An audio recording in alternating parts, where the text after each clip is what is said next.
Welcome to College Football Saturday here on Gold Unbluted. We are keeping our eyes and ears on the Syracuse Clemson game. This is a shocker so far, and it's because of Clemson committing so many penalties, or not penalties, turnovers. I think they have 4 turnovers, possibly 5. I lost count. But on this drive right here, Syracuse committed a stupid bonehead penalty. It was 3rd and 25.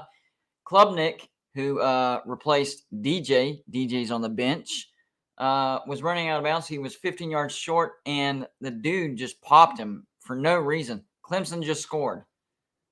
All right, Clemson just scored. 1-yard touchdown rush. Yeah, show that number 99's face a lot. You cost your team on this drive. Wow. Idiot. Me and Joey were talking. It's Joey. Me and Joey were talking before we went live because we've been watching this Clemson-Syracuse game. Whenever that happened, I blew up. I don't have a dog in this fight. I'm not a Clemson fan or a Syracuse fan, even though I live in Clemson, South Carolina. Not my team, not at all. But whenever I see stupid bonehead decisions that literally cost your team points, because that's what it did. They just scored, so that cost this team points. I go crazy. I can't help myself. When I see stupid plays like that, I go crazy. Ridiculous. So 15 minutes till West Virginia at Texas Tech kickoff. Me and Joey were also talking about, hold on here, the come on, you stupid phone. There we go. Thank you. We were also talking about the game between Baylor and Kansas, and it's tightened up a little bit actually. Baylor's up 28-16. Kansas is down on the Baylor 4. This could, at one point, Baylor was up 28-3, so Kansas has scored 13 unanswered points. Wow. So, and Kansas is not the same team without their starting quarterback. But, of course, whenever they played West Virginia, they were at full strength. The best that they've looked all year, of course, against West Virginia. We don't get breaks like that, which I'm not for injuries. Not at all. But I'm just saying these other teams later on the season are benefiting from Kansas having their starting quarterback out. But West Virginia played them early in the season, so we had to play them at full strength. Clemson going for the 2-point conversion. Klubnik somehow missed a tackle. He throws it, intercepted. So that 2-point conversion failed.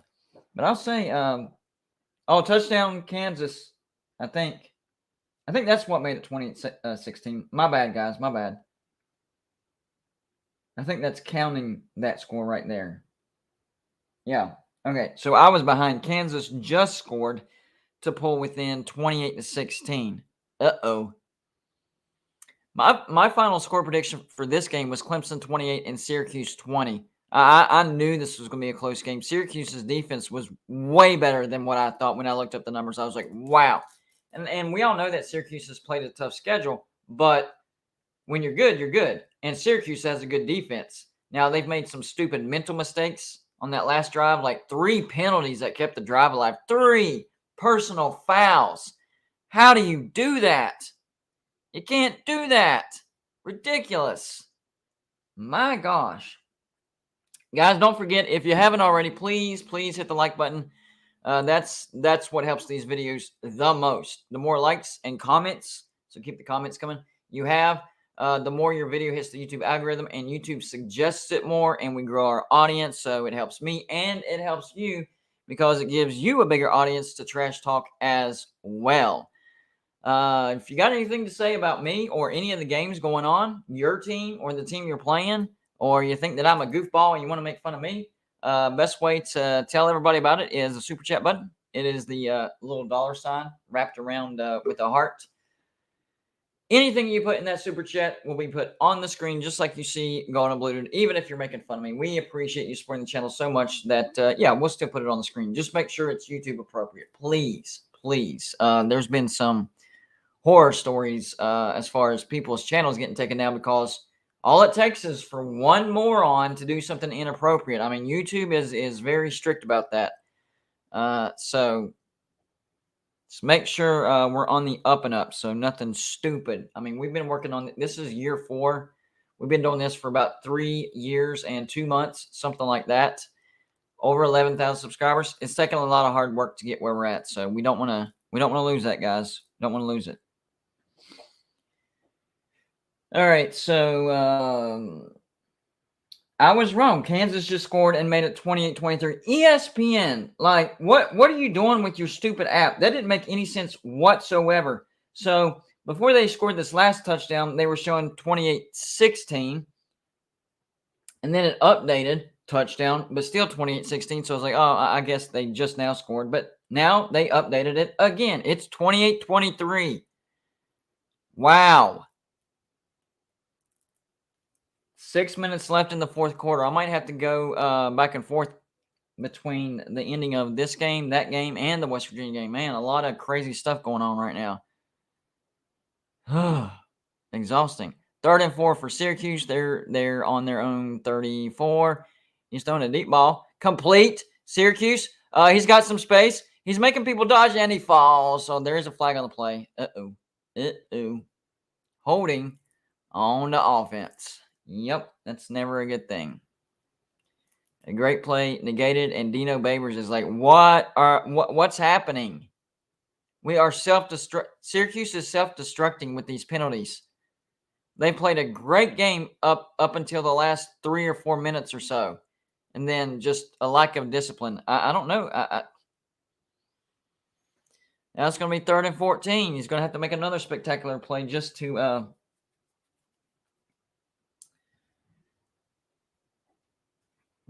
make up for that penalty. Yikes.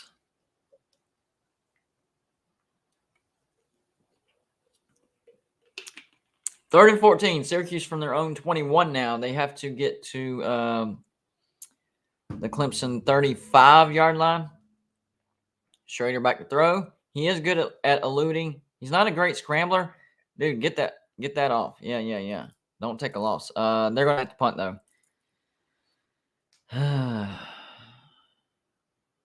Syracuse slowly giving this game away. I think there was a late hit on the quarterback that wasn't called, and now the Syracuse players. I'm gonna have to take a look at this. I didn't notice that. Let's see. Yeah, that's why didn't they call that on Clemson? He shoved him again out of bed. That's a late hit. You called it on Syracuse, but you didn't call it on Clemson. Refs. This is why I've made videos about refs being God. Call it both ways. You're playing football God out here and determining outcomes of games by holding a flag when you should have thrown it. You threw it for Syracuse, right? Throw it for Clemson as well. Bad decision by the return man. Immediately swallowed up. Could have fumbled that ball. All right, he has him. He's well out of bounds. Gives him a shove for good measure at the end. That's a penalty. How do you not throw that?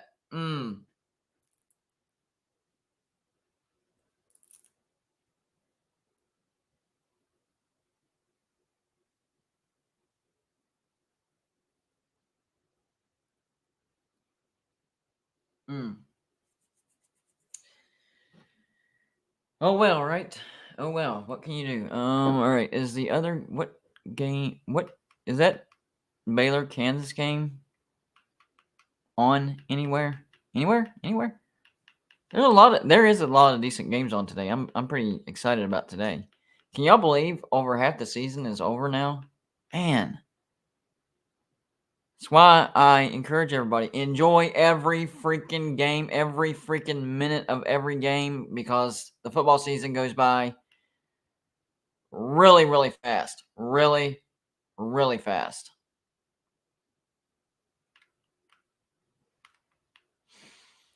Trying to find the Baylor Kansas game as well, because this is looking like a pretty good game.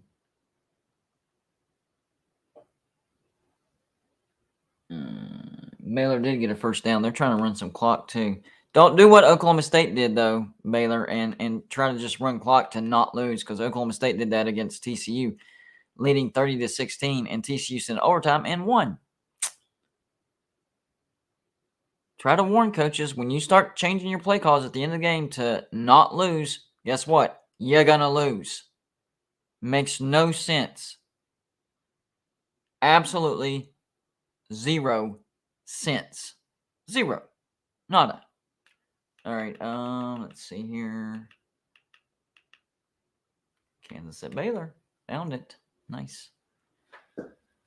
Let's see what's going on. Baylor does have the ball. They are in Kansas territory now on the 45-yard line. I think it's 1st and 10. No, 2nd and 3. Excuse me. They're running an option, 1st down, and way more. Off to the races. Down to about the 8-yard line. Trying to put this game away. There you go, Baylor. Make sure I have it on the right channel to flip back and forth to.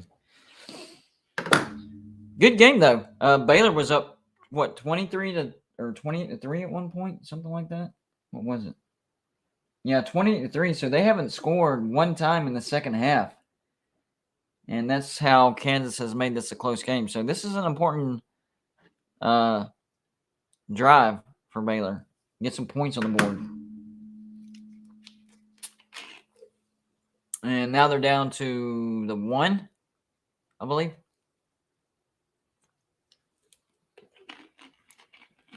It's going to be 2nd and goal. I hate these Baylor helmets.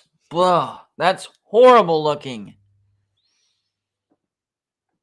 It's the cartoonish looking Baylor Bear on the green helmet. I like the green uniforms, but that helmet is awful looking.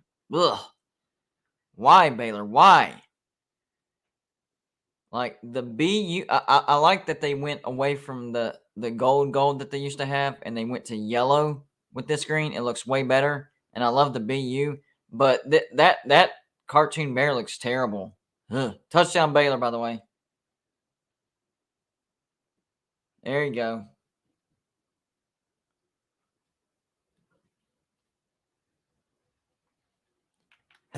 Excuse me, guys. I just ate a small pizza. Somebody said, yep, Clemson just scored, so they're up on top. Syracuse couldn't handle the success. No, man, we can't win this big game. Let's start screwing up. Start screwing up. I mean, they had this game well in hand. What's up, man? I want to come in for just a second. I've got a poll up. I was asking everybody in the chat who they thought would win today, West Virginia or Texas Tech. So right now, Texas Tech is 53%, West Virginia is 47%. I'm going to give everybody about another minute to vote during that poll. And then that vote is furious. I think that was on the officials, too. I don't think it was an actual flag. I'm not sure. But he's mad about something. I think they're going for 2. Oh, it was a penalty. And they were going for 2, and they had to delay a game. He's fired up big time. So I'm going to go watch the West Virginia game here in a second, but I just wanted to come in for a second. Miami is struggling with Duke right now, 24-21. Duke's ahead. Miami's trash. Yeah, they are. All right, so they're going for the 2-point conversion. Klubnik back. Almost sacked again, but avoids the pressure. Gets it in the back of the end zone. Good. 2-point conversion is good. That was a great throw. Klubnik might be winning the starting quarterback job as we speak. DJ might be headed for the transfer portal after the end of the year for this one. Yikes. Well, they needed that. All right, so I'm going to go back over here. We're going to finish this poll out. And so the final results of the poll. Let me end it. And looks like Texas Tech 52%, West Virginia 47%. That's so fair. It looks like the chat don't know what they're talking about. It looks like a chat don't know what you're talking about. No, I'm just kidding. All right. Yeah, that's everybody. Yeah, I will see you at halftime. And let's go Mountaineers. Oh, yeah. I'm about to switch it now. I hate that they have and no offense to my subscribers who are NASCAR fans, but man, they have NASCAR on right before some of these football games, and I'm like, I can't handle that. All right, so we have that channel ready. Clemson's up 24-21 now. Going back, and I think Baylor scored as well while we were watching, actually. So, find that real quick. A lot of good games on, too. We got Texas at Oklahoma State coming on later on. Ole Miss at LSU is going to be coming on. It's a good slate of games, guys. I'm ready. I am ready. 2 minutes and wow, they ran. We missed like 4 minutes of action or something. I don't know, but Baylor's up 35-23 with about 2.5 minutes left. They ran a lot of clock with that. Nice. That's exactly what they needed to do. Running clock, but not play too safe. Not too safe. Too safe. Who does Notre Dame play today? I forgot who they even played. I think it looks like Baylor's going to win this game because Kansas would have to score and then recover the onside kick. So it looks like John Waffle put 40 on Texas Tech. So this is how classy Pitt fans are. So the other day, who was it? Richard King sent a Pitt mini helmet to Go to Bluetooth. It's on display right up there, third row up on the end. And John Waffle gets in there and says a true fan buys his own mini helmets. Compared me to Uncle Lou. Says they went out, they toured the country. Uncle Lou and other people toured the country and got mini helmets.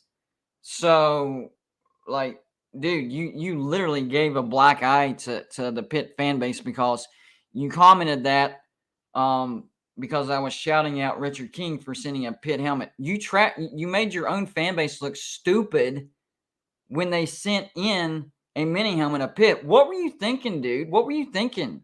What was going through your brain when you commented that? And all of that was like lies as well. And I understand you're a troll, but to do that on a post about Pitt, shouting out a dude that sent a Pitt helmet, and you can see I displayed it. What were you thinking, man? Like, are you that desperate for attention? I've never seen like that one surprised me, dude. I'm not gonna lie. That one surprised me. I've never seen somebody do that before. Never. Dude, that one surprised me, not gonna lie.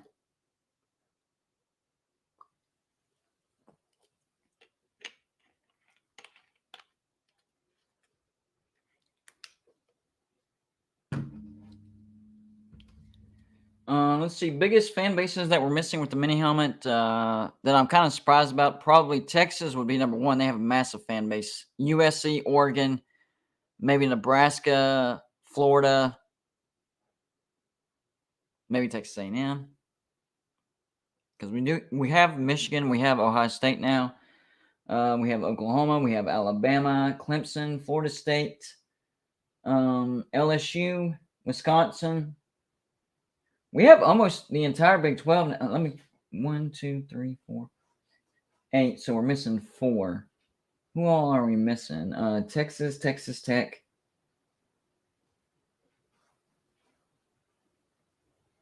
No, we got Baylor. Texas, Texas Tech. We got Kansas, Kansas State.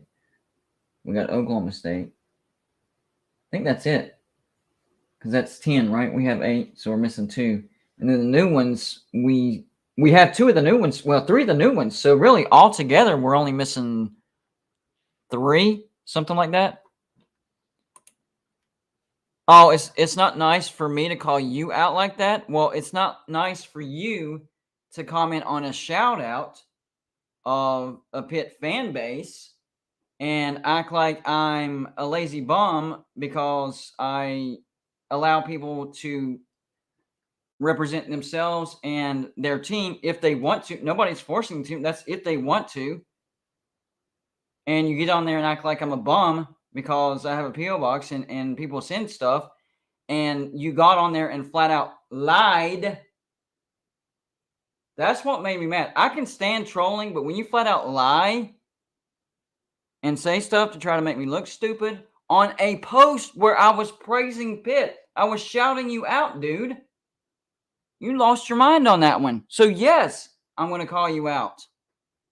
I don't even know why you're surprised. I thought this was the reaction you wanted to get because that's what it looked like. That's how ridiculous it was.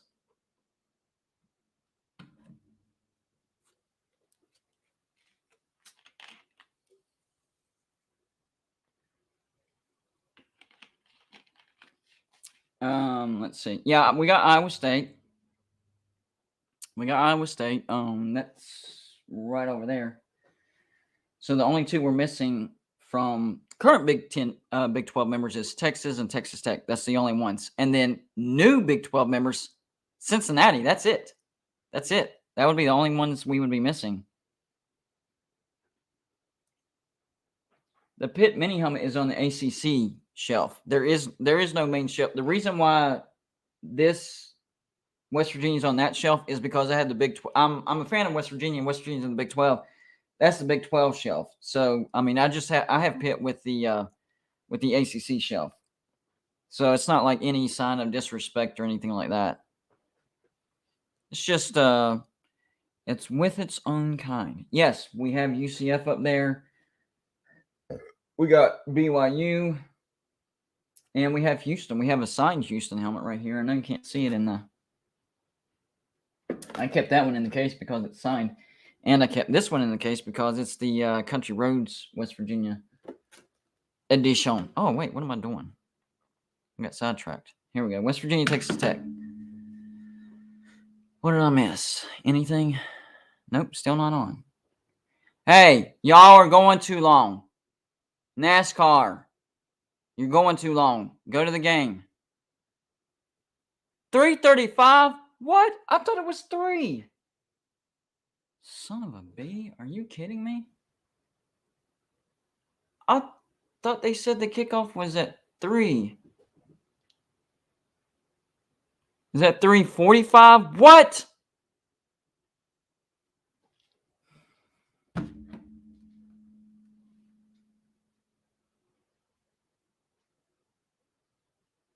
Hold on. Yeah, right. It says 3 o'clock. So did Fox change the programming? You got to be kidding me. Why? And even on the guide, it says West Virginia at Texas starts at 3. So they're going to run NASCAR at 3:35 now, and they're literally going to make West Virginia Texas Tech kick off. They're going to make them wait. What?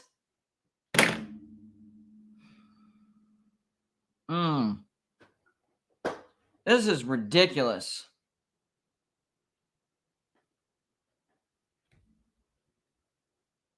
Oh, did it say 3:15? I thought it said 3:35. I guess that's a little bit better, but still, that you're still pushing the kickoff for a program went a little long. And out of all the programs to run long and push back a kickoff, NASCAR. And no offense to my NASCAR subscribers, I see y'all. There are some out there, but I'm a football fan, so to me, I'm like, why? It's like I would say the same thing about tennis, golf, basketball, baseball, pretty much anything. Maybe even NFL, although NFL is a little more, I don't know.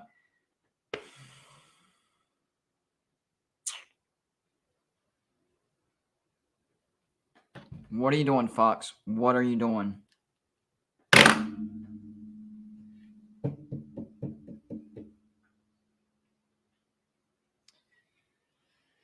All right. Baylor up 35-23. There's 1:18 left. Who has the ball? Is it Baylor? I know they called timeout. Man, what? I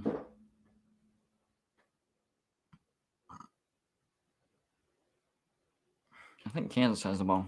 All right, let's check some other games. I think this game is over. We'll keep an eye on it, though.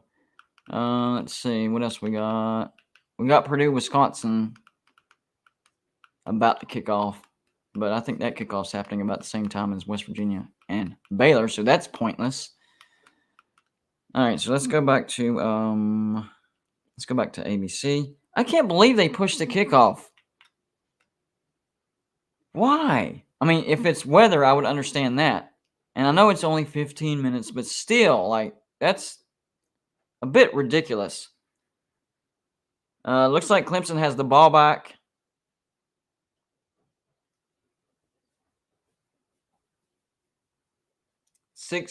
About 7 minutes left. 2nd and 8 on their own 34-yard line, moving left to right. Run up the middle. They're going to gain about 2 yards or 3 yards. So this is going to be 3rd and 4. Maybe a 3rd and long 3. I don't know.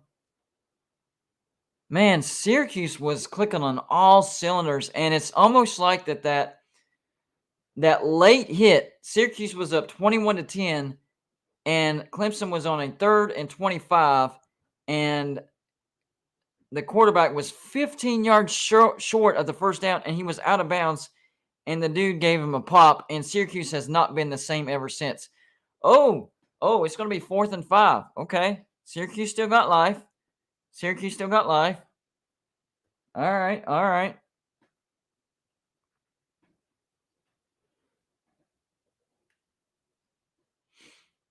Well, number one, John, I appreciate you saying that, but I would say any game is like any college football game is more important than NASCAR. But that's my opinion. I'm a huge college football fan. All right, I'm not trying to disrespect NASCAR.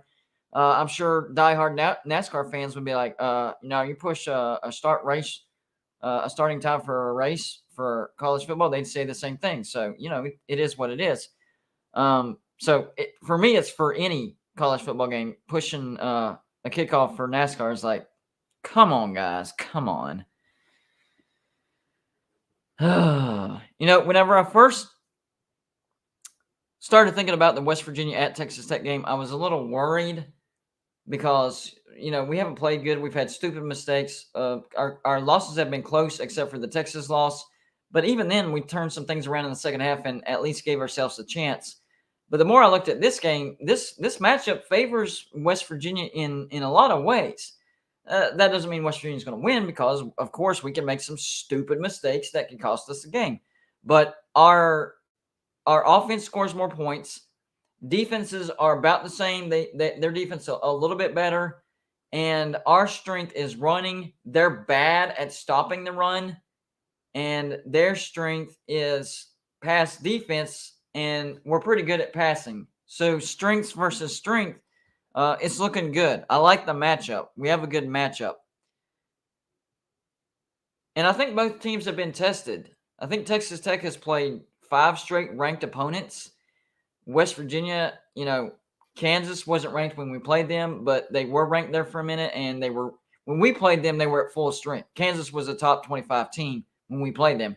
Now they don't have their starting quarterback, and they're without a starting cornerback, so they're not as good. Pitt was clicking on all cylinders. Slovis was 100% healthy. They were a top 25 team at the time, of course, on the road to Texas. They were a top 25 team, so both of these teams have been tested. The only thing that I don't like is that it's in Lubbock, and plus Neil Brown hasn't beaten Texas Tech. 0-3 so far. So those are the little things that I don't like, but I think we have a chance. I think we have some good strengths, and our weaknesses, I don't think they have the strengths to expose our weakness. Like, one of our biggest weakness is the middle of our defense. Well, Texas Tech likes to throw away from the middle. They like to throw corner routes, hitches, posts. That's down the middle, but that's on down the middle when you get to safeties. Like short middle passes, Texas Tech doesn't throw a lot of those. So I don't know if they'll expose our weakness. We have a glaring weakness for sure, but will they expose it? I don't think so, but we'll see. You never know. Who knows? But it's crazy how one play has changed this Syracuse-Clemson game. One play. Syracuse was, honestly, they were beating the brakes off of Clemson. Turned them over four times. Scoop and score for 7 points, up 21-10. They were beating the brakes off of Clemson. And a long third down. Quarterback was 15 yards short, running out of bounds, and the dude pops him when he was a full yard, maybe a yard and a half out of bounds, and now, 6-7 minutes of game time later, Clemson's up 24-21. That's how much a stupid decision can hurt you. Bad play call right here, and Texas gobbles them up in the backfield. I'm not sure what Dino was thinking on that one, because Clemson has been home all day. Let me make sure that game. Let's see here. Because it looks like they're about to kick off, according to ESPN, but you never know. Let's see. What are they showing? Commercial. Yay, commercial.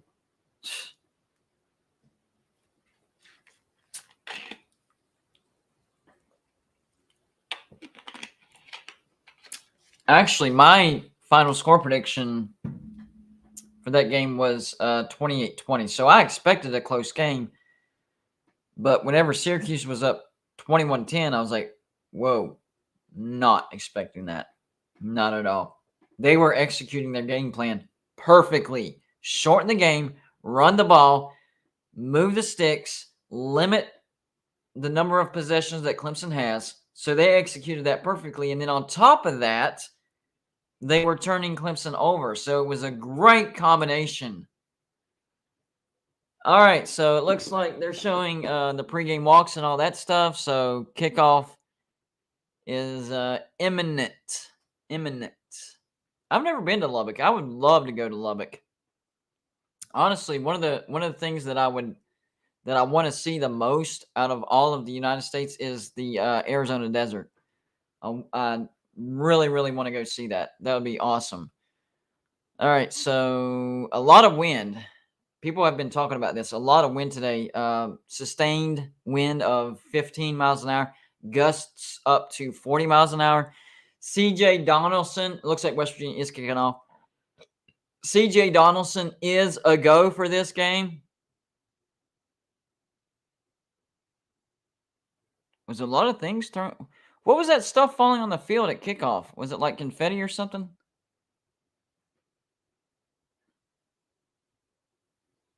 It looked like paper or something was falling on the field, like right at kickoff. I don't know what that was.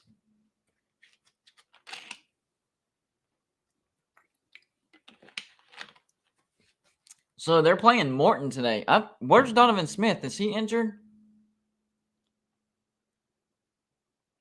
I do not like those yellow bottoms for West Virginia. Not at all. 1st and 10 for Texas Tech. He fakes the throw and then throws it. Who did he throw it to? What was that? Did he catch it? What in the world was that? Yeah, he caught it. That was one of the weirdest. Texas Tech likes to go really, really fast. They were ready over his head, so it's going to be 2nd and 10 down on the West Virginia 46. That play happened so fast, I don't even know what happened. No, I love college basketball, but college football is number one. Texas Tech has had a few games where they've gotten 100 plays in. That's how fast they go. They did substitute, so West Virginia is going to substitute. And he's not in a hurry to get off the field. Way to go, buddy. I like it. 2nd and 10 for Texas Tech. Let's see what they do here. Flare screen. Why could he not have fumbled that? But down to the 40. See, we call a flare screen, and our receivers are not big enough to block. They call a flare screen. They get 5. It's going to be 3rd and 4. He's taking a shot. Oh, he should have picked it off, dude. Oh, he had it. Man. Read that. The receiver didn't see the ball coming. Well, maybe he did. But that was a great read. Was that the safety? They're going for it. Dadgummit. They're going to get it. I hate it when people go for it on 4th down. We have a terrible defense, so they have a really good chance of getting it. Why couldn't you have picked that off? Get him. Did he catch it? Of course he caught it. Dang it! That's what I'm saying. Like, stupid. We had a chance to pick it off, and then, of course, they go for it on fourth, and they are picking on the middle of our defense. A lot of flare screens. Like, this Texas Tech offense is actually annoying. Like, that's how fast this is ridiculously fast. It's nonsense. Tackle him, doofus. Slid. There you go. No targeting. That's how you slide. That was a good slide. He didn't wait till the last second.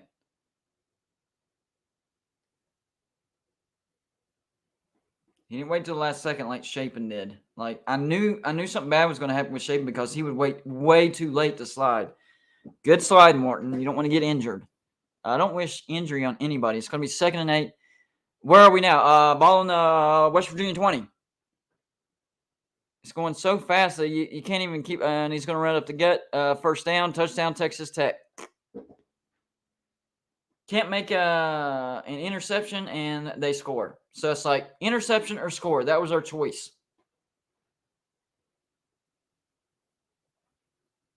Stop dancing, dude. Get out of the touchdown.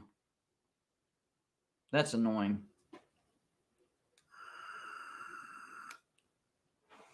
I hope Texas Tech wears themselves out. I hope they wear themselves out. Like, this is cartoonish.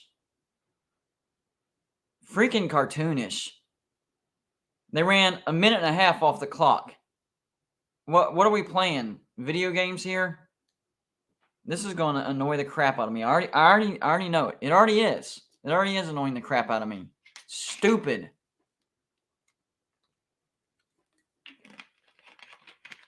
I can't even keep up with the ball spot. They're going so fast. Dude.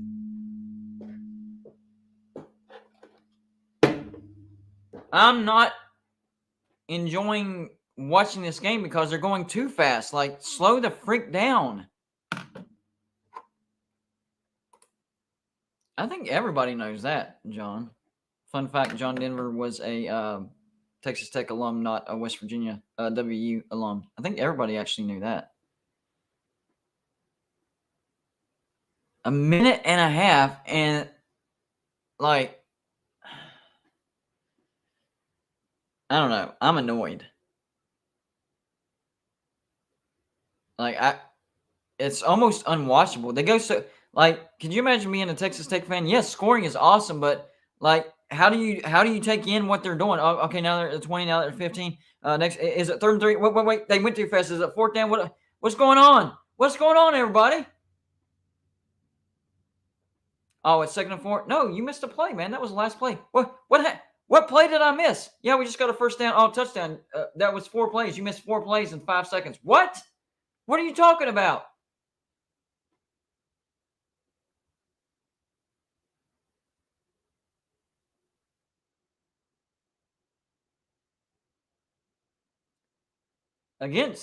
Now, on that first play, I wouldn't exactly say bad defense because, number one, we had a chance for an interception. He read the quarterback perfectly, should have brought it down.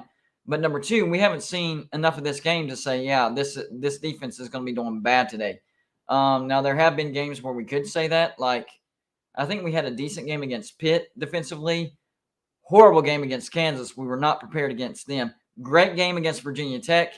Horrible game against Texas, and not so great against Baylor. This one drive is not enough to say, oh, this defense is horrible. Maybe start a second quarter, we can really gauge how bad of a day. There was too much going on in that first drive. Like, I didn't know Texas Tech was this hurry up. Like, this is insane. I mean, guys, seriously, a minute and a half. Less than 2 minutes. How many plays did they run? Like 15? I don't know. Now it's figure out what the offense can do. You better score because this.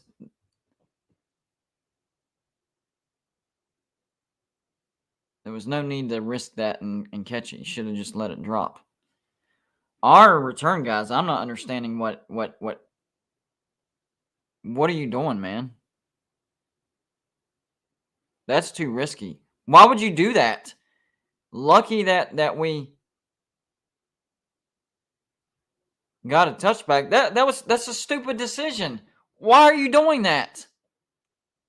Why do our return guys have an issue with letting the ball go? If your feet are moving, let it go. Let it go.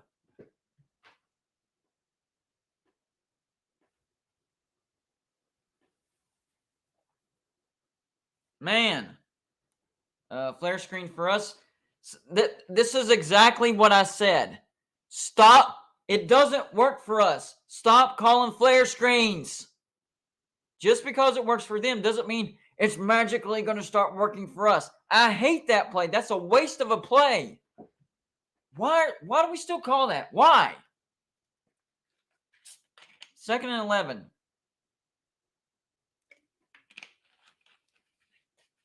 Nice patience. Gain of 3, maybe. That's going to be Tony Mathis. If he would have bounced it to the outside, he could gain more yards. If we don't get this first down, we could end up in a big hole real fast. I'm hoping that Graham Harrell doesn't have stupid play calling. Hit as he threw, and it's 3 and out. This is not going to be a good game.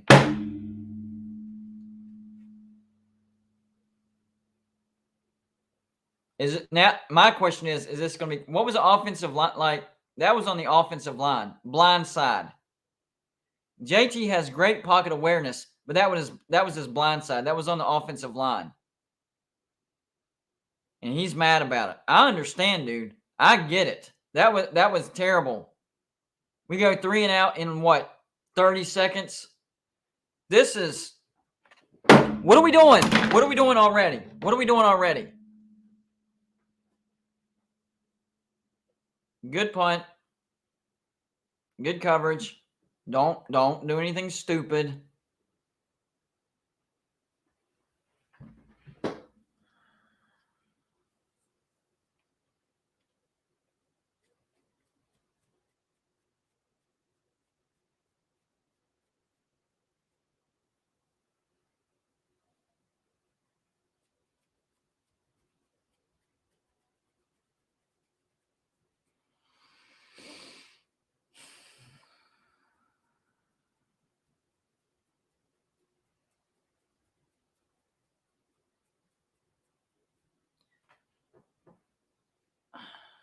Number 1, it's still early in the game. Number 2, yes, I have been watching both teams, so I don't even know what that comment means. Nobody can see anything. Did anybody see Syracuse going up 21-10 on Clemson? There's things that nobody sees.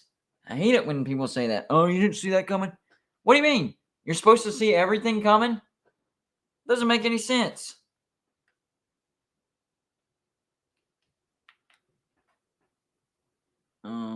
Is that game over? No, it's still going on. Looks like the the game clock for ESPN was malfunctioning. 4th and 2 for Clemson. They're still up 24-21. Do they go for it here? Do they go for it here?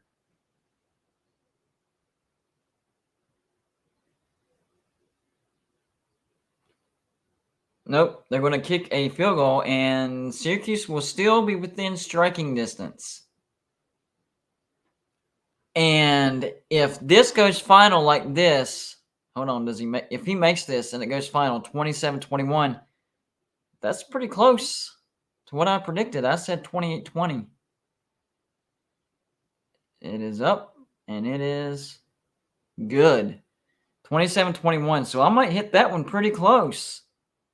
Minute 33 left on that game.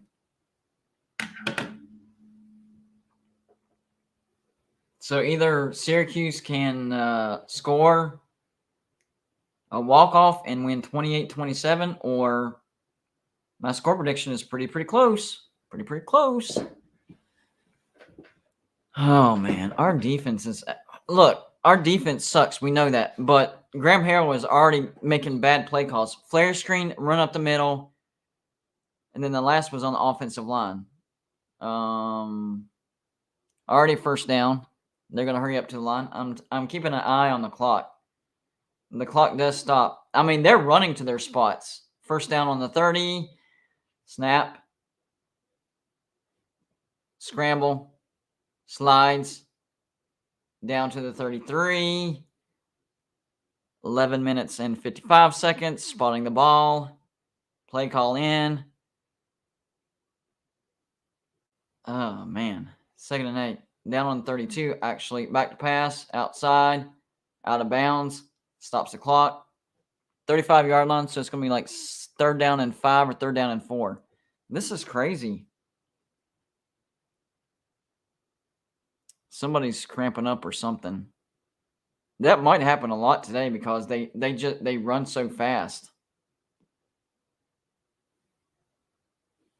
What about the other injuries? I know they said CJ Donaldson was probably going to play today, but what about everybody else? It looks like he's all right. Maybe some cramping going on. Man.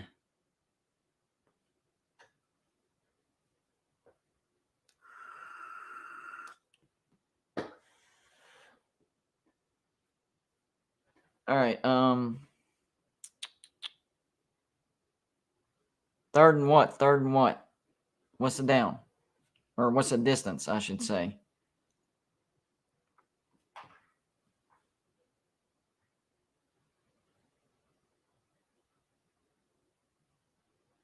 Third and 5. So it is 3rd and 5. Get a stop here, please. They'll probably go for it even if we do get a stop.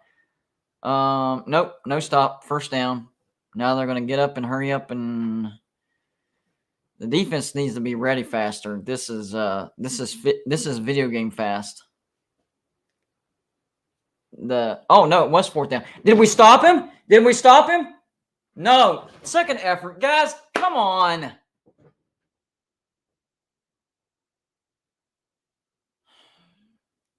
Crap.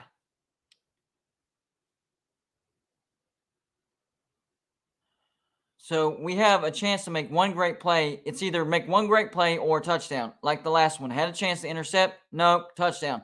Had a chance to stop 4th down? Nope. Going to be a touchdown. Man. Let me go back to yep, Syracuse did make a good catch. That's 1 foot was down. Syracuse trying to make a last minute save, even though they about threw it away. So West Virginia better be prepared to go every time. A lot of cramping. That looks like a groin cramp from what he's grabbing at. This is a weird game to watch. Like it doesn't. I don't know what I'm watching. Like you can't even get the. I can't even call it very good because they move so fast. It's like 3rd and wait, 2nd and no. I mean 1st. I mean 3rd down. I mean touchdown.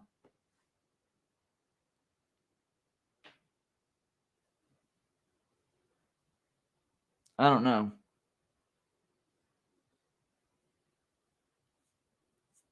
But our defense needs to get it together because this is a bad. See, here's the thing. It's looking like the start of the Texas game when we went down 28-7. We had just in the halftime had a great second half, but the hole was too deep. So we can make great adjustments and shut them down in the second half. But if we dig a hole too deep, then it doesn't matter. Stop the hole now. They're already up 7-0. 14-0 is that's a hole. 20-0, that's a big hole. 28-0, that's the significant hole.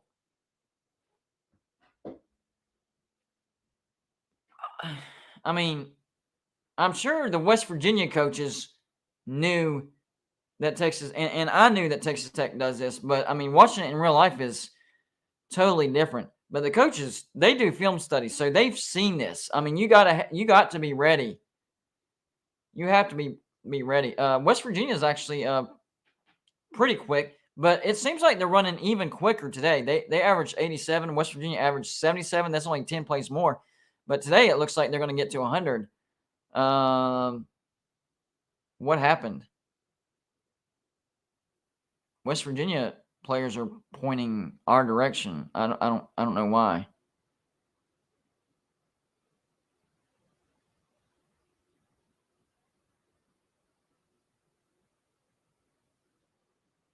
Was that a fumble? Are they going to review that? As is, it's 3rd and 4. I'm so confused. I think one reason why Texas Tech goes so fast is they don't want to give the refs a chance to review anything unless they want them to. 3rd and 4, and they're going to go for it on 4th, so be prepared for 2 downs. Pop him, pop him, pop him. There you go. So it's going to be – is that a fumble? Get it. What are you doing? Fall on it.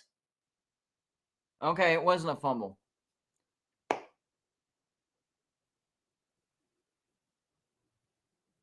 Okay, no, that wasn't a fumble. That wasn't a fumble. But still, it looked like they were playing soccer out there. 4th and 4. Yes, they're going for it. Our defense was not set. Guy couldn't even get out. And, of course, first. What are we doing? You know they're going to go for it on 4th down, and you can't get our guys off the field fast enough? That flag's going to be on West Virginia for too many men on the field, so it's not going to matter. 1st down, Texas Tech. What are we doing?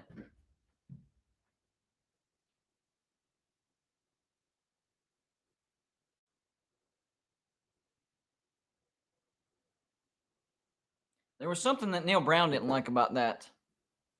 I don't know if Texas Tech substituted and they didn't give West Virginia enough time to substitute. He's mad about something. He's real mad.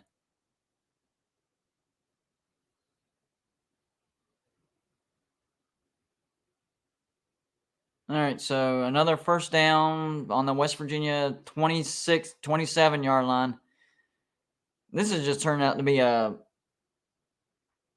I don't know, cartoon-looking game.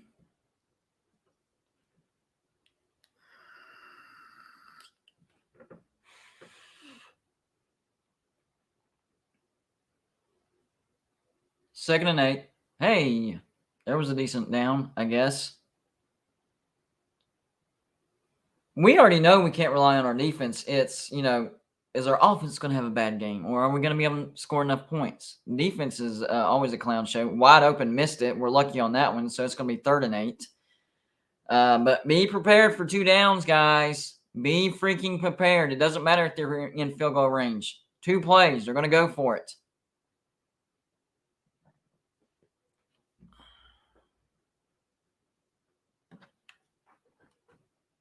Man.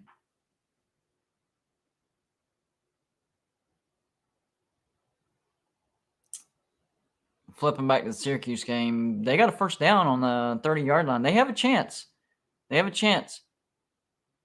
Picked off. That was a bad play by the quarterback. Terrible, terrible play by the quarterback.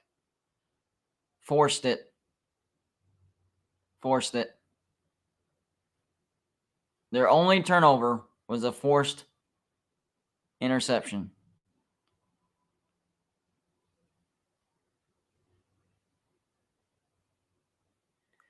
Well, here in about 10, 15 minutes, I'm going to hear a lot of traffic heading back towards Easley and Greenville. I live about 10 minutes from the stadium, and we're off the main highway that heads back to highly populated areas. So I'll be hearing a lot of traffic here in a minute. Why did he force this? That was a terrible throw. Why did he force that? And the receiver baited him. That was on the receiver as well, just standing there. Stupid. All right. What happened with West Virginia? Did they score? Did Texas Tech score?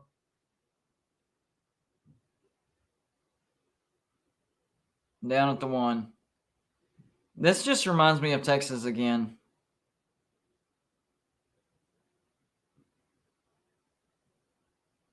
Oh, he fell. Lucky. But still a touchdown.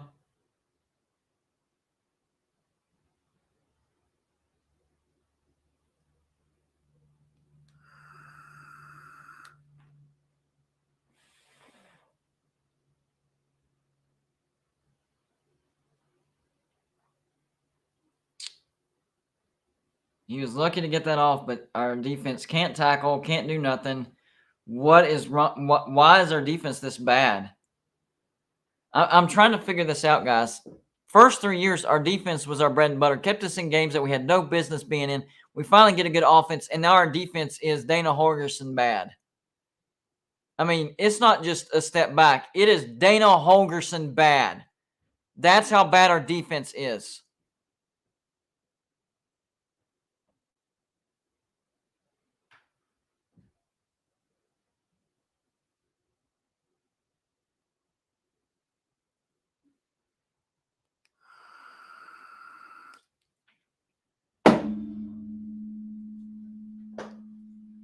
I mean, Texas Tech doesn't have a great defense either, but we can't keep going 3 and out like that's going to dig us a hole. If we keep allowing them to score every 2 minutes and we can't keep up, we're going to be down 35-7 before halftime.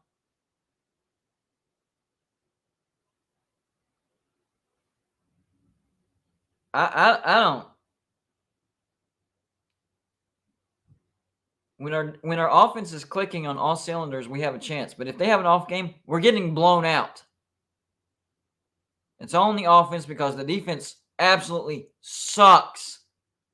And last week, if Shapen hadn't have fumbled and we scoop and score, and if we hadn't blocked the PAT, West Virginia doesn't win that game either. So, honestly, we're lucky to not be 2-5 right now.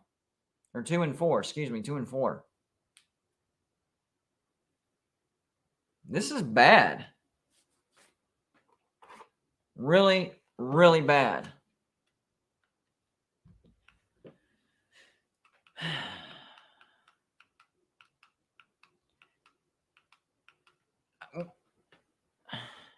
If Joey pops back in, Joey, why do we do this to ourselves? Like we know that our defense sucks, but we have one decent game against Baylor. Oh man, we can, it's gonna be a great game against Texas Tech and we can win it. And it's like, well, wait a minute. No, they're doing what we're used to doing, but we talked ourselves into having hope. I hate that.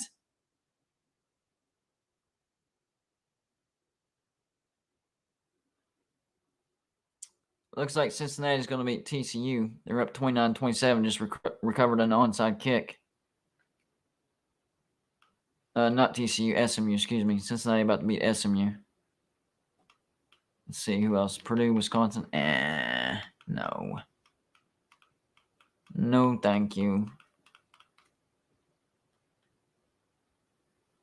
Let me try the lower channels. I know Texas at Oklahoma State is also on. Ole Miss, LSU. UCLA and Oregon. Let me check that one. UCLA and Oregon.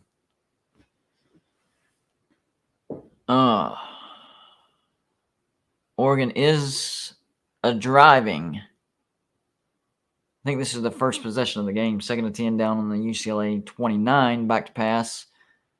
What happened? I think that was incomplete. Oh, they got pink numbers on today. So they're going to go to 3rd and 10. Jeez. Oh, I got his hand up. Yeah, UCLA does have a decent defense. If UCLA wins this game, look out. Look out. This is their toughest game other than USC at home at the end of the year. I mean, this would be a huge win for UCLA if they can pull this off. It's 3rd and 10. They're going to run a flare or a sweep, and UCLA stops. So Oregon's going to have to settle for a field goal. All right. Let's go back to nope.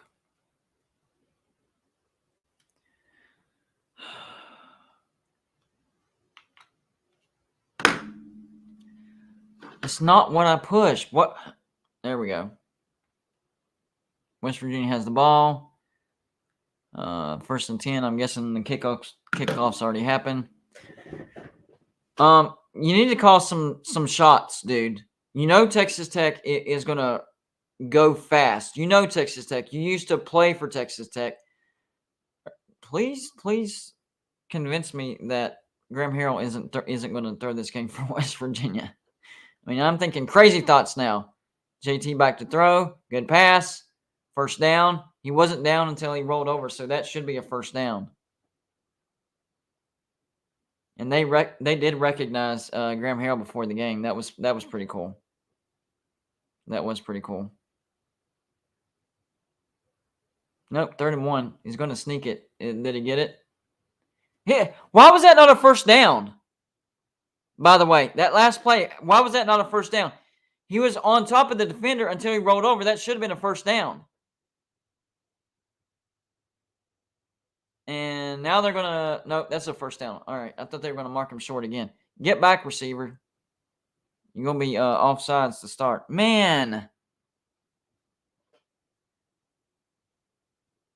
Score. We need a score. And stop calling stupid flare screens. We don't need that crap. All right, first down on the 30. Inside bubble screen. Those are much better. And he's got some room. He bounces off. Still on his feet. Down to the 49-yard line. That inside bubble screen works a lot. Call that more. The flare screen, stop it. Stop it.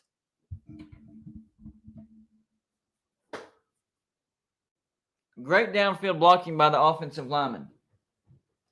And JT has a great clock in his head because if he waited too long, then we're going to have ineligible receivers downfield.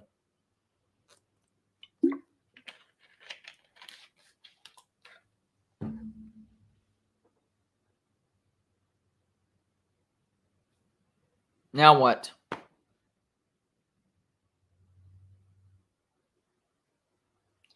Illegal substitution. What the?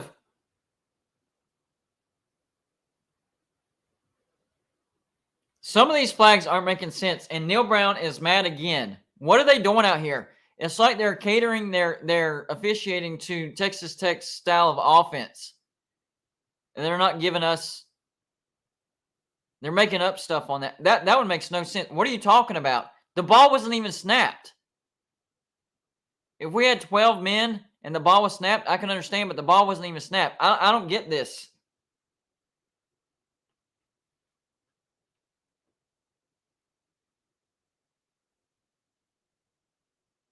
The ball wasn't snapped.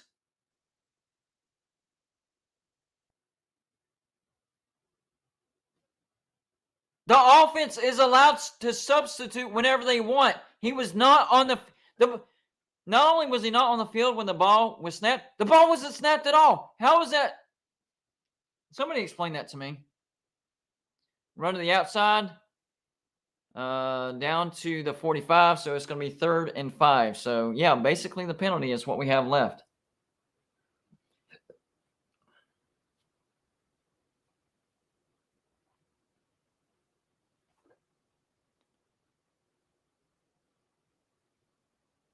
Third and 5. Running play. Why? Still got it. Why we called that play, I don't know. But Mathis said, all right, I'll do it. That was a bad play call, but Mathis made it work somehow. So I'll take it. I'll take it. We need some stupid play calls to go our way. That's exactly what we need. So if we can score now and not wait till right before the half, like we did against Texas, and we were down 28-7, maybe we can keep up with them, and maybe we can make adjustments after halftime. Is that a late hit? I'm not understanding these.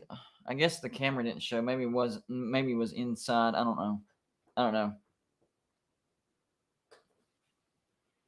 Second down. Let's get a score, guys. 2nd down and 6. But that illegal substitution flag still baffles me. I don't understand that one. Not at all. 2nd and 6. Ball on the 30-yard line. JT back. I'm not sure he has over there. And I haven't seen Donaldson at all. Good cut. I don't like this play call, though. That's got to stop. Those outside screens and outside flares, I hate those. Stop it. Texas Tech player lost his helmet, so he has to sit out for a play. It's going to be like 3rd and 3, something like that. Keep converting, all right? Keep converting and keep that stinking Texas Tech offense off the field. 3rd and 3, guys. Come on. Come on. Good play call. No, of course not. What are we doing?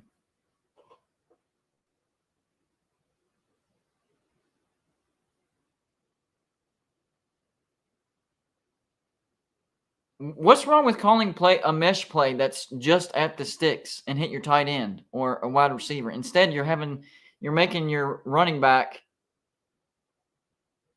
not just run, but run, you're 3 yards in the backfield, and then so he has to gain 6 yards total. I don't understand these play calls. 4th and 3, we're going for it. I'm okay with that, even if we don't get it. I'm okay with that, but please get it. And we did get it. All right, good pass.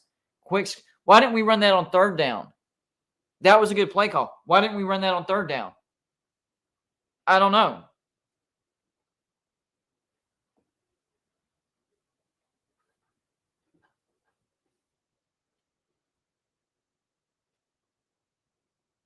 All right, so it is going to be 1st down. Are we in the red zone yet?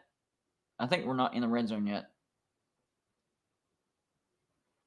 Just outside the red zone on the 22-yard line. Running back motions outside the back. Flare screen outside. 1 yard. Why are we still calling that play? Why are we still calling that play? Why are we still calling that play? I don't get it. I don't get it. It never works. We're still calling it. I don't get it. 2nd and 8.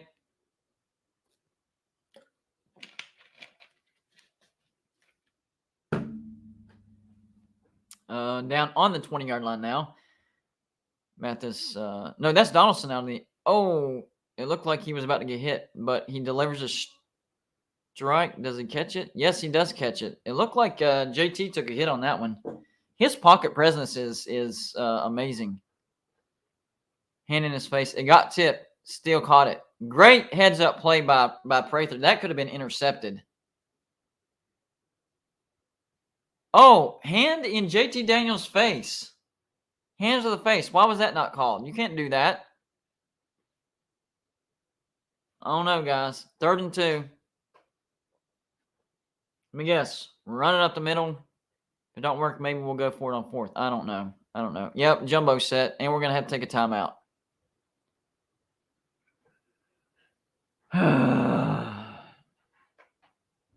Yeah, we're not going vertical at all yet. I haven't seen one down the field.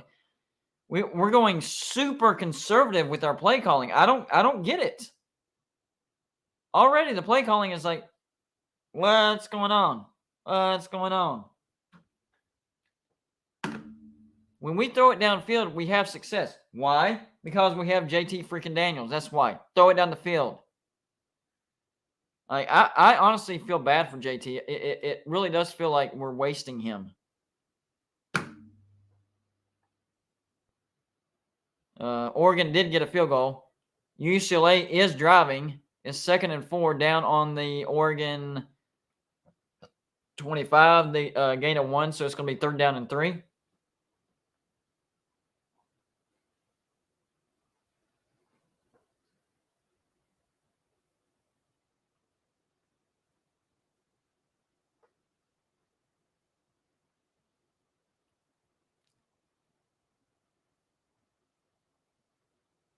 I would be curious to see if they go for it here.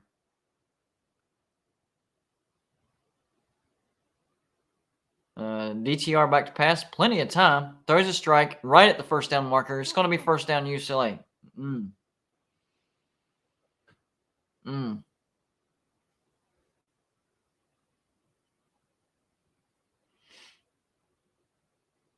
When it comes to Neil Brown and Dana Hargison, they both suck. Neither one of them are better than each other. Neither one of them are worse. They're both terrible. They're both bad.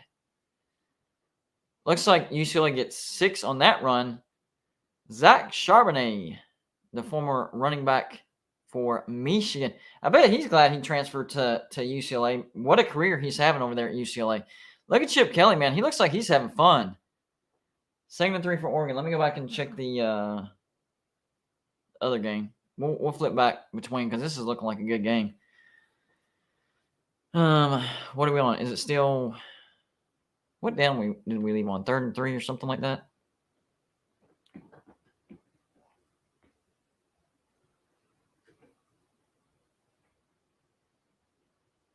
What happened? I guess that was incomplete. I don't think it's an interception though. I missed something. Popped it out of his hand. That was a good play by the safety. He literally just poked it. Oh, nope. That was a good pass though. He put it kind of out of the reach of the defender. So it's another 3rd and 3 for UCLA. They're down on the Oregon 14-yard line. They have a great opportunity right here. DTR's flushed out. Complete touchdown UCLA. Flag on the play. Oh man. Oh man.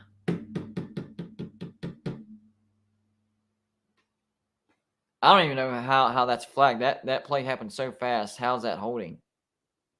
Anyways, let me flip that back. I don't know.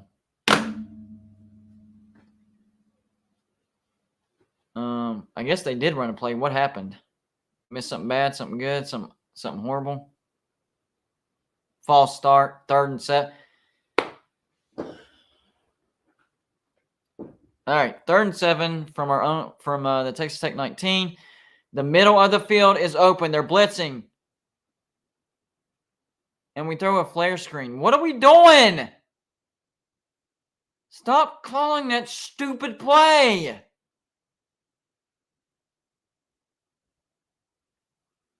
I don't get this. The middle of their defense was open, and they were playing man-to-man, and we throw a flare screen. We call a flare screen. Why? And now we have to kick a field goal.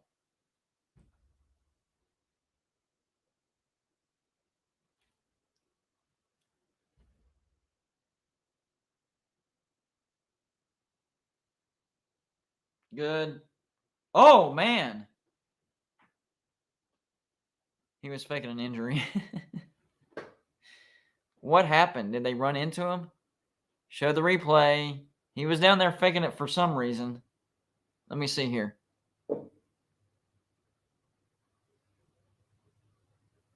Yeah, that's faking it. That wasn't a penalty. Well, he made himself look like an idiot on national television, but you know what? It happens to the best of us. Barely roll into him. He's laughing now. I tried, guys. I tried. He barely touched me, and I tried to make it look like a car collision. I did my best, guys. I did my best. He's getting a round of applause from Texas Tech fans for acting. Seriously, he was getting a curtain call, and he tipped his hat. Texas Tech fans were giving a round of applause for his acting. 14-3, but question is, will we ever be able to stop their offense? I don't know. But it looks like Oregon is up on, UCLA is up on Oregon. That's a big deal, guys. That is a big deal. Let me check scores elsewhere.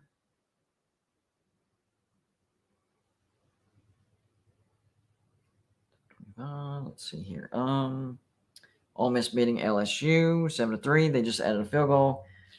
Or wait, did UCLA score? No, there was a flag on that play. Sorry, guys, I forgot there was a flag on that play. It's 3rd and 13 for UCLA. Texas Tech first down. You can't blink. They're so fast you can't blink. Texas is beating Oklahoma State 7-3.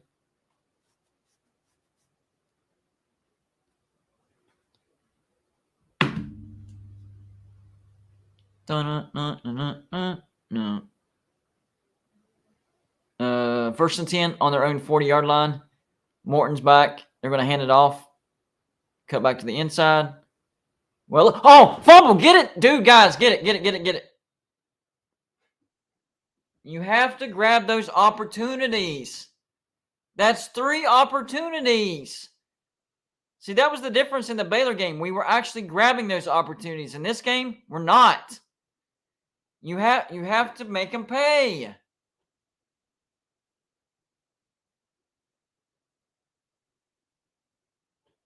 Man. All right. I got to run to the bathroom real quick. I'll be right back.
I'm going to have to raise that.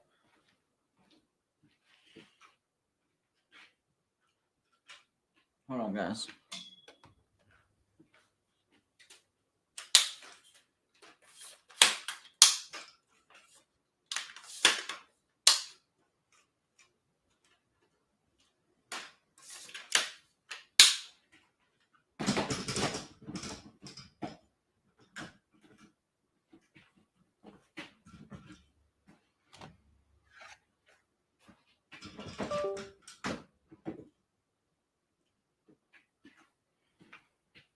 That'll work.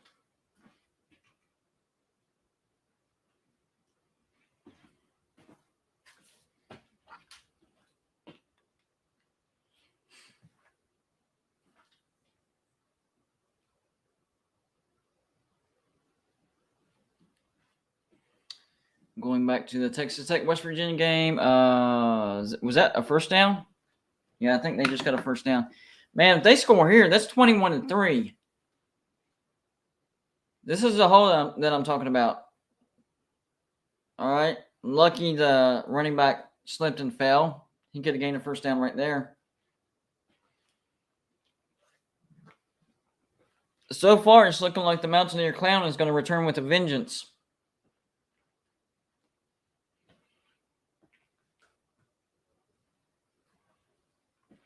Second and 6 on the West Virginia 45.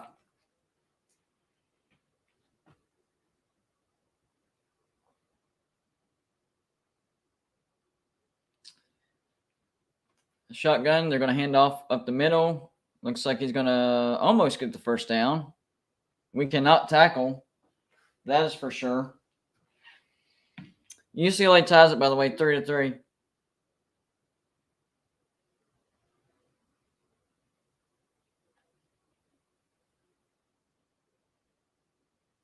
Duke whoops Miami 45-21. My gosh, Miami sucks. Miami. What happened?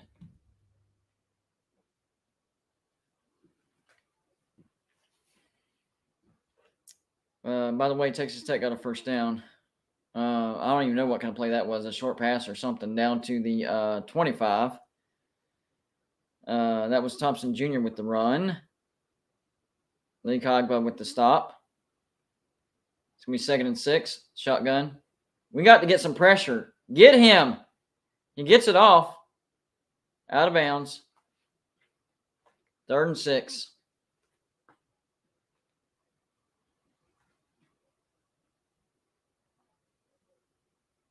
Why did he fall? Our defender just put his hands up.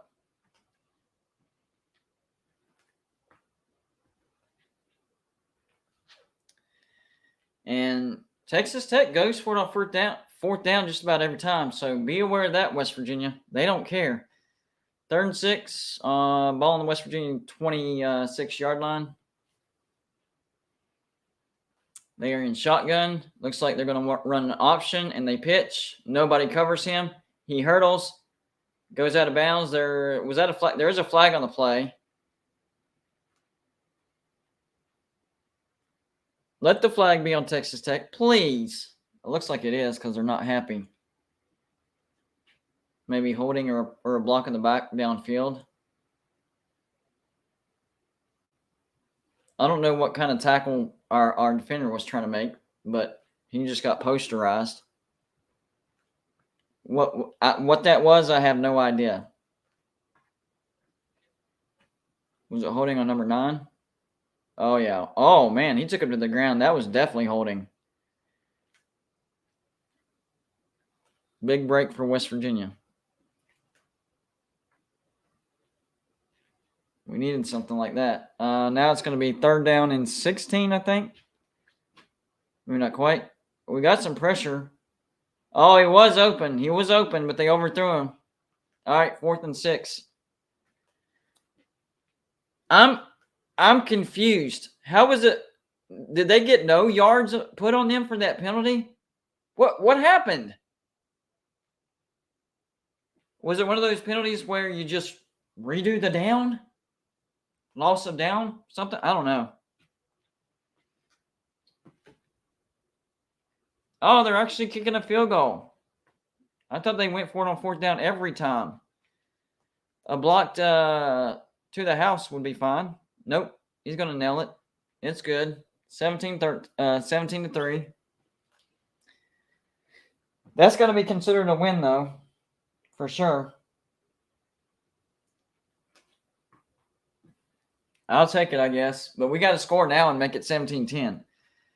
Slow the game down. Right now, start slowing it down. Right now. Right now.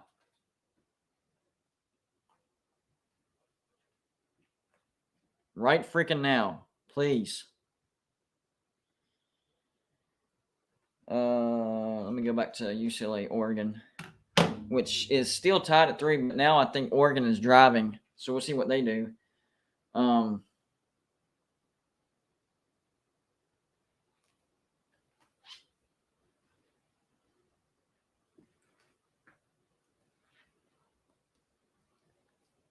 It's going to be they have a 2nd and 10 down on the UCLA 29, so they have an opportunity there. Throws an out. He's going to be out of bounds. That's going to be a 3rd down for Oregon. This is a great game so far. Really, really good game.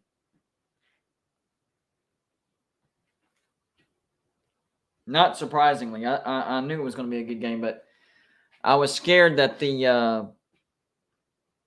Oregon crowd would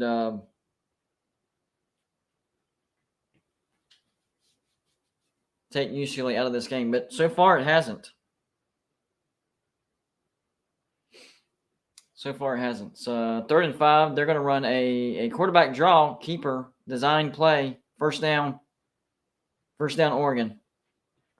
I need to tilt this up so I can see you guys better. There we go. Perfect. I can see you guys. 3-3, low-scoring game. I don't know if anybody saw that now. I thought it'd be a little bit higher scoring, but that's still a good game, though. Still a good game.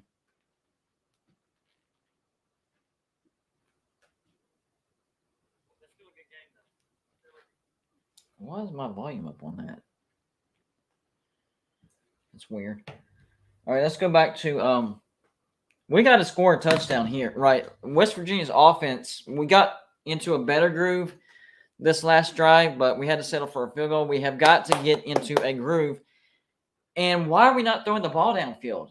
Like, Texas Tech does not have a good defense. Baylor has a better defense than Texas Tech. It's almost like they waste quarters trying to figure stuff out. They don't have a good secondary. Test them.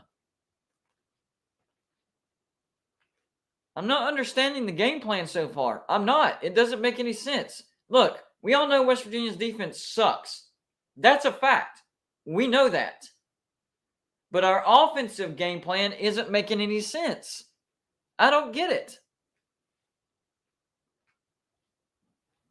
Ole Miss goes up 14-3 now. Yeah, I'm trying to figure out why LSU was the points favorite. Now, I know it's a long game and LSU can most certainly come back and beat them, but LSU can most certainly come back and beat Ole Miss. But I thought Ole Miss is a clearly better team. I don't think Ole Miss is elite, but they're better than LSU. All right, so West Virginia's ball on our own 25, 1st and 10, handoff to the left side. Oh, the conservative play calling continues. I think that was Justin Johnson. What?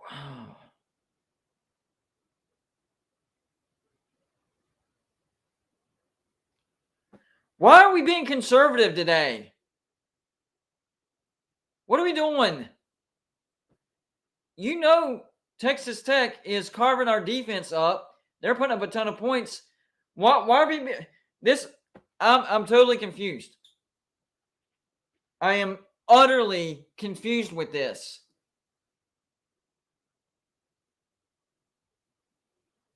There's a deep shot. There's a deep shot. Did he get it? Did he get it? Incomplete. I thought he came down with it. That nice fade. Did it come down with it? That was a catch. Toe tap. They need to review that. They need to review that. It looked like his toe came down. Coach, what are you doing? Coach! That needs to be reviewed. Why are they not reviewing this?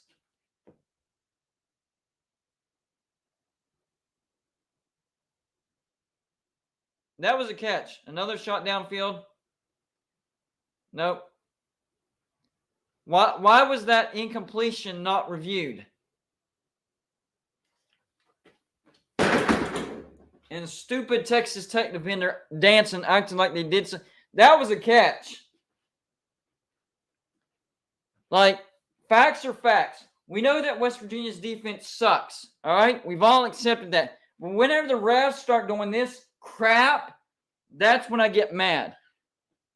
The whole phantom illegal substitution on the offense, even though the ball hadn't been snapped, that did not get reviewed. He had a toe down, guys. That counts. That's a foot down. I'm not getting this. And why didn't we have them review that?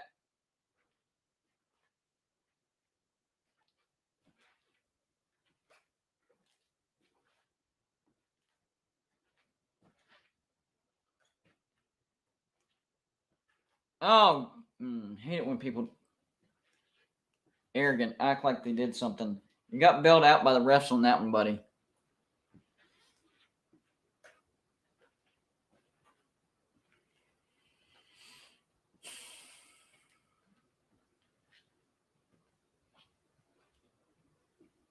No, his toe was not on the line. They showed two different angles.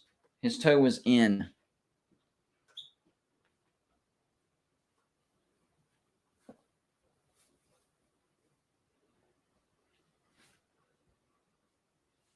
No, he was not out of bounds. His toe was in. And it should have been reviewed. Let's say for the sake of argument, it was out, okay? It's still freaking close. I think it was in. It looked in. That still needs to be reviewed. That's the bottom line. That was not like a clear, oh, yeah, he was definitely out of bounds 100%. No. Stop.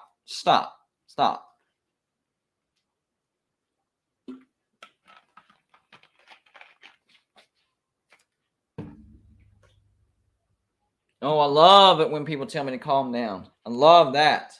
Yeah, that's awesome. I love it when people tell me to calm down.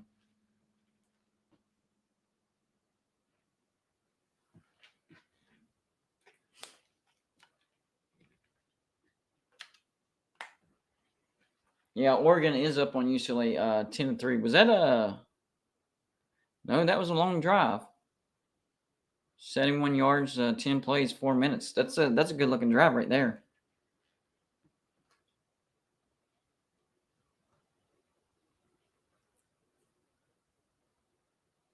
So UCLA will get the ball back on that one.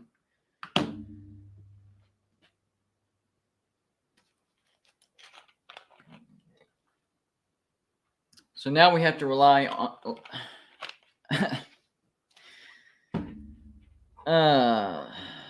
Exactly, Fester. These slow starts are getting old.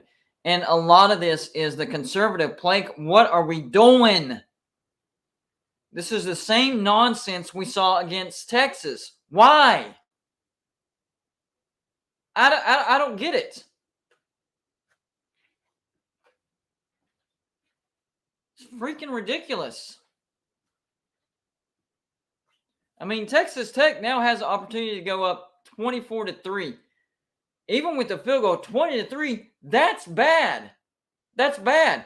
This is deja vu of last year at home against Texas Tech and against Texas. Good play on the defender right there. 100% agree, Fester, though. These slow starts, I don't get it. You know what kind of offense Texas Tech runs. You know that your defense sucks. Those are two facts that you know. Why is there conservative play calling and digging a hole? That's on the coaching. I don't know if that's more on Neil Brown or Graham Harrell, but this is a terrible game plan. Terrible game plan. Horrible game plan.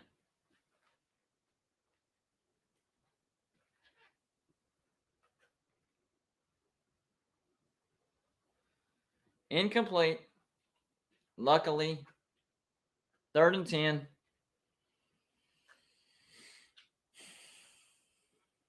And we probably will make adjustments and have a decent second half, but how big of a hole are we going to have to dig ourselves out of? That's always the question. How big of a hole are we going to have to dig ourselves out of? I mean, even with Baylor, that was a win, but we dug ourselves a hole with them as well. Getting him, tackling. Nope, no tackle. He's going to run for a first down. Yep. Why can we not tackle?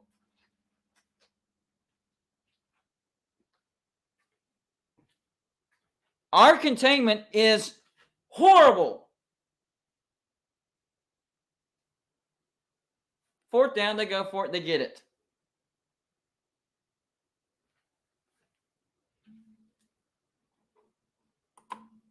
This performance is definitely not acceptable with our talent. Yeah, I mean, I'm to the point where I've accepted we have a terrible defense. I mean, that is what it is. That is what it is. We have a terrible defense. I've accepted that.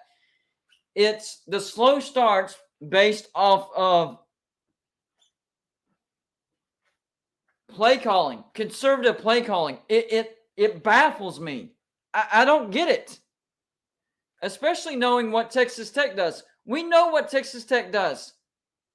They try to get as many plays as humanly possible in. They like to score really, really fast, and they like to throw the ball a lot. We know that.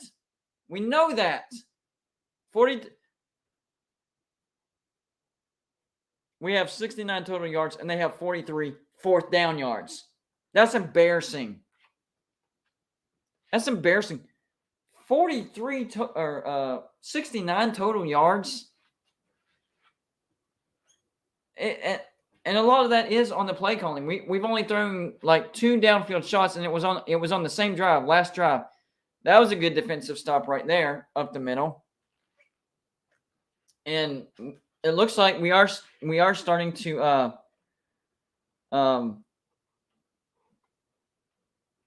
see a little bit better performance on the defensive line. I thought Dante Stills was the go.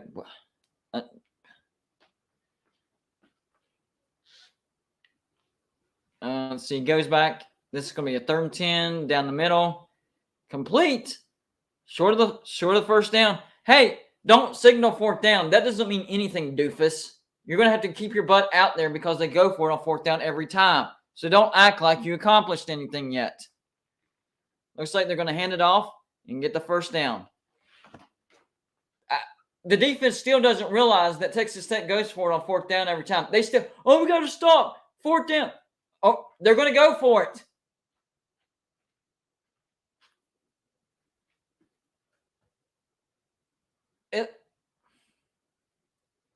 That shows me that not only do we have a bad defense, but they're not intelligent. They're not football intelligent. Like that was a big red flag. I haven't noticed that before. I know we have a bad defense, but that right there tells me that what I saw right there tells me that they're not football intelligent, because we stopped them 2 yards short of the first down. It was 4th down. We had guys holding up 4th down signs, acting like they were going to trot off the field. Are you insane? You know they're going to go for it. Football intelligence, bad right there. Bad, bad, bad. Good job. It's 4th and 2. Get in position. You know they're going to go for it. Don't act like you get a breather and you get to come off the field. You know what team you're playing. Texas Tech goes for it every freaking time.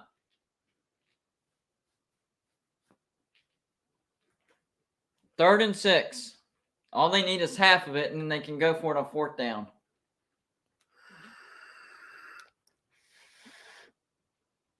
Usually Oregon tied up again, 10-10. It is short, but you know they're going to go for it. It's 4th and 3. Don't act like you won anything. You didn't. You got to win one more down. That's just how they are. Yep, UCLA did just score. It's tied at 10. Thanks for the appreciate the update. Who's that, Fester? Yeah, buddy. Appreciate you. And, of course, Texas Tech is – I'm a little surprised on this one because they're in field goal range. It's going to be 4th and 1. They're coming after the quarterback. Tackle. Wow. Wow. That proved to be a bad decision by Texas Tech. Whoa. Whoa. Got a little greedy on that one, Texas Tech. You were well within field goal range. You could have put this at 20-3. I was surprised that they went for it on that one, because even the last one, when they got in field goal range, well within field goal range, they kicked it. So on that one surprised me. That was a bad decision for Texas Tech right there, but we needed it. We daggum needed that one. Jeez, finally they do something stupid instead of all us. Like we have a dumb defense, guys. I'm not trying to trash talk the guys. I know they're out there trying their best, but we have a dumb defense. I mean, they've had bad game after bad game after, so they're all around bad, right? We know that.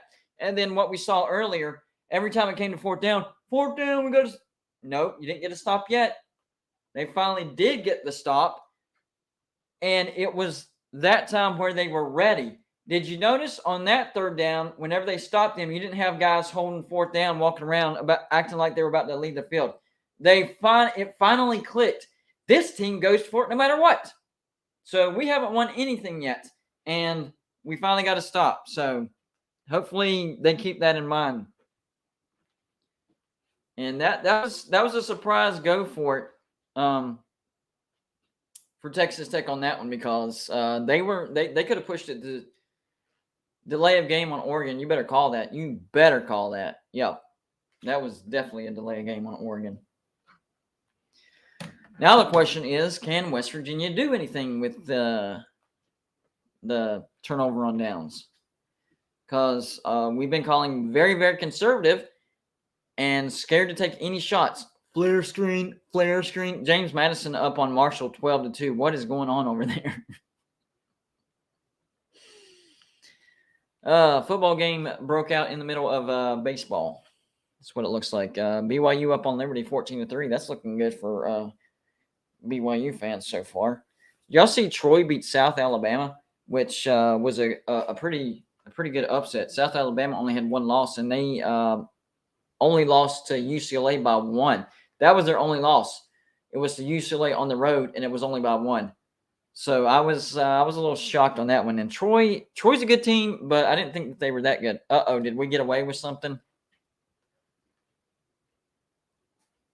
Oh no, he's counting the box. I thought he was counting. We brought that was a jailbreak blitz right there. We brought the house. Did y'all see the telestrator right there? Seven guys were in the box. So yeah, that was a good blitz call. Justin Johnson bounces it to the outside. He's going to get out of bounds, close to the first down. I'm okay with the runs to the outside. We're way more successful against Texas Tech. Texas Tech's too good on the interior of that defensive line. You're going to have to bounce them. So that was a good play call. 2nd and 1, and of course we go up the gut, and he gets it. All right, I'll take it. First down, West Virginia. Looks like we're starting to speed up just a tad. Just a tad. We're still not Texas Tech fast as far as play calling, but yeah. I see that Miami comment. They suck. I don't know what happened to Miami, but they suck. They've lost 3 out of the last 4 games, and their only win was against Virginia Tech, 20-14. West Virginia blew out Virginia Tech. Miami's a bad team right now. First down, West Virginia. We're on the 46-yard line, working left to right. Another handoff in the back. What are we doing? We got to stop doing that, guys. When you're running jumbo and it's a designed outside, you can see that Texas Tech is running it. But whenever you're running a simple 5-man front, spreading them out, and you're bouncing it to the outside, that's when we have success. The play calling is not making sense to me. I'm not understanding this. And you'll see a good play call every once in a while, but then it goes back to the same old bad play calling. I'll give Neil Brown credit. He's given everything over to Graham Hale. He's like, dude, why did you call that, man? Come on, let's take some shots, man. Outside, not a screen, but just an outside out route. We gain 8 right here. Move the chains, guys. Keep the and I wish you would have stayed out of bounds because we need to run some clock too. We need to keep that Texas Tech offense off the field. We're not going to be able to turn them over on downs on every possession. So keep them off the field. Clock's running though. All right. So I thought that was out of bounds clock stoppage, but it wasn't. 3rd and 3. I would throw a quick slant right here. That middle of the defense is wide open. I'm hoping JT sees that and throws a quick slant. That's what we need. No, we're going to run it up the middle. First down. I'll take it. Dragging defenders. Okay. Even if we score here, I don't like how much time could possibly be left on the clock. I don't like that. I'd rather go to halftime 17-10 rather than 24-10. You're in the same boat. Not as big of a hole as Texas, but you don't want anything more than a touchdown deficit going into halftime. That's not good. 1st and 10 on the Texas Tech 40. Clock is running down to around 4.5 minutes. JT back to throw. He's got a lot of time. He's taking this. Oh, dude, take the shot. And the tight end drops it.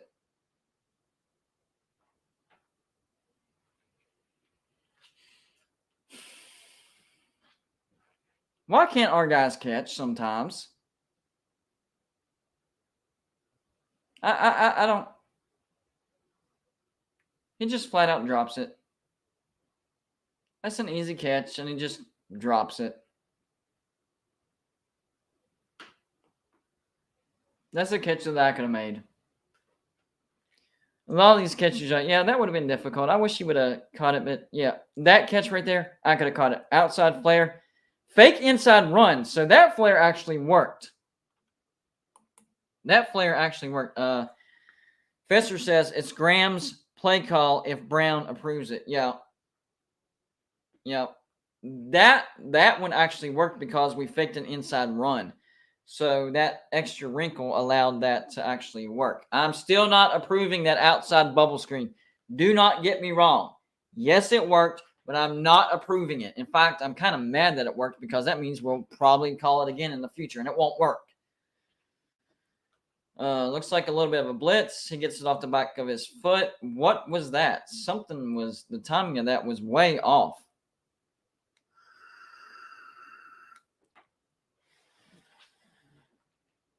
This is some weird plays happening.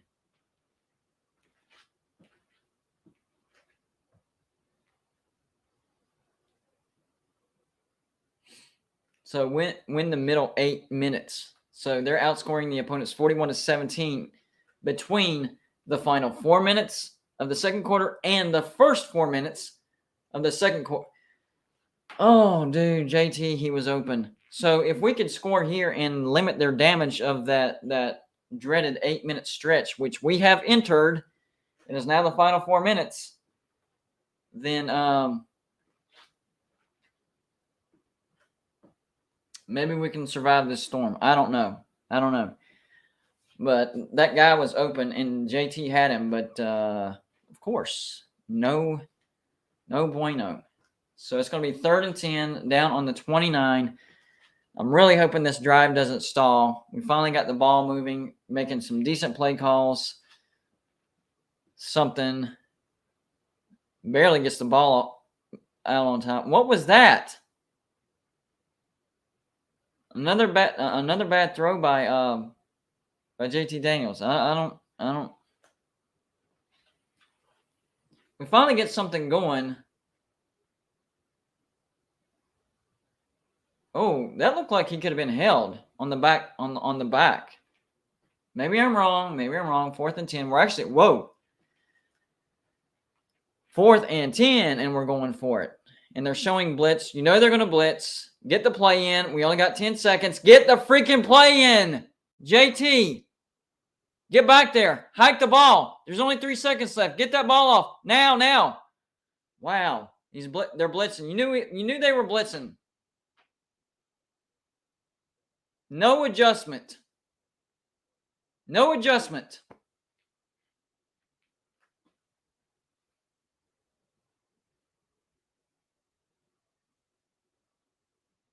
We're making their defense look elite.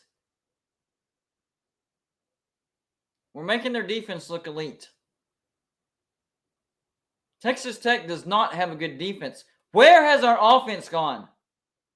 Why is our offense a no-show today? We know our defense sucks. We've accepted that. Our offense...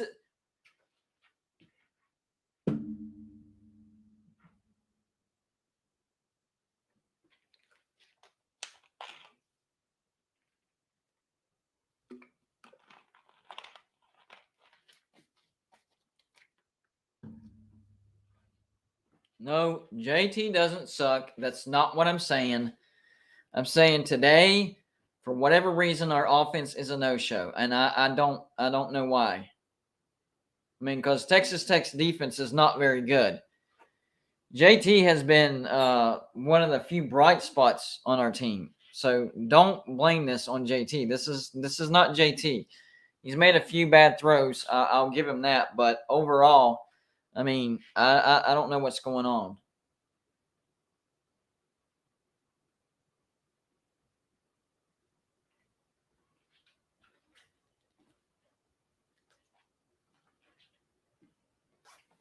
Man.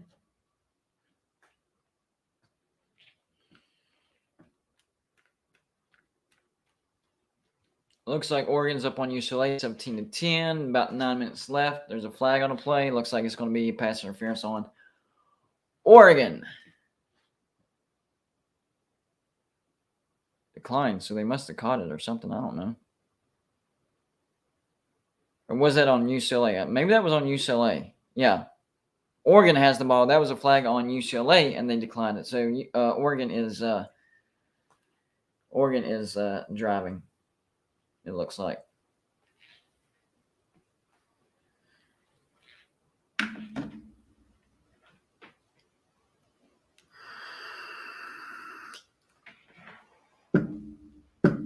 So maybe what it comes down to is we're going to have to just win out at home to get to a bowl because we can't win on the road. Except for Virginia Tech, where Virginia Tech's horrible. So the thing that's confusing me is Texas Tech is not that good of a team. They're not. Statistically, West Virginia and Texas Tech are very, very similar. West Virginia has the better quarterback. West Virginia has the better running back. Texas Tech has a slightly better defense and maybe a slightly better offense all around because of their speed.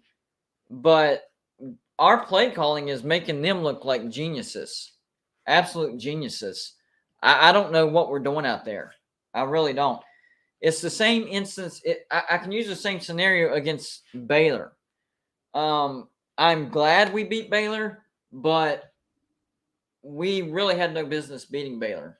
We made a ton of mistakes. Had we not gotten the scoop and score versus Shapen, and plus Shapen got knocked out of the game. Let's not ignore that. He got knocked out of the game, so they were backup quarterback the rest of the way. And then the block point after that that we returned for 2 points. That was a 3-point swing. We won by 3.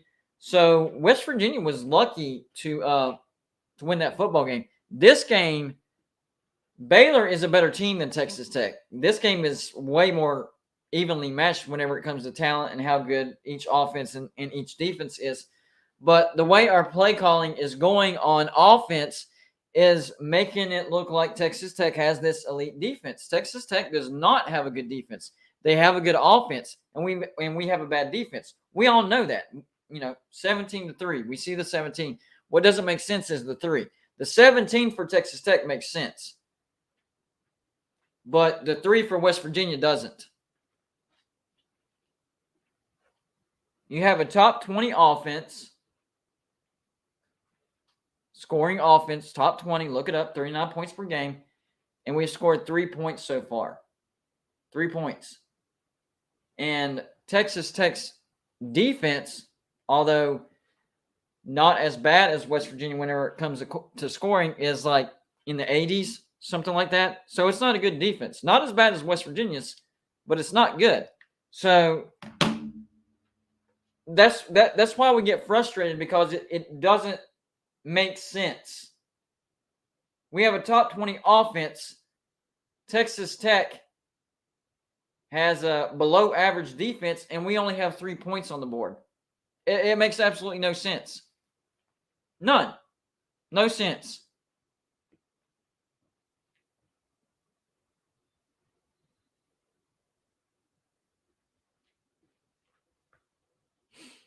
It looks like oh, that was over his head. Almost. He got it off and handed it off. Even mistakes are going Texas Tech's way. They've had a lot of issues like that, but they're able to come down with, like, if that was West Virginia, it would have went over JT's hands. That's just how it goes for us. Outside run, but there might be a flag on Texas Tech. I'm not sure. We'll see. Please tell me he didn't grab his face mask at the end.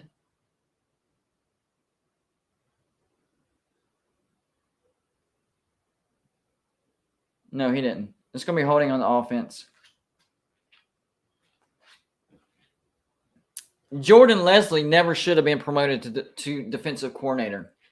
So not only is it fire Jordan Leslie, which I 100% agree, yes, but why was he promoted to defensive coordinator to begin with? I don't get it. I really don't. Jamil Adai should be West Virginia's defensive coordinator right now. 100%. I guarantee you, if Jamil Adai was our defensive coordinator, then we'd be top 20 defense again. Yep. 100%. Facts. So 2nd and 17, they run it a little bit to the outside. I think they gained 4 or 5 on that one, maybe. or maybe it was less than that. I'm not sure, but that was good right there. So it's going to be like 3rd and 12, maybe 3rd and 13. We call a timeout, so we're trying to give us some time. It's going to be 3rd and 15. But you have to be alert. Texas Tech likes to go for it on 4th down a lot. So even if you get a stop here, don't count your chickens yet. Don't count your chickens yet.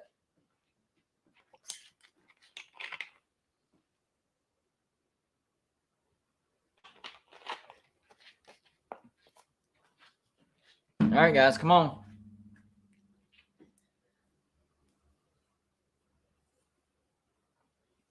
Honestly, as bad as our defense is, are they playing better than our offense right now? I know that's weird to say, and it doesn't make all that much sense, but I mean, Texas Tech came out and blitzed us, but we've kind of contained them, right? And our offense is a no-show. This game makes no sense. 3rd and 15. Looks like they were trying to set up a screen. Are they going to go for it? It's going to be 4th and 15. If Texas Tech goes for it here, that means they literally do go for it. Was he trying to throw it to his offensive lineman? I didn't think I think he didn't realize who he was throwing it to. That was an offensive lineman that he threw it to. So West Virginia might win the last 4 minutes of the second quarter, which is part of the dreaded 8 minutes. So then we got to look out for the first 4 minutes. I will say we do get the ball back. We do get the ball starting the second half. So if we can get a score here, we will get the ball coming out of halftime. The problem is it's only about 1 minute and 40 seconds left, right? And they're probably going to pin us down to the 10-yard line, something like that. So maybe 1 minute 30 like that. The offense that I've seen today, we're not going to be able to drive 90 yards for a touchdown. I just don't see it. But who knows? Texas Tech is trying. Oh, they did come after it a little bit. Layoff. No penalty. No penalty. Finally let it go into the end zone. Good job, buddy. Good job. All right, so we will get it on the 20-yard line. So we'll have to go 80 yards. 80 yards. Oh, man. So our defense has shored up just a little bit. But to counter that, our offense hasn't shown up. That's the nonsense of being a West Virginia fan. The nonsense. Sheer nonsense.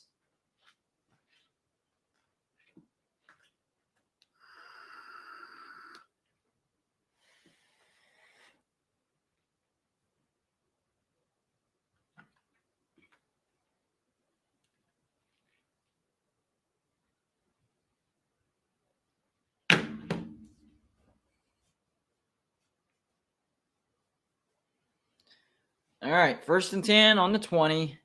Minute 30 left, and we call a run to the outside. It's the play calling that makes absolutely no sense. What?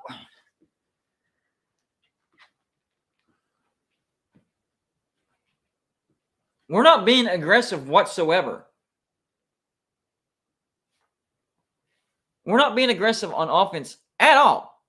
Starting with the play calling, and it looks like Mathis is hurt. Awesome. Awesome.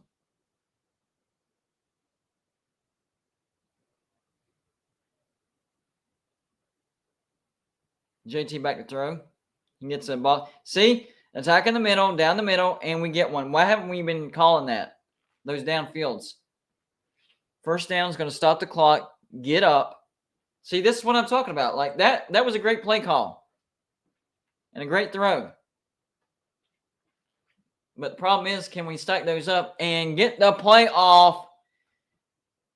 Maybe should have used the timeout. He throws it out of bounds. So 39 seconds left. Just get in field goal range at this point. My gosh. This is garbage.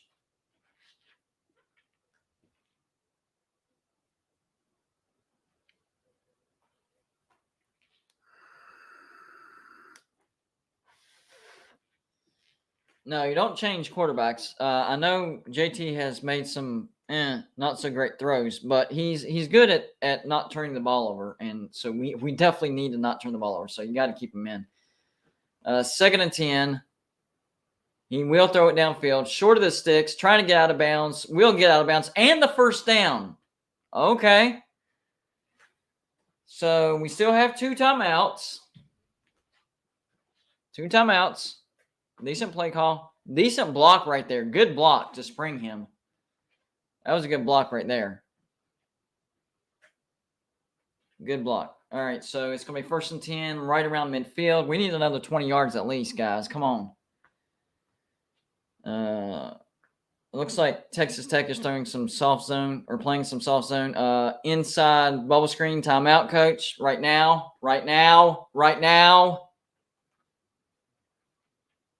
Either he didn't call it soon enough, or the clock operator took off a couple more seconds than he should have. And I'm leaning towards the latter. I think Neil Brown was on top of the ref on that one, and they allowed a couple more seconds to tick off. This should be at 25 or 26. And yes, every second counts.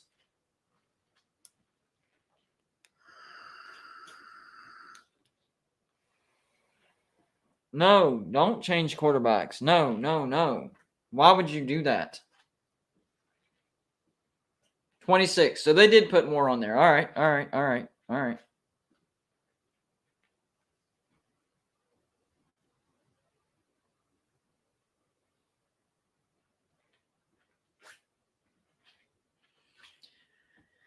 I'll give credit to the refs. They put the 3 seconds back on the clock. All right. Maybe they heard good old Golden Blue Dude call them out. I don't know. Who knows? You never know, right? So we got 26 seconds left. We probably need a good 10 yards just to be safe. We got 1 timeout. 1 timeout. So we're not bad. We're not in a bad position. But we got to be less conservative in the second half. Especially that first drive is going to be so important to this game. JT back to throw. Looks like he's going to take a deep shot. Oh, that's interference. He still caught it. He still caught it. What a play by Sam James. I can't believe I'm saying that. Good old Stone Fingers comes through. Pulled him down, still got it. I knew it. Good old Stone Fingers was going to bring it down. Look at this one-handed catch. That is an Odell Beckham Jr. catch. Whenever they come out with that new NCAA football game, that needs to be on the cover. That catch right there needs to be on the cover. All right, nothing stupid, guys. Nothing stupid. We're in field goal range now. Is Texas Tech going to call a timeout?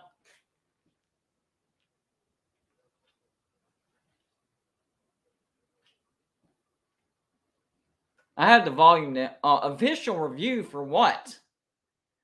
Well, okay, if he didn't catch it, then take the penalty, right? I mean, if he takes the cake away, then if they take the catch away, then just take the penalty, right? Oh, no, you already declined it, so we can't count that either. I think that was a catch. I didn't see the ball move at all, really. Maybe a smidge. I don't know. What do y'all think? Comment section. Was that a catch or not?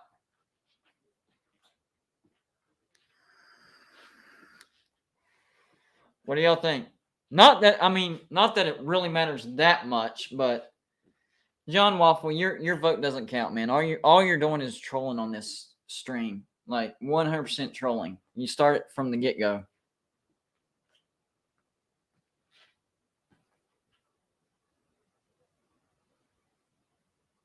That angle tells us nothing. I think it's a catch, but right.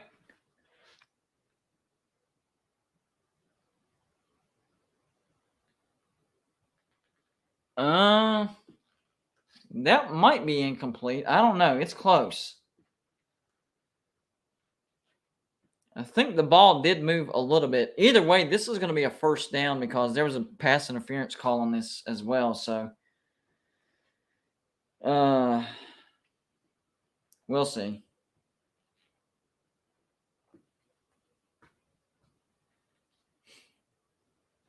It's definitely close. They're taking a lot of time to look at this, but at least we have the pass interference to fall back on. Hey, maybe West Virginia can win the 8 minutes from hell. Usually it's Texas Tech. They outscore their opponents like, what was it, 41-13, something like that. It's the 8-minute stretch of 4 minutes, the last 4 minutes of the second quarter and the first 4 minutes of the third quarter. So if we can beat them at their own game, that gives us a good shot because that's where they say that Texas Tech usually puts the game away. So, yeah. Come on.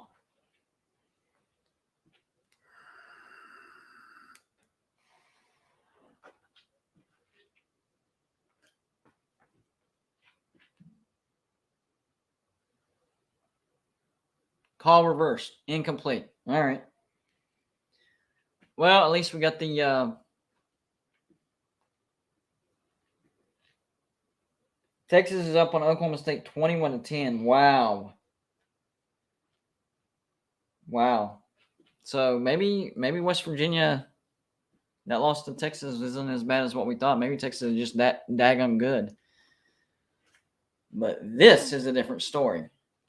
Oh, they're really happy about. Wait, did we got the penalty though, right? Yeah, 1st and 10. But they're super happy that was declined. Still in field goal range, I believe, but another 5 yards would really help. What are we doing back in the shotgun? We do have a timeout out to the side. Conservative play calling right there, but out of bounds. That was a late hit.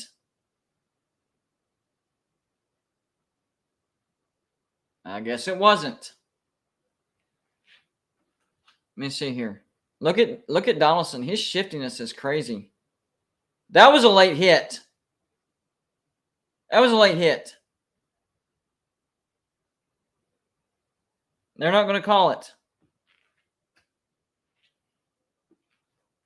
13 seconds left. 2nd and 6. I say you take one end zone shot here. One. You do have a timeout, so you can throw it over the middle. He might be playing for field goal position, but you got to take a shot. And that's what he does. He's taking a shot. Outside. Picked off. You got to be kidding me.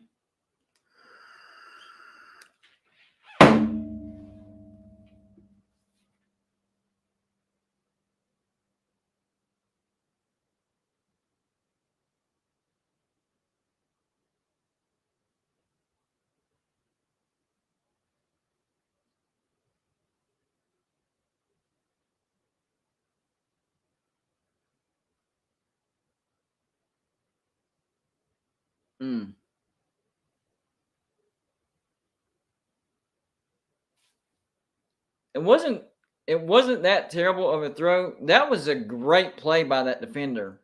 I mean, he was fully outstretched. I got to give them credit for that one. That was a great play. That was a really good play right there. If JT would have put 6 more inches on that, I think we would have had it. But credit to the Texas Tech defender.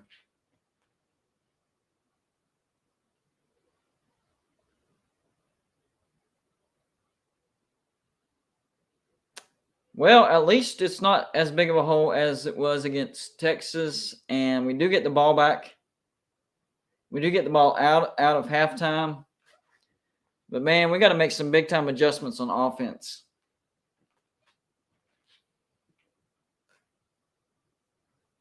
Big-time adjustments are needed for sure. Can't be doing stuff like that.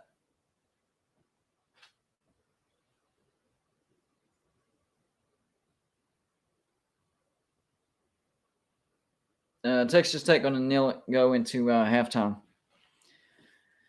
So Texas Tech is up 17-3. this game is not making any sense. Number one, it's not a very high-scoring game. I thought this was going to be a shootout.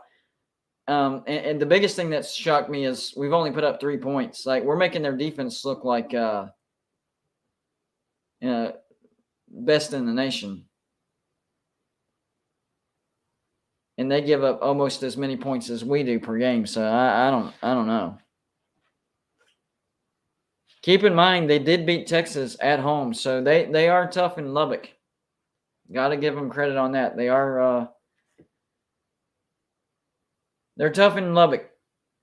And I would say I still think that was a good throw by JT, but the play by the defensive back was tremendous. I mean, if you go back and watch, I mean, he was outstretched, fully outstretched, coming off his back heels. That's an athletic play right there. That was a great play by them. All right, I got to run and use the bathroom real quick, guys. Be right back.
John Waffle says, I'm glad I was right. What were you right about?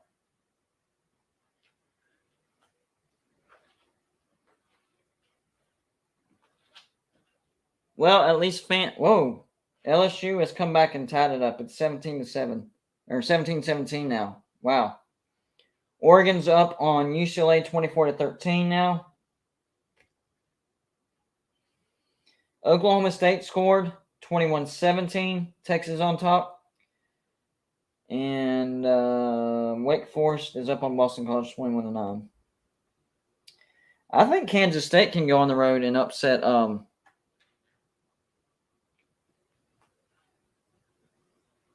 TCU on the road. I really think they could.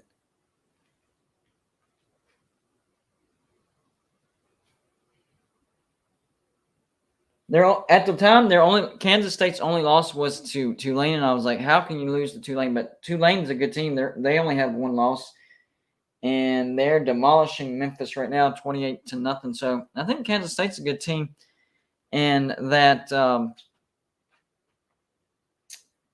Kansas State's a good team as well.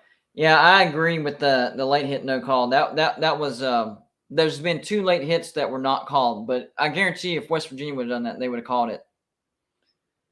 But you can't blame this totally on the refs. I mean, our play calling is just is bad. It's really, really bad. I don't get what our game plan was going into this. Like we're going with bubble screens and zone runs, and it's not working.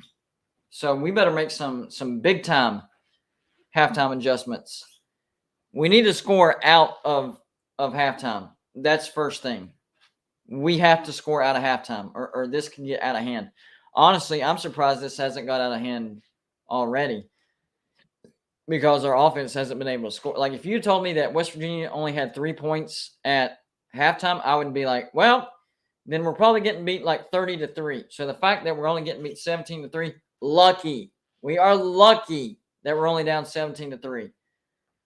So we have to score coming out of halftime. We have to start taking more shots down the middle of the field, like I said in the preview of this game. And we're not taking shots. Every time we have taken shots in the middle, it's worked. So why can't we do that more? I don't get it. We're trying to go outside way too much. And their quarterbacks is probably the best part of their secondary. Their weakest part is their linebackers and their safeties. And we're not We're not going after them. We're really not. So there's a lot of adjustments that need to be made. There were some bad calls or no calls as far as late hit out of bounds, but what can you do about that? The things that you can do is start throwing over the middle and making big plays. You have to. You have to start attacking the weaknesses of the defense, and we just. I would say we're running the ball okay. I wouldn't say good just yet, but I don't have any complaints with the running game. But still, we're too conservative. We have to take shots down the middle of the field, especially now that we're down 17-3. I thought we would have already started doing that, especially after you get down. You have to start making up those points, and we still haven't. We did a couple times there on the last drive, and then of course the interception in the end zone, but. Besides that, nothing much. Quick timeout, guys. Need to grab something real quick.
Got a Georgia Tech mini helmet today. It's one of the older Riddle helmets, still mini helmet, so I'm going to display it. So we have 2, 4, 6, 8. We have 8 SEC teams represented. 2, 4, 6, 8. 8 Big 12 teams represented. 1, 2, 3. Oh, we had more. 4. I think we have 4 SEC teams represented. 1, 2, 3, 4, 5. Looks like 5 Big 10 represented. Only 1, 2, 3. I think just 3 Pac-12 teams represented. It's still not bad though. Not bad, not bad. Pac-12 being represented.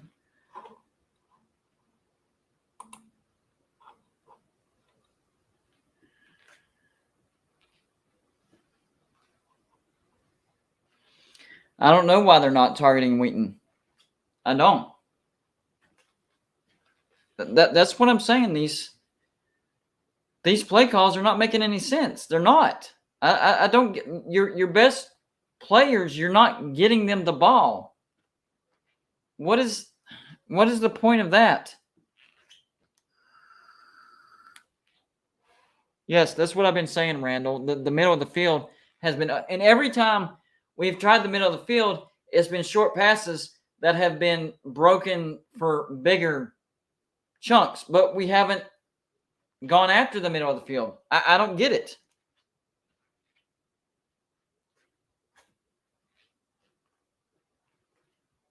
I don't get it. I really don't. I don't get it.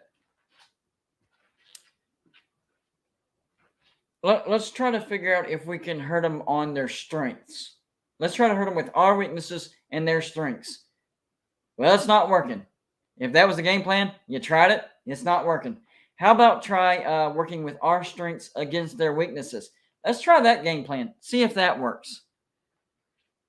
I really don't understand a lot. And I know that Neil Brown is a percentage coach, but even that doesn't factor into the nonsense that we're seeing. It really doesn't. Looks like Ole Miss goes back up on LSU 20-17. About 3 minutes left in that game. LSU with the ball first down. Halftime, Tulane up on Memphis 35-0. I was surprised that the spread was so low on that game. It was Tulane was favored by 7 points. I didn't understand that at all. So on my spread pick, I was like, I'm laying the 7. Easy. And, of course, they're obliterating the spread right now. Oregon scores again, 31-13. It looks like UCLA has ran into a buzzsaw. Not good for the Bruins. Let's see here. Let me check some other games real quick, guys. Yeah, Liberty is now beating BYU was up 14-3, and now Liberty's up 20-14. That's a little strange. Notre Dame 30-14 on UNLV. UNLV is a really, really bad team, so 30-14 is not impressive at all.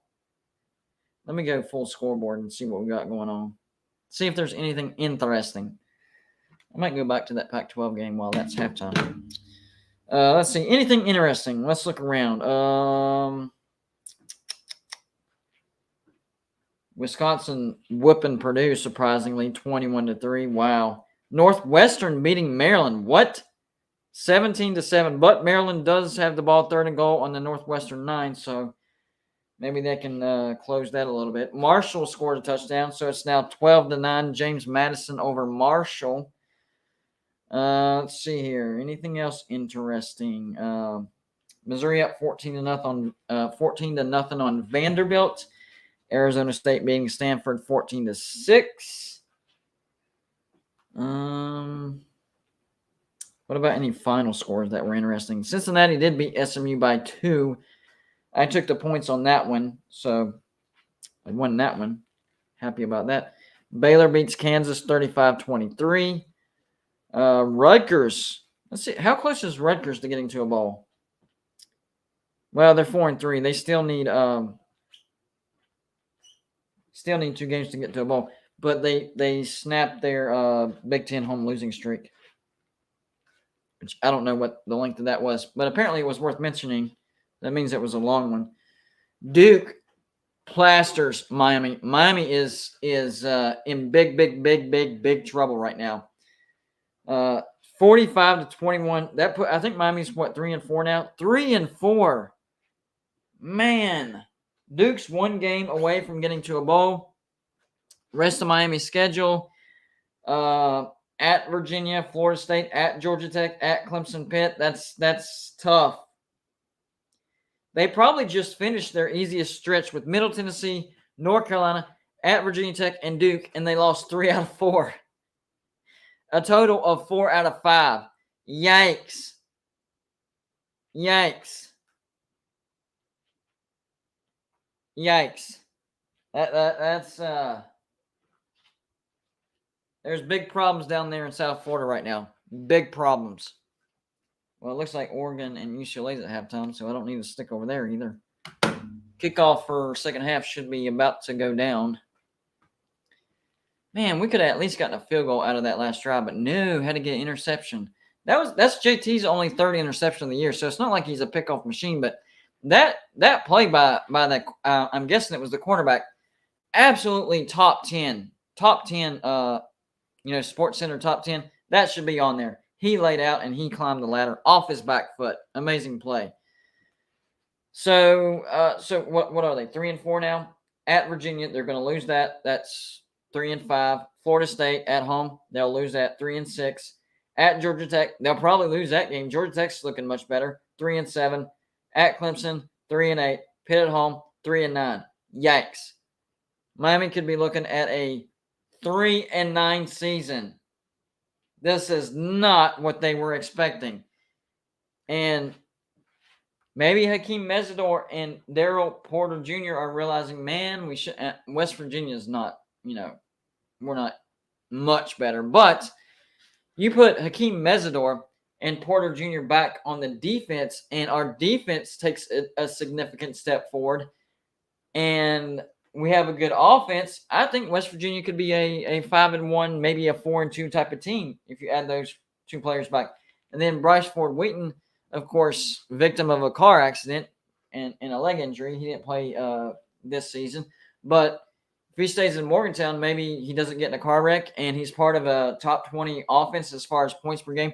As good of a season as Bryce Ford Wheaton is having, I think Winston Wright would have an even better year if he would have stayed at West Virginia. So transfer portal really, really got us in the offseason, and I think those guys may be regretting transferring out of here. I don't know. The grass is not always greener on the other side. Just ask Emmett Matthews Jr., who transferred from basketball player, by the way. He transferred from West Virginia to Washington and then transferred back to West Virginia because he realized he thought he would be the star player at Washington, but he realized the passion wasn't there. They weren't a very good basketball team. He wasn't getting the exposure that he wanted.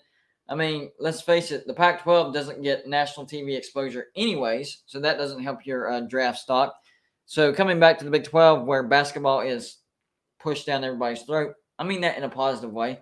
That was a good decision. Miami is not a blue. We've had this talk over and over. Miami is not a blue blood. There's only a certain amount of blue bloods, and it's going to stay at that number. Nobody can be accepted into the blue blood. Nobody can be kicked out. There's a certain amount of blue bloods that are blue bloods, and that's it. And it's not even that big of a deal, all right? Blue bloods don't mean that you're better than everybody else or anything. There's just certain criteria you have to meet to be a blue blood. And Miami's not a blue blood. Not even close, actually.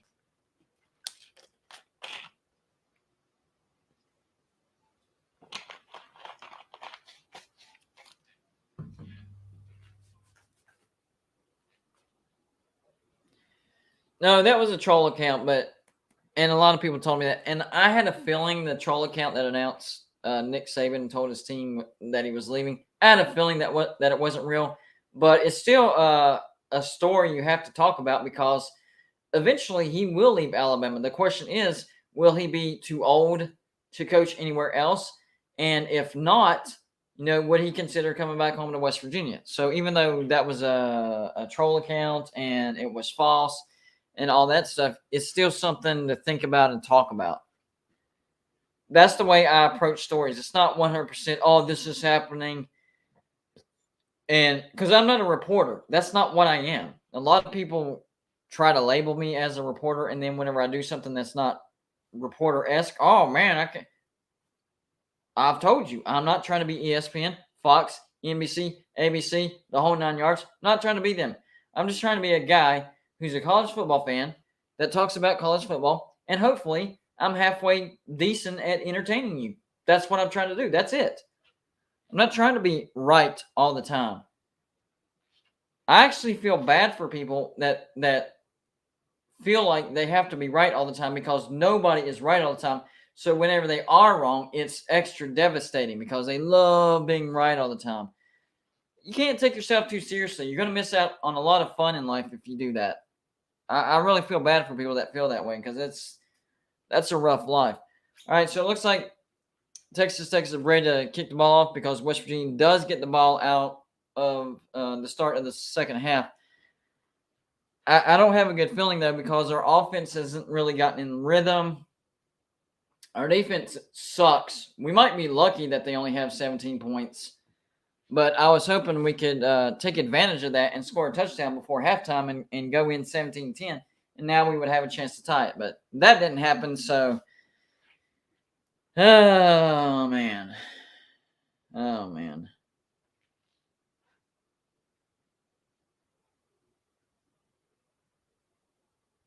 I appreciate that, Justin. Appreciate that. I mean, that's all I'm trying to be. I'm just trying to be entertaining. That's it. I'm not worried about, number one, what do people think about me? I hope that people are going to think what they think. Okay? I can't control what people think. I stopped trying to please everybody a long time ago because I learned that's impossible. Impossible. So I stopped doing that, and I stopped there for a while. I was worried, what if I say this and it doesn't happen, or this is wrong? And that you kind of bottle yourself up if you worry about that too much. So it's just like, talk college football, all right? And try to be entertaining, try to be engaging, try to talk about stuff that people are interested in. That's what it comes down to. And we come out and we run a safe run play to the left side, 2nd and 8. Guys, good play call right here. Because another bad play call and we're way behind the sticks. And we call a run play. He bounces it to the outside. Might be a hold. First down. But like I said, might be a hold. You got to be kidding me.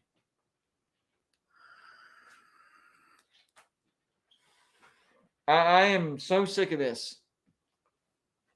Yep, holding. Coming out super flat again. I'm. The offense is the strength of this team, and we are flat today. Our offense is stagnant, flat, boring, the whole 9 yards. Bad.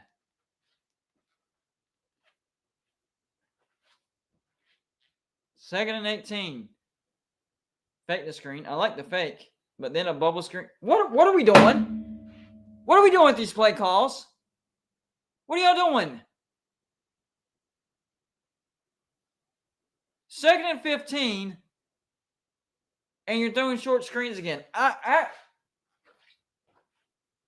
This makes absolutely no sense. We are not attacking at all. We're not attacking. Our offense is not attacking. Why? 3rd and 18. Probably run a delayed draw or something. I don't know. Oh, took a shot on that one. Did he catch that? Intercepted.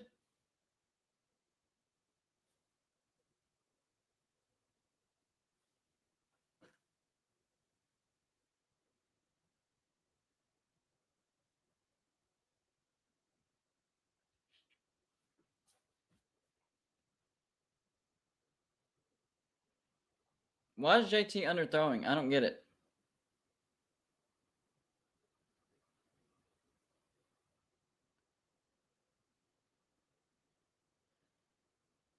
That's at least reviewable worthy, right? He's down right there. I thought we had possession going down. Nope, not going to review it.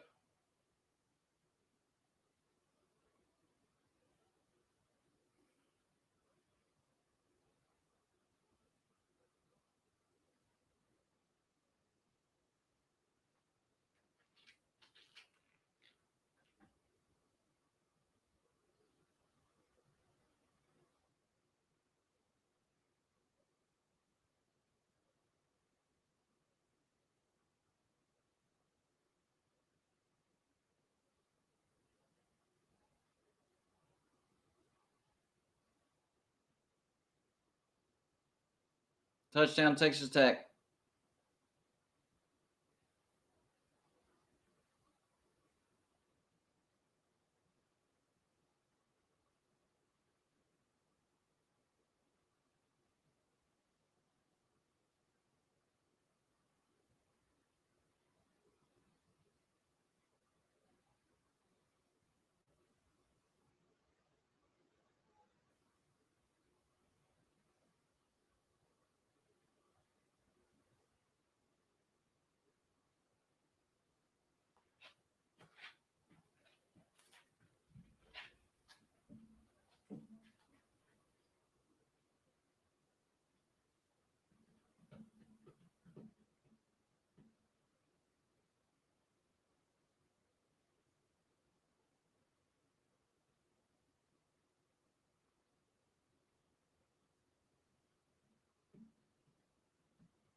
Is this still halftime in the other game?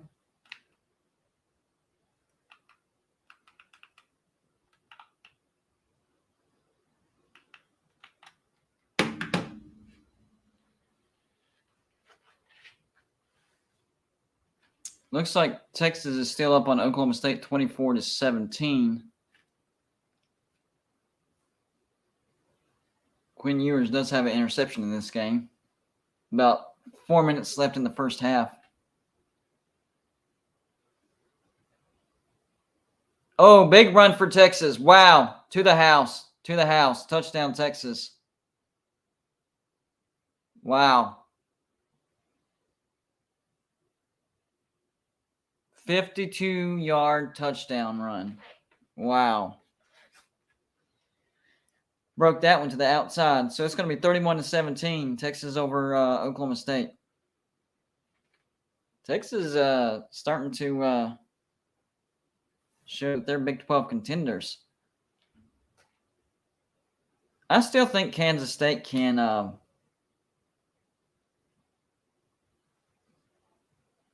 upset TCU. I think Kansas State can upset TCU.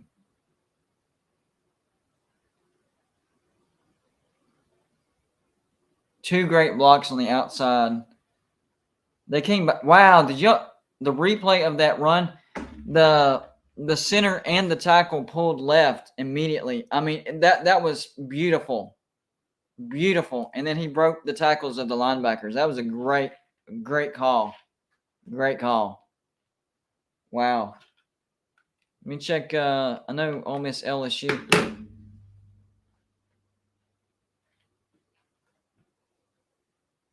I've done live streams where West Virginia has lost in the past, but this game that we're watching now is not even watchable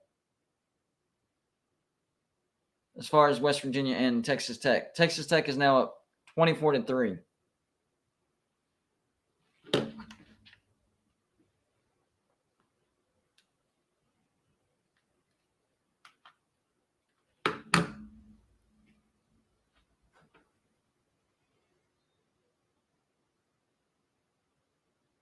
We absolutely suck.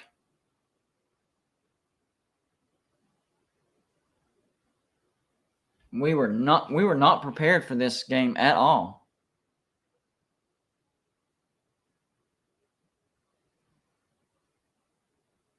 Not at all. 24. Well, there's the hole right there. Same exact hole as Tech. We're officially in the same exact hole as we were coming into the second half against Texas. We did it.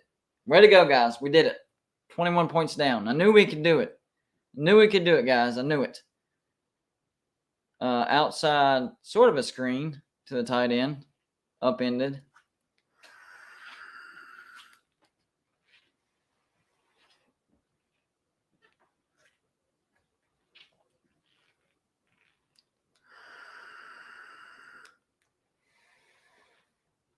I just don't understand the play calling up to this point on offense. I don't understand it at all. Defense, I've given up on. We suck on defense. But offense, I don't know what we're doing today. I don't.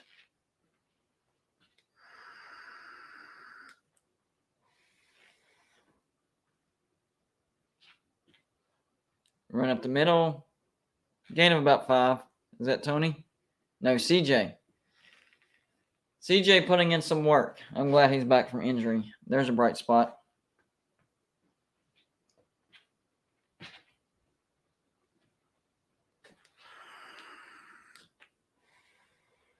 Who's that? Is that Milam?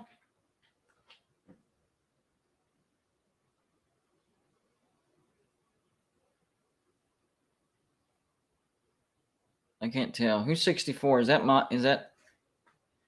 Yep. I think that's Milam. Crap. Best offensive lineman about to go down.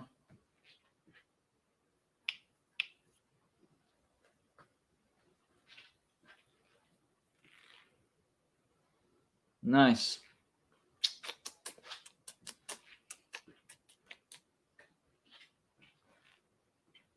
Yep. One of our best offensive linemen. When it rains, it pours. No, that's Milam.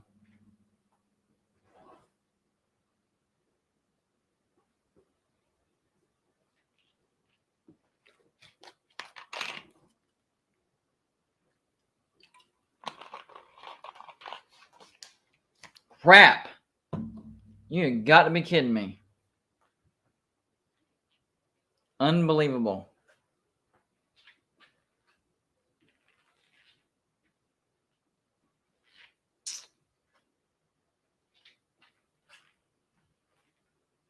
When it rains, it pours.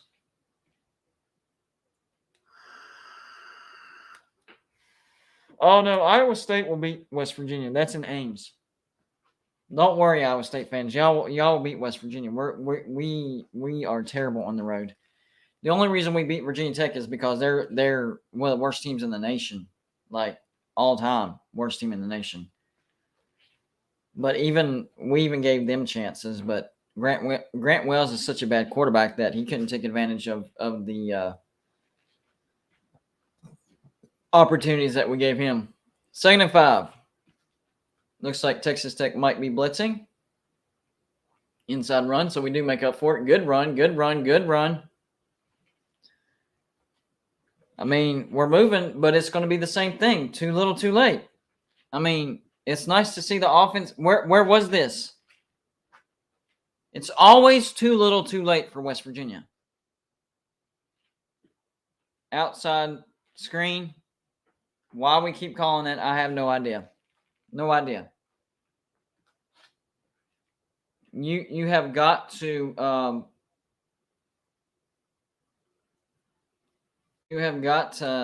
rip that playbook out. Well, John, it was a showdown between two bad teams. I mean, Pitt lost to Georgia Tech, so I mean, I don't know what you're so surprised about.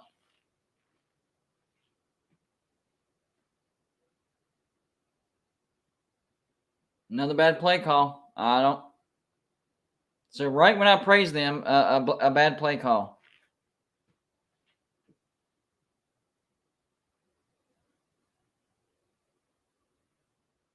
Man. Doesn't make any sense.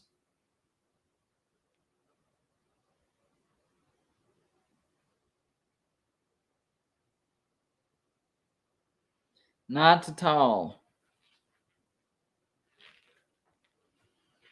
Not at all. Ugh. So 3rd and 15. Nice. That gets deflected, so it's punting time.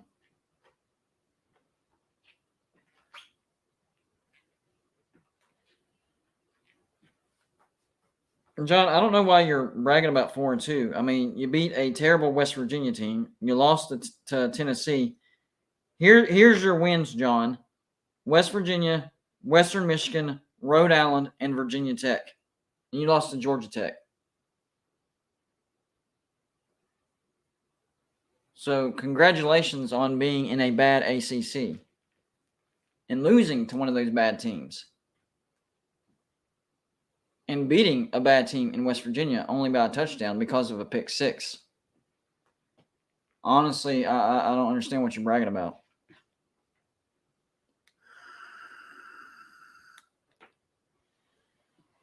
No, Pitt's not winning Coastal. That's not happening. It'll be either North Carolina, maybe Duke. I know North Carolina just beat Duke. Let me see.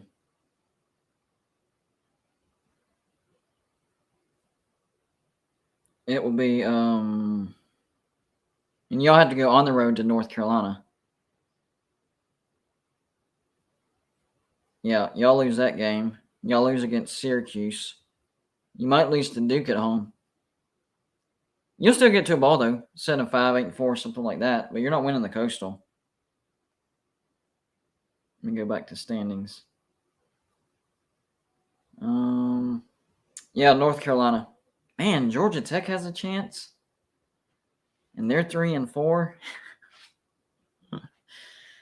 I say it comes down. I think it comes down between North Carolina and Duke, and North Carolina owns the tiebreaker, so it's probably going to be North Carolina.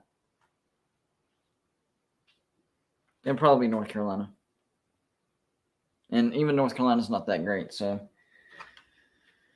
the Coastal is a train wreck this year. Yikes! I mean, look at the Atlantic. I mean, they got 4 ranked teams: number 5 Clemson, number 14 Syracuse, number 13 Wake Forest, number 23 NC State.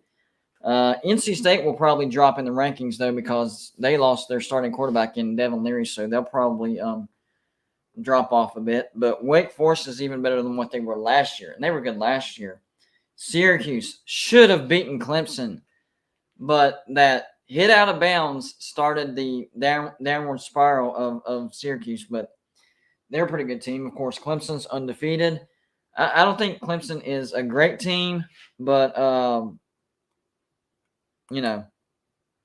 oops. Yeah, that's what I was saying, John. I think you're losing you're losing North Carolina. That's a road game. You might beat Duke. That's at home. But North Carolina's going to win the Coastal. I'm trying to see what games North Carolina has left to see how tough the remaining schedule is. Their next game, they get Pitt at home. They'll win. At Virginia, that should be a win. At Wake Forest, that's probably a loss. Georgia Tech at home, they should win that. NC State at home, they should win that. Yeah, you're looking at probably a 10-2 North Carolina. 10-2. They should win the Coastal.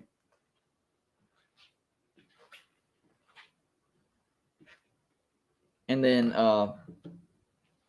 get blasted by whoever wins the Atlantic.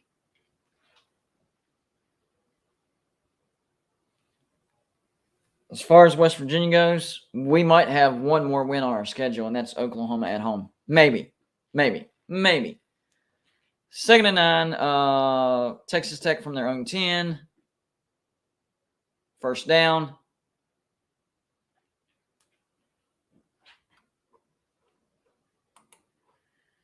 John says, we about to whoop Louisville. FYI, Panther Nation is in town. We're loyal. What? You're definitely not loyal, but I do agree that you'll whoop Louisville. Louisville is a terrible team. Terrible. Oh, he landed on his head. Yikes.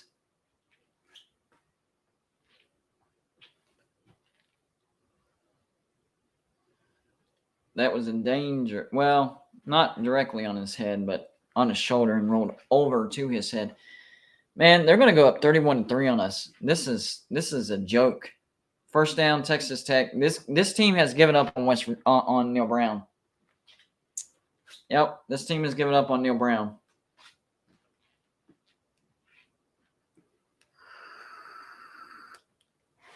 I mean, even if you look at the eyes of JT Daniels in this game, he's given up this game. He's done. He's tapping out. 2nd and 10. The only reason Texas Tech didn't get a first down on that one is because he overthrew him. These receivers are wide open all over. Well, there's a flag on the field, so that might bail out Texas Tech. We'll see. Maybe a defensive holding or a pass interference on the defense. No, that's going to be on Texas Tech, I think.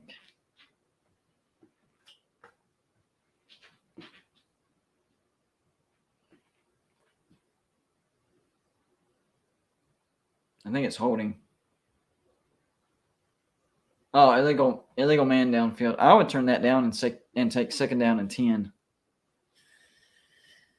Looks like that's what they're doing. It's going to be second down and 10 from their own 40-yard line. Back to pass. Flare route. First down.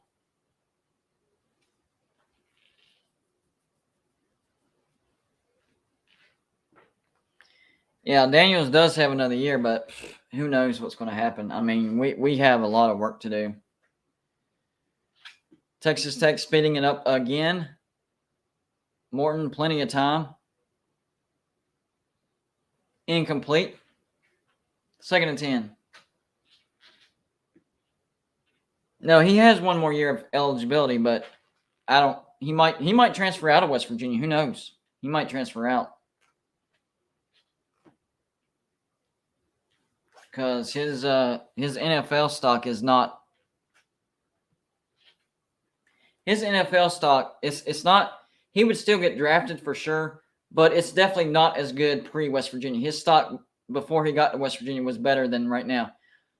Why our guys are not tackling, I don't know. Like, he had him stopped before, but he let him go. Did y'all see that? We're letting guys go. I don't get it. Did he think he was out of bounds? Doesn't matter. It makes no sense. First down, Texas Tech. Back to throw. Another screen. Drop. Incomplete.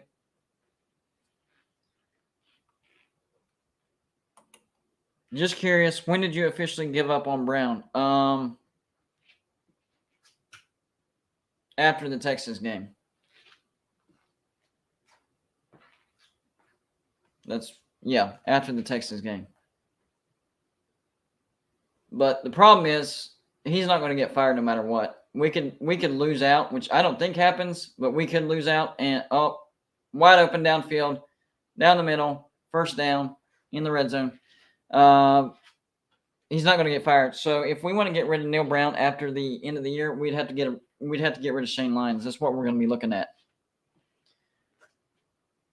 How Shane Lyons keeps coming out and says, we have confidence, we have confidence, we have confidence. I know we get a win over Baylor, but, I mean, look at the game. It came down to Baylor mistakes, not what West Virginia did. It was what Baylor didn't do. So, our next game is a home game against TCU. We might have 35,000 fans there. Might. It would shock me if we have 40,000 or more fans at the next game. I would be shocked. The team has given up. The fans have given up. I don't know what else to say. Is that a touchdown? Yep, touchdown, Texas Tech.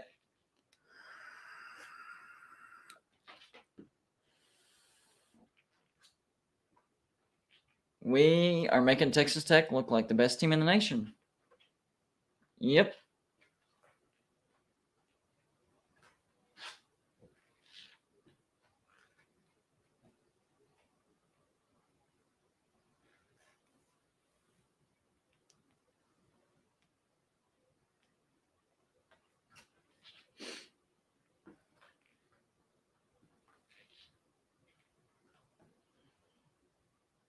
Yep.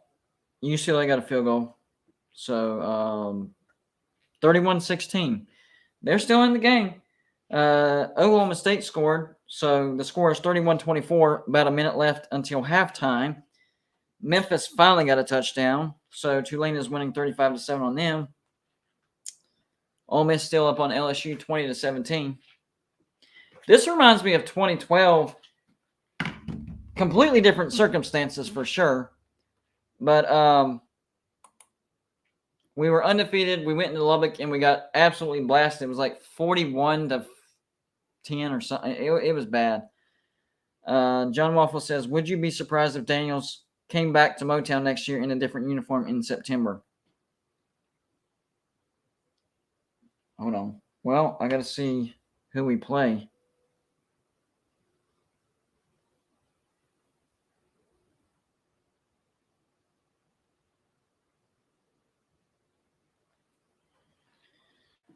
Different uniform.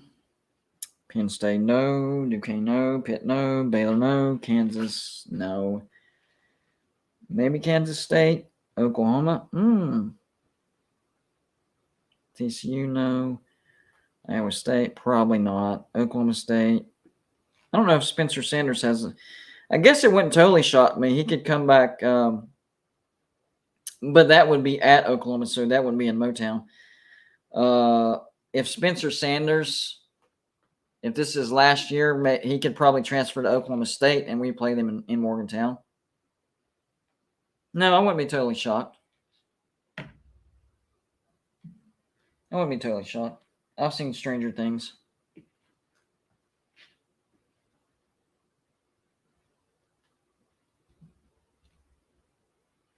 Quick reminder, y'all make sure to hit the like button. Helps the video tremendously, even if you don't like me or you don't like the game is a snooze fest, so you're not saying you like the game. Doesn't matter if you like West Virginia, Texas Tech, me, college football in general. It just helps the video. More likes, more comments you have, the more it hits the YouTube algorithm. It gets suggested more.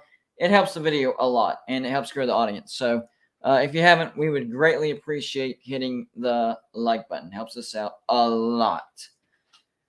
John Waffle says, I'm talking about Pitt. Nah, I don't see him transferring to Pitt. No, I wouldn't see that. I could see Oklahoma State or maybe TCU depending on Max Duggan, but I mean, it's possible, but yeah, I would probably be a little bit surprised.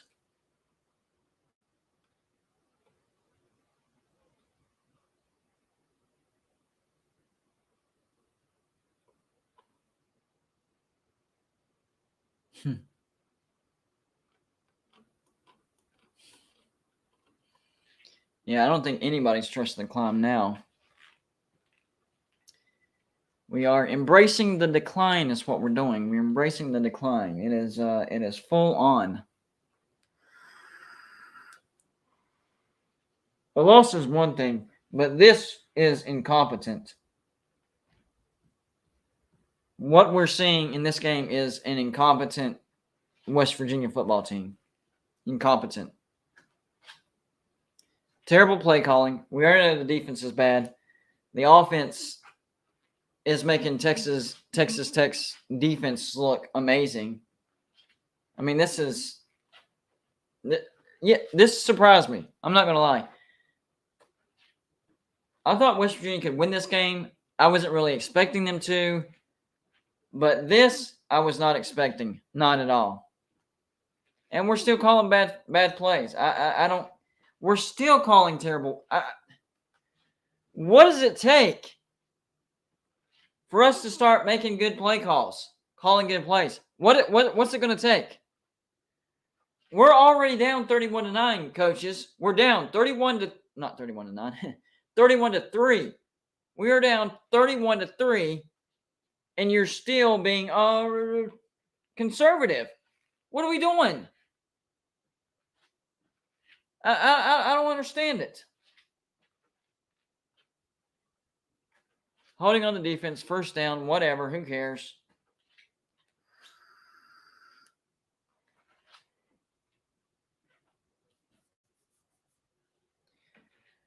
I will say this. There was a play in the first drive of Texas Tech where our defender had a chance for an interception. If he brings that down, I think the game is a little bit different right now. But it's feast or famine is what we're seeing. Defense has had 4 opportunities that I've counted to stop a drive, turn them over, but instead we barely miss and they score. So it's feast or famine. And for the Baylor game, it was feast because we were able to get those bounces of the ball and we were able to get the turnovers. But in this game, it's freaking famine. We're missing those big plays, and Texas Tech is destroying us. I mean, I'm embarrassed to be a West Virginia fan right now. Flat out embarrassed. Run up the middle, down to the 43-yard line, I guess. 3rd down and 5. Who really cares? I don't know. My gosh. If there is anybody left on the Neil Brown bandwagon before this game, it is empty now. Empty. 1st down, West Virginia. Who cares? There is nobody that's on Neil Brown's side right now. No, I guarantee you there is not one person that is on the bandwagon anymore. John Marzullo says, does number 0, Bryce Ford Wheaton, have any eligibility left? Oh, yeah. I think he actually has 2. He definitely has 1, but I think he's a sophomore. Not 100% sure. 1st down, West Virginia. Couple of good play calls. As you can see, whenever we get in some good play calls, we're able to move the ball. Why haven't we done that all game? JT takes a shot, underthrows it again, though. Touchdown, West Virginia. Flag on Texas Tech. That's a flag on Texas Tech. That's going to be interference. Bryce Ford Wheaton, great catch. Touchdown. Where's that? And that was underthrown, but that might have been underthrown on purpose. That one right there. That has to be, if that's offensive pass interference, I'm yeah, okay, so that's the touchdown because they said decline. All right, we got a touchdown. Now what? I don't know. Can we mount a massive comeback? Not if we continue to play defense the way we have been playing. That was a great catch right there. Hey, Bryce Ford Wheaton is a fighter. So I give him credit on that. As bad as we've been today, he's still out there fighting. Good job, buddy. All right, so we get a touchdown. I was beginning to think that we were not going to score a touchdown at all. I was beginning to think that. 31-10. But once again, the hole we dug ourselves, we got to stop. These slow starts, I mean, this is beyond a slow start, though. I mean, this is a slow half of a game, almost 3/4 of a game. I don't get it. Is that game preparation? Is that bad routine? Is that play calling? I think it's a combination of everything. It's definitely play calling. The play calling for offense has been absolutely terrible. Honestly, Texas Tech hasn't had to play that much defense because our play calling has been that bad. I will say that was a great defensive play whenever JT went for the touchdown right before halftime and the dude laid out off his back foot and caught the interception. I about fell right there, guys. That was a fantastic defensive play right there. I honestly don't think that was a bad throw because the dude, it was almost like he had go-go gadget arms. I mean, he was full extension. Great defensive play right there.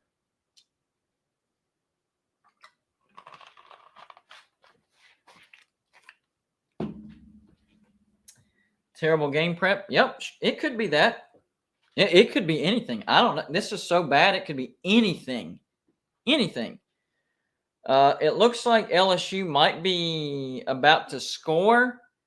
LSU is up on, or Ole Miss is up on LSU 20-17.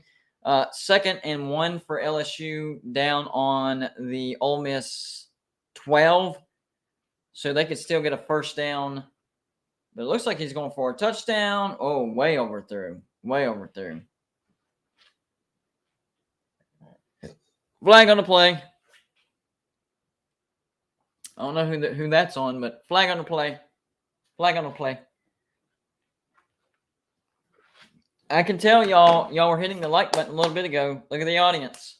You're the audience. Good job, guys. Anybody else that hasn't hit the like button, we'd greatly appreciate it if you did that. even if you don't necessarily like me or West Virginia or anything about this video. It just helps grow the audience. That's more people to talk trash to, back and forth, all that good stuff. So hitting the like button helps me, and it helps you as well. That was I didn't see. I was too busy yapping. I didn't see what that. Oh, it looked like he pushed him out of bounds, but that was uncatchable. If they called that on the defense, I'm not so sure about that. That was an uncatchable pass right there. I'm not. Yeah, that was on Ole Miss because the ball is now on the 2-yard line. 1st and goal for LSU. 1st and goal. And they're going to take the handoff. He's going to try to power his way. I think that's a touchdown. LSU takes the lead over Ole Miss. Uh-oh. I would say upset alert, but I think LSU was actually favored in this game. How Ole Miss is still undefeated, they're lucky, and their schedule is a tad soft. They could pick up 3 or 4 losses. That was not a touchdown. How that was not a touchdown, I don't know, but that is a what? Before the snap, previous play is under review. That'll be called a touchdown, whatever. It should have been called a touchdown right off the bat. That was an unnecessary play. What if somebody got injured? All right, Texas Tech has the ball back, 25-yard line. They're running a misdirection. Good tackle for a loss. Okay. I'm not getting my hopes up. I refuse to get my hopes up. We are down 31-10. We're not winning this game. We're not coming back. I am not getting my hopes up. No. I ain't going to do it. I ain't going to do it.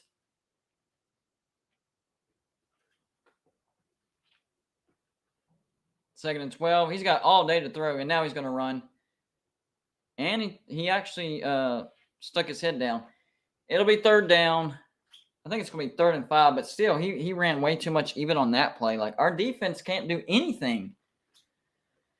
And you know they're going to go for it on 4th down. Dropped. So it is going to be 4th down and 5. Are they going to punt? I'm not getting my hopes up. No. Not going to do it. I ain't going to do it, guys. I'm not. No. No.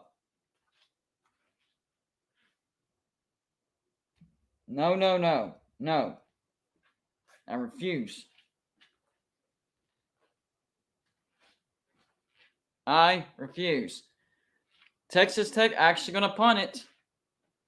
I guess being on your own, don't run into the kicker. Oh, man, what a kick. And he fielded it cleanly, too. Wow.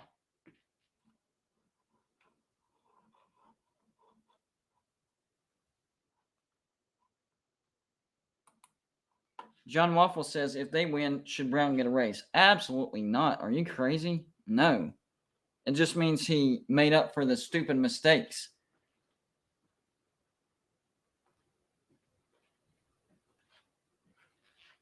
That's all that means. But we're not winning. Stop.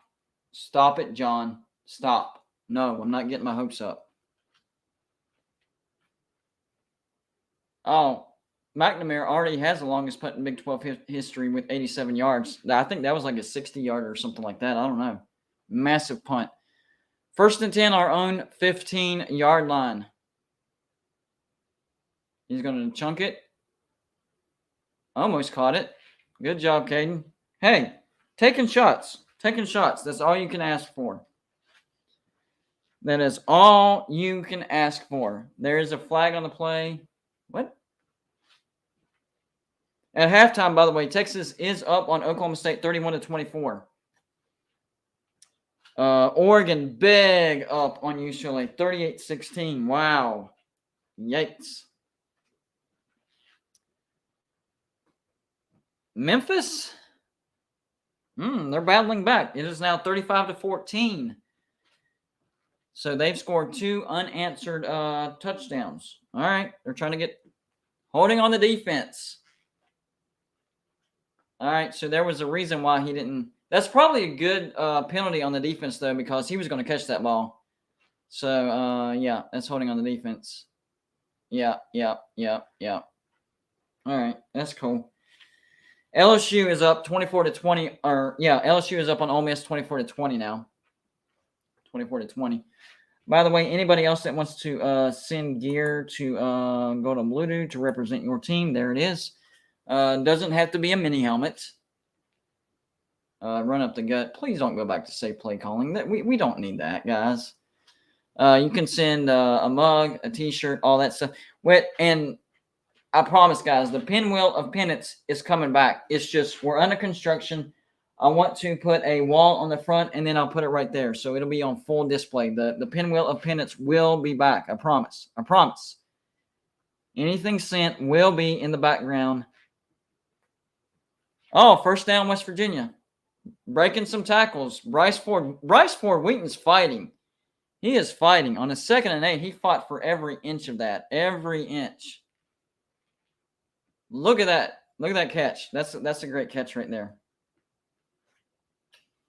And yes, I promise, even if it's a Texas, I'm not going to put your helmet upside down. If it's Texas, over the middle, he caught it. Why did he go backwards, though? Come on, Donaldson. See, Richard King sent me a Pitt helmet. I'm not disrespecting Pitt. They're on the shelf.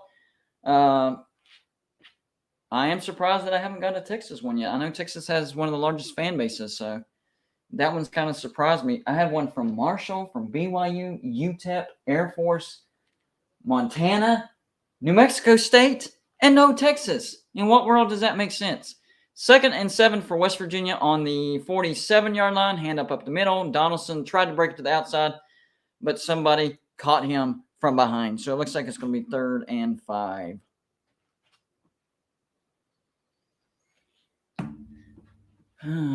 But he's still a good running back, but he was just caught from behind. Good play on the defense. We're still running the ball. Why? On a 3rd and 6. Was that a fumble? I think we fumbled.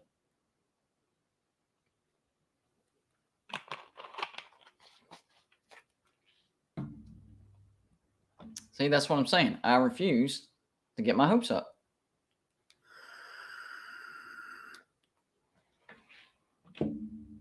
Because we always do something stupid.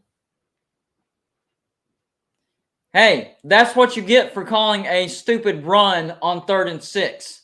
You shouldn't have done that to begin with. Yeah, that was a fumble. 3rd and 6, and we call a run. 3rd and 6, and we call a run. Why? What was the thinking behind that? What was the thinking behind that?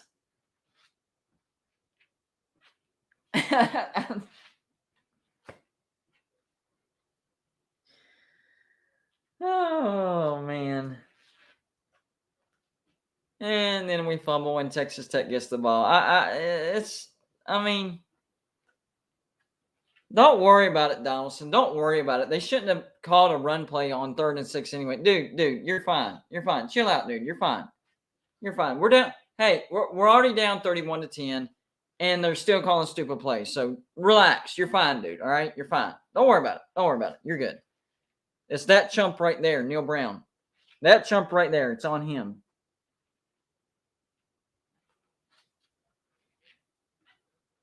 Stupid play calling. Stupid. And it continues. We're down 31-10, and we're still calling conservative plays.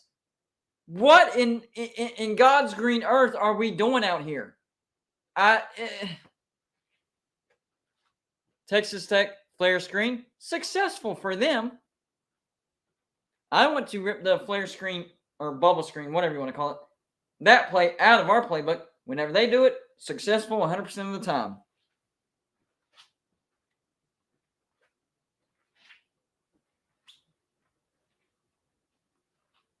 Run, and they get a first down. First down, Texas Tech. Big first down, an extra 5 yards. The pile just kept moving.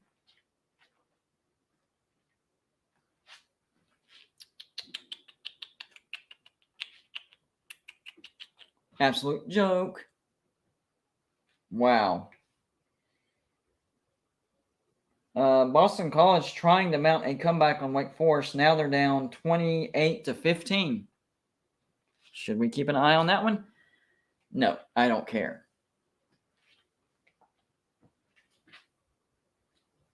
I might keep an eye on Texas and Oklahoma State. That's turned out to be a pretty good game. 2nd and 3. I think they got a first down. Close enough, right? Close enough.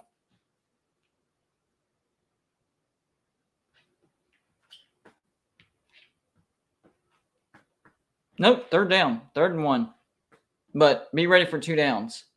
Oh, you don't have to worry about 2 downs. First down now.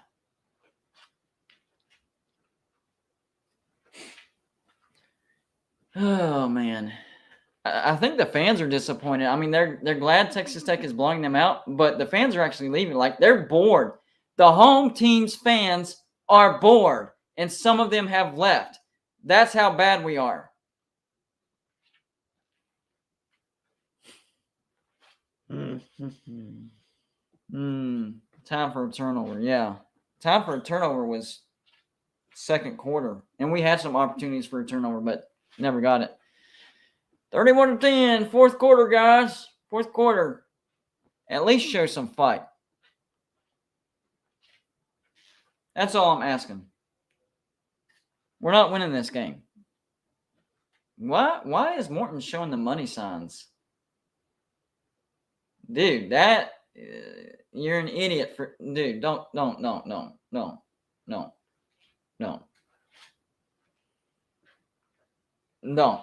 No. Texas Tech will get to a bowl, but they're not competing for a Big 12 championship like they're thinking right now. West Virginia is just horrible. We are bad, really, really bad. And the only reason we beat Baylor last week, who was the better team, number 1, Shapen got knocked out of the game. That's the first thing. Yes, it's a fact. He got knocked out. Number 2, Shapen inexplicably, he didn't just fumble the ball. He just dropped the ball. He was rolling out to his right and he dropped it. Scoop and score. Touchdown for West Virginia. And we blocked a point after and returned it for 2 points. That was a 3-point swing. We won by 3 points. That's the only reason we won. We were not the better team, okay? They had a backup quarterback half the game, and they still almost beat us. So, and you know what? I can't fault West Virginia fans because I fell for it too. Got my hopes. Man, we beat a good Baylor team. Then when you break it down, you're like, it's just because a lot of breaks went our way. We were not the better team. And here we go. We're being put in our place again. When are we going to learn? I don't know. But I guarantee you, there are zero people left on the Neil Brown bandwagon. 0. If there was anybody left on the bandwagon before this game, they have jumped off. I jumped off after Texas. I liked the Baylor win. I did, but no. He needs to go. This is trash. It's horrible. It's a joke. I'm embarrassed. I'm embarrassed to be a West Virginia fan right now. I am. I am embarrassed to be a West Virginia fan. I've only said that a few times in my entire lifetime, and this is one of it. This is one of those times. Absolutely ridiculous. 31-10 going into the 4th quarter. Wow. Way to go, guys. Way to show some fight. Let's see. I'm checking on Ole Miss LSU. Ole Miss is driving. They're trying to take the lead back from LSU. It's going to be a 3rd and 3. They are in the red zone. They just ran a sweep to the right. Almost got a first down, 3 yards short. It's going to be 3rd and 3. They are going to get the first down. It's going to be 1st and goal for Ole Miss. Do I support stadium boycotting? I support free will. So if that's what they want to do, that's fine with me. If people want to continue to support him, that's fine with me as well. Free will. I don't, that's on them. As long as it's not against the law, yeah, go ahead. All right, so 2nd and goal for Ole Miss down on the 9-yard line, trying to take the lead back because LSU is winning, and that was a big hit. Was that an interception? Interception, LSU. Jackson Dart took a big hit and just released it up into the sky, and it came down into an LSU defender's hand. An ill-advised throw by Jackson Dart, trying to force it, and it did not work out at all. So it looks like LSU will retain the lead, at least for now. All right, so let's check. I think Texas and Oklahoma State are at halftime still. This is turning out to be a long game, by the way, Texas and Oklahoma State. I think it started around the same time as West Virginia, Texas Tech. They're just now coming out of halftime. Texas up 31-24. Let's check UCLA and Oregon real quick. Well, Autzen Stadium is absolutely bouncing right now. What a home field advantage this is. Players are dancing.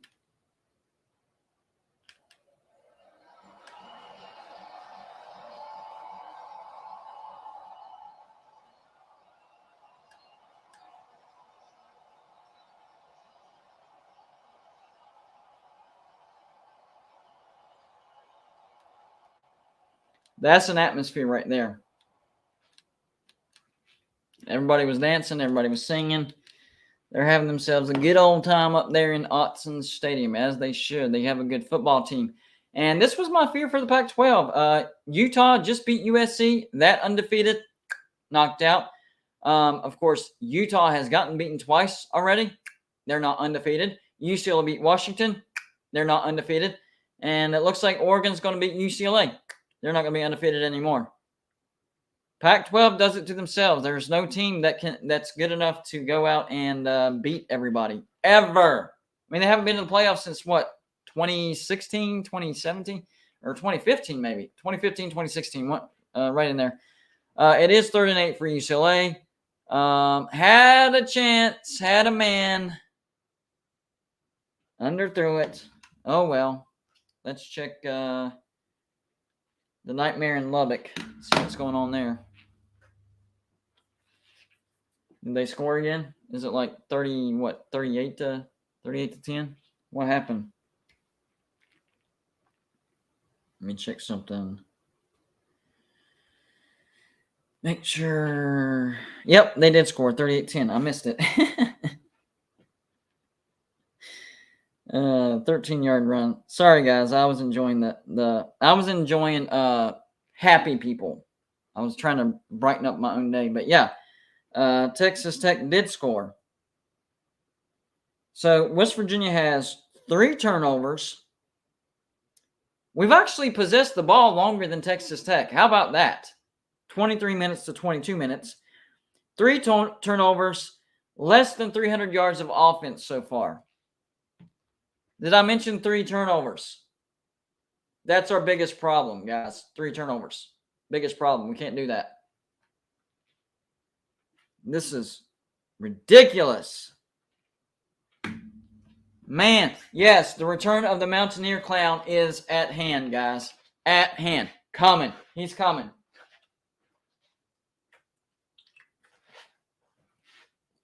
He'll be back with a vengeance. Promise you that. The Mountaineer Clown is going to be back with a vengeance, and he's not going to be holding anything back. Nothing. He is not going to be holding anything back.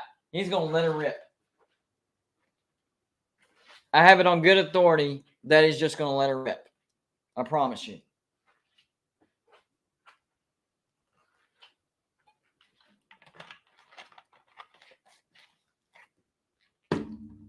%.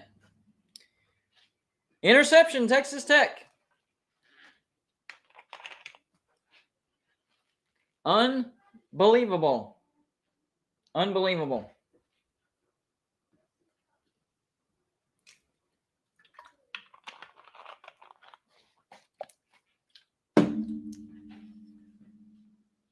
Wow.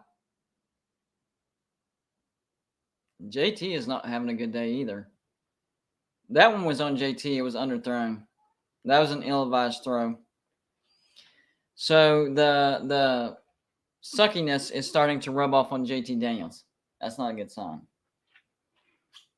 He's a pretty good quarterback. So for him to, he did get hit. They're showing the hit. That was on the blind side. So losing Wyatt Millum is hurting us.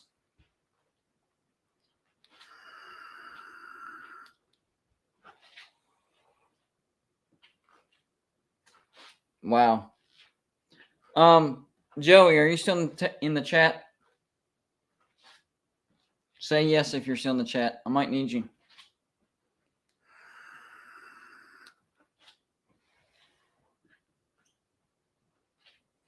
How about this? Joey, if you're in the chat, I need you to actually pop on real quick.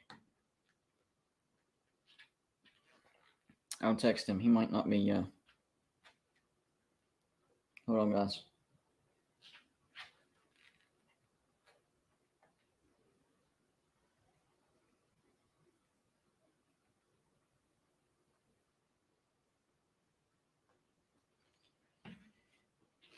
Uh-oh, UCLA scored a TD.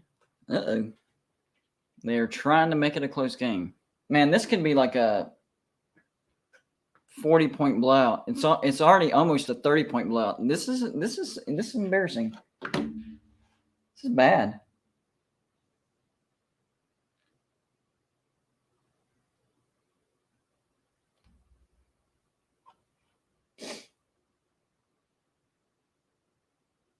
Hold on, I'm trying to get a hold of Joey real quick. Let's go to Pac-12. This game is out of hand, guys. I mean, it's bad. I thought Oregon was about to score, to be honest with you. Well, no, I forgot they still had the ball. Joey, where are you, buddy? I need you real quick. 38-23. Hold on. I'm going to mute you guys real quick. So give me a second. I'm going to call Joey. Where did my cursor go? Oh, there it is. All right.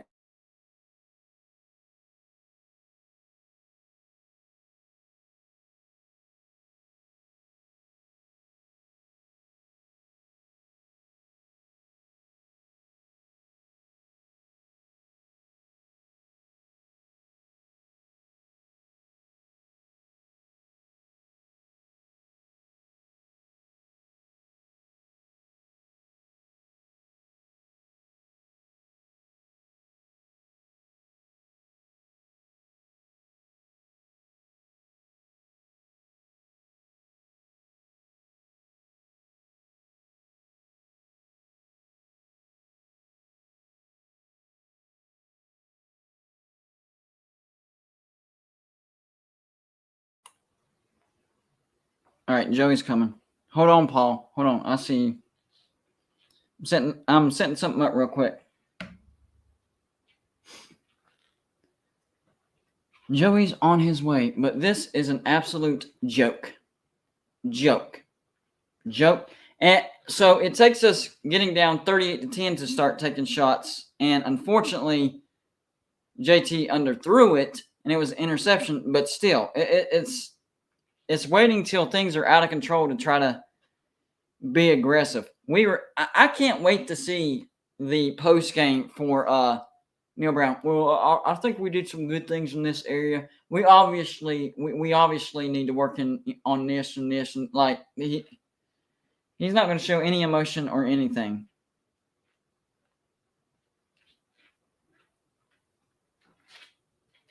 It's ridiculous. But it does kind of make me laugh because he's so like, I did like this, and this, and I obviously we need to work on this. I'm like, dude, just say it. We suck. I mean, he needs to go back and look at his post games and compare it to Nick Saban's post games. Dude, be a real coach, not a freaking pacifist. That's his problem. He's a pacifist. He's scared to call anybody out. He's scared to call out any mistakes. He's scared to say, this is unacceptable. He's too scared to upset people's feelings, it seems like. That's what it seems like. So what I wanted to do, Joey, is, and I think Mountaineer Paul wants to get on here as well. So can you send him the stream link? Yeah. So what I want to do, I want to get your okay with it. But my family actually went out and bought some pumpkins, and we're going to do pumpkin carving. This is out of hand, so would you be okay with me ducking out early and you taking over? Absolutely, that's fine. And I had already told him in the chat that I would do a live stream tonight. Somebody asked me to stream the UCF game, so I'll just do a live stream tonight and cover all the games. So, all right, yeah, and you can send the link to Mountaineer Paul as well. Yeah, I will. Look, have you seen the stupidity that John's saying? W did Holgerson dirty. Holgerson asked for a raise. West Virginia said no.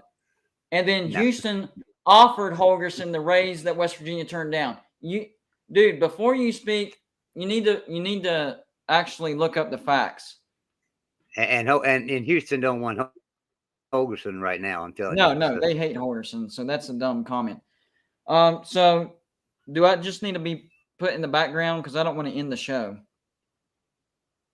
Yeah, what you do is down at the bottom of StreamYard there, do you see where it says Leave Studio? Yeah. Just click on Leave Studio. That won't end the broadcast. Are you sure?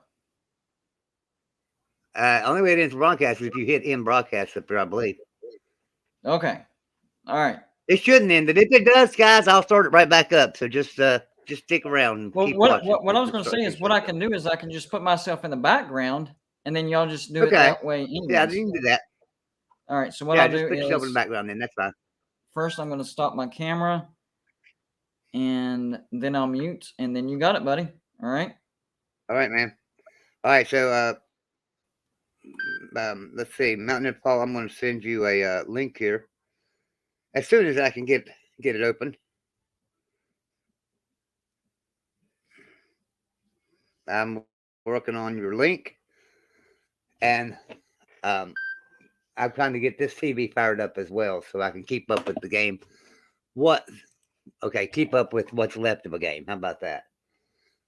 So, yeah, Neil Brown. Okay, I've been a bandwagon guy. I've been like, okay, I like Neil Brown. Neil Brown's had it tough. I'm kind of getting to where we might have to replace Neil Brown. I'm getting off of that. I'm not on the Neil Brown bandwagon right now. So, all right, got this TV fired up. I was watching it on the other TV. Let me get this link fixed here.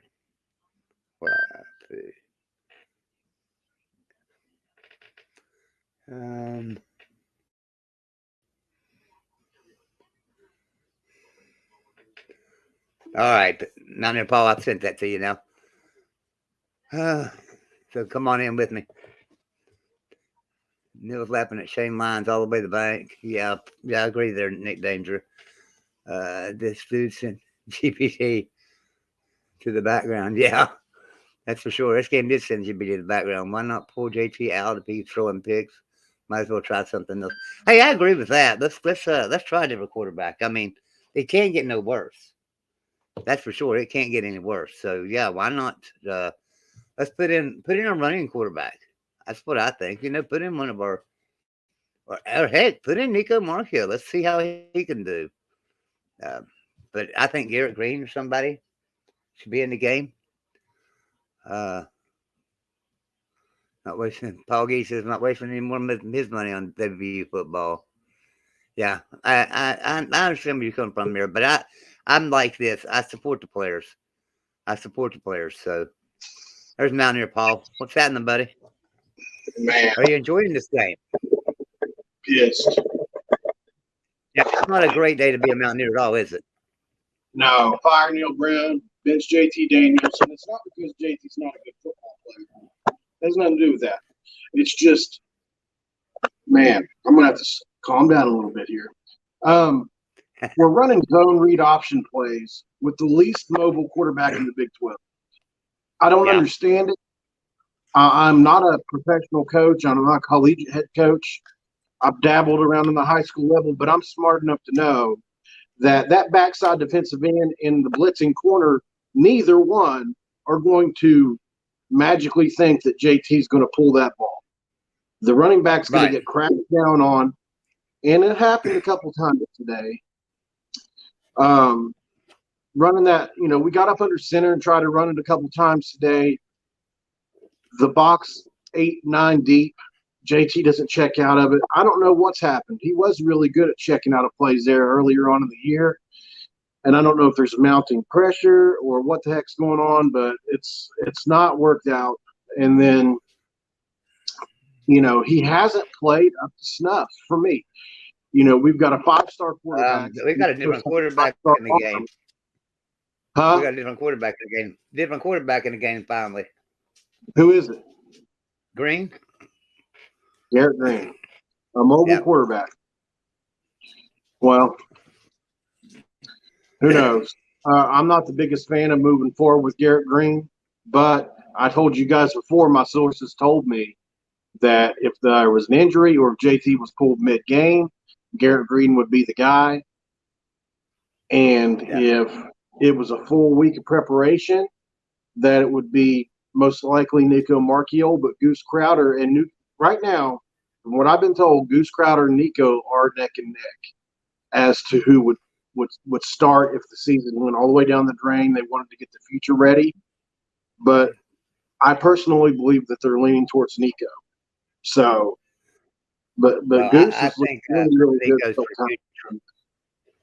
Right. I think Nico's future. So. Goose is a really good player, and they're both really mobile. So Goose is just a tad faster than Nico, but Nico's a bigger kid, and he kind of reminds me of Tebow, that kind of mobility. He's not really blazing fast, but he's got really good functional mobility. He could certainly run a zone read. Not like Pat White could have, but who can, Yeah. Yeah, I agree. But yeah, obviously they're terrible. Yeah, JT's not the problem. He's just not. So you get quarterbacks every now and again that raise the level of play around him. That happens every now and again. And I think JT's just a notch below that. He's a very good quarterback. I think he's probably about as good as Will Grier was. They're similar type players. If he played when Will Grier played in that offense, he would have put up big numbers. We don't have Gary Jenner or David Sills on this team. We've got Bryce Ford and Caden Prather. They just happen to both be possession receivers. Not a whole lot of deep downfield potential with those guys. Sam James can be, but he's so inconsistent that you don't know what you're going to get from him from week to week. Today he's making one-hand catches, running full speed, hitting hard, and then he disappears for a couple of weeks. Yeah, it does. So, we got Reese Smith. I'm like you. We have no downfield threat, so teams don't have to focus on that. And they, so Texas Tech has played perfect defense against West Virginia today, simply because they realize we don't have a deep threat, and they're just up there stopping the run. And like you said, when we're laying in zone reads, they know JT ain't gonna keep that ball. Now with Garrett Green in the game, they have no idea, but it's too late now. So I'm like you. I've been a fan of Neil Brown since he got here. I love Neil Brown. I love him as a person. I think he's a great asset to our university. But the problem is he's not coaching. He's not coaching these kids up, and we might have not that we might have to make a change. We're going to have to make a change. That's all there is to it. Right. Yeah, it's absolutely coaching. We had another big play in the game earlier on in the game. We're down. It's 4th and 1. Another false start on 4th and 1. We've had at least, by my count, 7 to 8 false starts on either 3rd, 4th and 1 or goal line situations this year. Those are huge plays in games that swing momentum. we're talking about the difference between that game. Talking about at least an 11-point swing because they went down and scored right afterwards. We make a field goal, but we lose 4 points. And there's just so many different things. Jordan Leslie was so upset on the sidelines, he dropped his gum out of his mouth. If you're that upset on the sidelines, how are you able to call play and be functional? I mean, he was so mad. And I understand, it's a passion-filled game. But, I mean, our coaches are freaking frustrated right now. Neil Brown walking around on the sidelines just absolutely berating referees. And it's all because of the pressure that's come down on them. And, it's like the old saying, pressure busts pipes. And that's what's happened. We're like an old house that you forgot to turn the sink on when you left, Joe, if you go to work because the pipes busted while you was at work. That water became stagnant and it busted them pipes. That's what happened. I'm like I was going to go to Morgantown today, up there with Del Wolfley and Brian Josviak and all them, and watch a game with all those guys.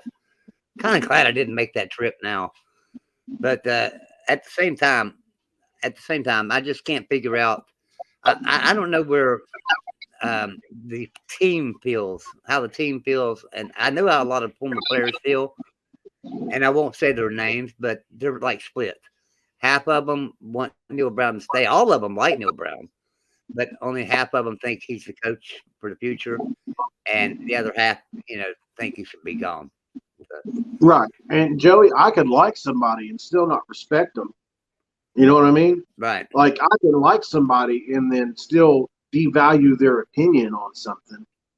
You know what I'm saying? Like there are plenty of people in this world that I like, but I'm not going to tell them how to tell me. I'm not going to listen to them and let them explain to me how to do something if I don't have any, give them any credence or, believe in anything they're saying. And I think that's what's happening right now. There just comes a certain time. It happens all the time.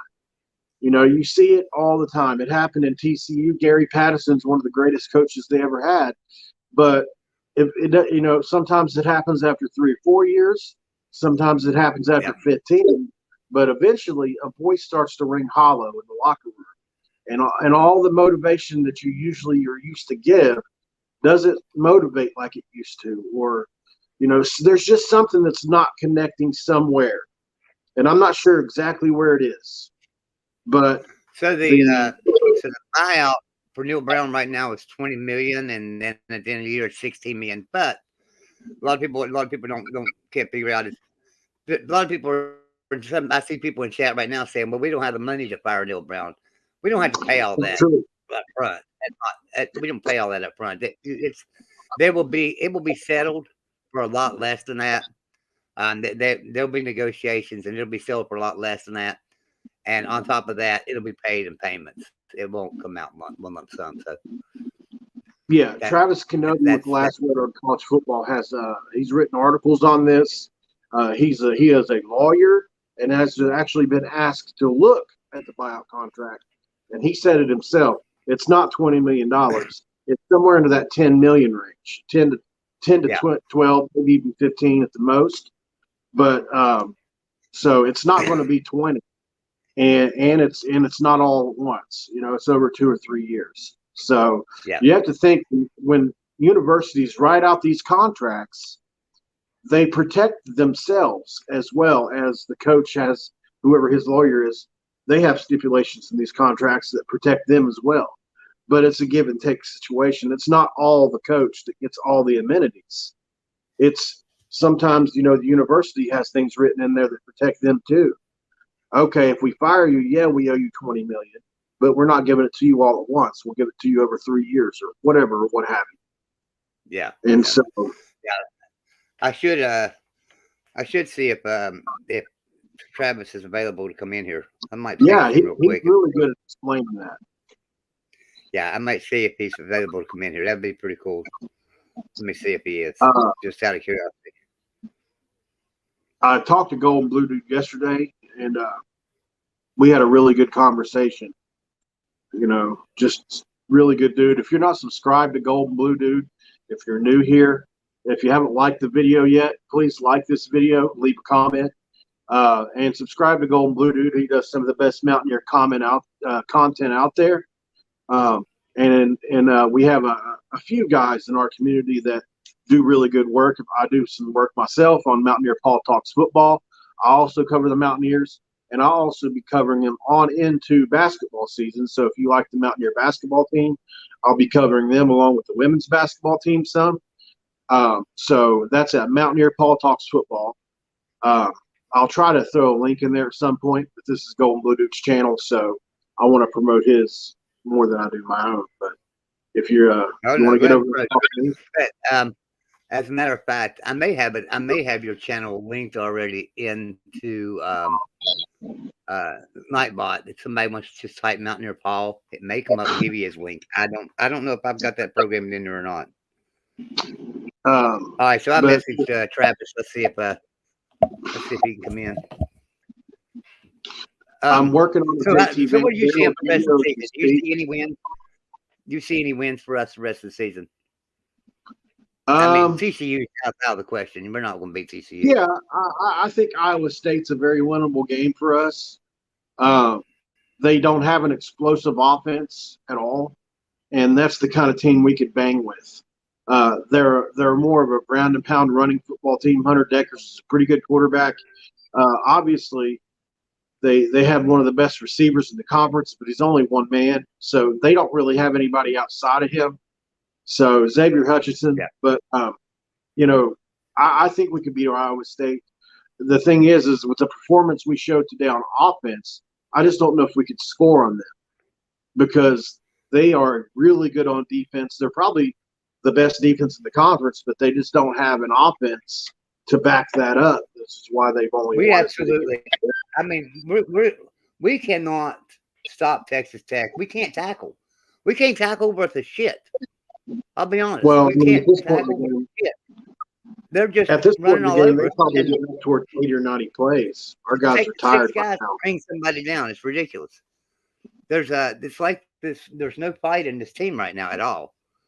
And we're almost 100 plays in. Oh, I know. It's not going to happen. In the Texas sun.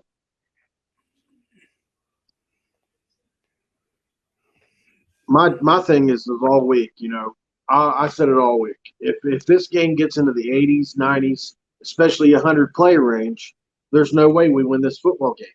The game plan was, at least what I thought was going to be, was we were going to try to run the football, even if we weren't always successful at it at first. Run the football and gain control of the clock because there was just no way we were going to slug it out with them in an offense. This is not the Baylor game from 2012. We can't do that anymore. So how are we going to win? Well, we had to control the clock, and hopefully take advantage of a couple opportunities. And really, our defense, if they could just get off the field on 4th down once or twice, would have made a big difference. But you can only do what you can do. And Texas Tech, their defense really stepped up and came to play today. They told JT Daniels, we're selling out against the run, and you have to beat us. And he didn't do it. And so that's the reason you see Garrett get Green in the game. And I'm sure JT will start next week, but I'm making a video about that right now. I don't think that should be the case. The only thing that's aggravating me, here's what's aggravating me about this whole team right now, is that there's 1,500 to 2,000 players in the transfer portal, and we're grabbing players that are out of FCS and putting them on our defense in the backfield, in secondary. That makes absolutely no damn sense to me when there's so many Power 5 defensive players in the portal. Why are we grabbing FCS players? I can't figure it out. I mean, sure, I know there's some great FCS players, but there's a lot better players in the portals than the ones we grabbed. Absolutely. Just because they didn't start or haven't played yet, don't mean they're not any good if they're an FBS player and they're in the portal. You know what I'm saying? They were an FBS player for a reason a lot of the time. Now, yes, there are some that were just probably going to be career backups and they're in the portal and they're just not that good. But here's what I think happened. Jordan Leslie and Neil Brown hit on Charles Woods out of Illinois State, an FCS program. Charles Woods just happens to be one of those rare guys that he comes up from Illinois State, and he has a really good season for us last year. And then all we heard all offseason long is, Charles Woods is an all Big 12 corner. He might be the best cornerback we've ever seen. He might be the best cornerback in the conference. And I think they felt they had a special sauce, a secret mojo that nobody else knew about yet, or very few people. And they're going to get FCS guys that fit metrically their defense as far as height, weight, and speed. And they thought maybe they could fit guys in like that. But they were FCS players for a reason. And just because you have certain measurements, whether you're 6 foot tall, 5'11", you have length, a certain length. They talked about the length. They talked about this recovery speed. I haven't seen it. So, I mean, yeah, they might have some size, but that's the only thing these players have really had to offer. It's just a different. Yeah. Xavier Worthy, he turned our guys around all day long when we played against him. Do you think these guys see the level of wide receiver that the Big 12 has to offer week in and week out? No way. Not at the FCS level. You might see one a year that can play in the Big 12. I think that, I think Jordan Leslie is a pretty good defensive coordinator. I will say that. I think he's a good defensive coordinator. But for some reason, but I'm going back to them transfers again, and why we took the guys we did. With all this players in the portal, they thought they could replicate what Charles Woods was. Yeah. And there's just not very many players like that. There's not very many players. So no, I don't know. Do you think we should bring back Tony Gibson as defensive coordinator or head coach? Either one. It wouldn't be the worst hire, We had some good defenses under Gibby. Obviously, that 2010 defense is one of the best defenses we've had in the last 20 years. But Jordan Leslie's also put out a defense that was that good. But yeah. At the end of the day, we lost what? In the back end, we lost 5 FBS players on the back end of our defense that were starters.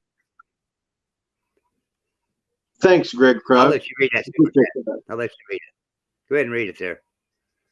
Mountaineer Paul, I recently checked out your YouTube channel and subscribed. You do a good job. Keep it up. Thanks, Greg Krug. That means a lot to me. Thanks for super chat. I'm not the biggest yet, but I have the passion for it. I love the Mountaineers.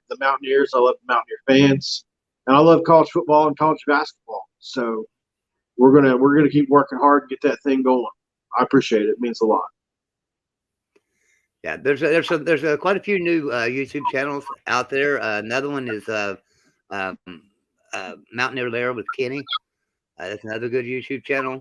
He's just starting out. Tide Guy's another one just starting out. So yeah, there's quite a few new YouTube channels out there, and they're all good. They're all good. And Coos' Corner. I mean, if you haven't subscribed to Coos, Coos is another great guy. Yeah. Yeah, Coos' Corner's got a great channel. But yeah, well, Texas Tech scored again, so as if it mattered. But so what game are you looking forward to watching tonight? Let's get some score updates. Let me bring some score updates in here. Okay, so Tulane is beating Memphis 38-28 right now. 4 minutes to go in that game. Wake Forest is all over Boston College 43-15. Texas leads Oklahoma State 31-24 with 2 minutes to go in the third quarter. LSU 31, Ole Miss 20 in the fourth quarter with 10 minutes to go. Oregon 6 minutes to go. Oregon's leading UCLA 45-23. And tonight's game 7:30 is Minnesota and Penn State, 7 o'clock Alabama and Mississippi State, and 8 o'clock is Kansas State and TCU. And I'm not sure what time the UCF game comes on. Somebody was wanting me to stream the UCF game tonight in here live, and I said, sure. I mean, I'm gonna stream some of these. I'm gonna stream these games. We'll come in here and have a show and just sit and talk. So I'll probably, I'll be watching all the UCF games plays and we'll see. Cincinnati next week too. Do what? That's going to be a big game. UCF and Cincinnati next week. It's going to be a big one. Yeah, it will be. It will be a big one next week. My I early agree with thoughts, that. my early thoughts are probably Tulane's definitely for real.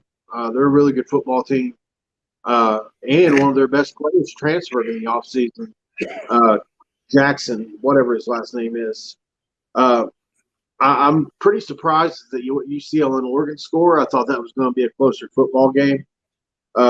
Seems like Chip Kelly hasn't quite gotten back to what he was doing in Oregon. And I'm a big fan of DTR, quarterback for UCLA, but it seems like that he wasn't enough for the Ducks today. A lot of people were really bullish on LSU today, and I'm surprised, honestly. I thought Ole Miss was going to be have a better showing today. I've been on record. I'm a big fan of Jackson Dart and Michael Trigg, the tight end there. But apparently not today. Brian Kelly and then LSU scored again. Brian Kelly, once he gets that thing rolling down there in Baton Rouge, you're going to be a tough out year in and year out in the SEC. Yeah. What do you think? I agree. I liked him as a coach. I liked him. I've liked him since in earlier years in Cincinnati. Akron. Yeah, and right. I mean, he was just a good coach. Now Notre Dame don't like him, and Will the Notre Dame, our resident Notre Dame fan, boy, he doesn't like him at all. But I like him. I think he's a great coach. So I've been saying all along that was a great hire for LSU. Now, does he fit in down there? Obviously getting off a plane and trying to catch an accent probably wasn't the best start for him down there, but we'll have to see. Yeah. Yeah. I mean, he obviously felt like he did all he could do at Notre Dame, or maybe he felt like maybe he didn't get along. I don't know the inside story there, but from what I understand, he didn't get along with some people there as well, and that had a part to play in it. Even if you're having success somewhere, if you're not happy going to work every day, you've got other opportunities. I mean, It's not always a bad. Nick Saban did the same thing. He won a national championship at LSU and decided I want to go to Alabama when, I mean, they were a dumpster fire when he got there. I mean, I remember, when we were good in the early 2000s, Alabama was the worst they had ever been. And Nick Saban walked in there and turned it around in a heartbeat. So now, see, I'm not the type of person to get on a coach bandwagon as far as like they're a great coach, they're winning, and they're the greatest, or they're a bad coach and I hate them. It's time to get rid of them. I'm not one to do that, and here's why. So let's take, for instance, Matt Campbell in 2020. Oh my goodness, he was unstoppable. He could have had any job he wanted after that year. 2021 was supposed to be his big year. He comes out and blows it. Don't have a real good season. All of a sudden, he's not in anybody's conversation. Last year, Dave Aranda was in everybody's conversation after last year at Baylor. Everybody was all over Dave Aranda's hot coach. Says who we got to get. Now nobody's talking about Dave Aranda. I mean, they still talk about him a little bit. He's a good coach, but it's not anybody sitting there saying, "Oh, we're getting Dave Aranda. We want him for a head coach." So, so I think that same thing. I think that same thing holds true for a bad coach. You can't say that Neil Brown's a bad coach. He might be a bad coach at West Virginia, and he might be a great coach somewhere else. Just like Rich Rodriguez was a great coach at West Virginia. He was a failure at Michigan. He was terrible at Michigan. Went to Arizona and didn't set the world on fire there either. Up and down in Arizona. So it's just where you fit in culturally and what happens to you. So if we look at LSU, for instance, well, Kelly he didn't fit in at Notre Dame. He didn't. He's done good, but I think he'll do better at LSU. I just think he'll fit in better down there.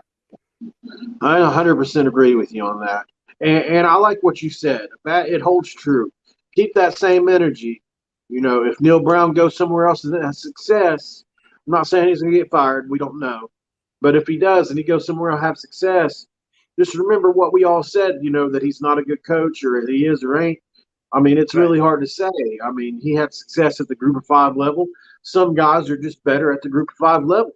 Bronco Mendenhall, same deal. He leaves Boise State, goes to Virginia, has up and down success, decides to retire. You know, you just never know.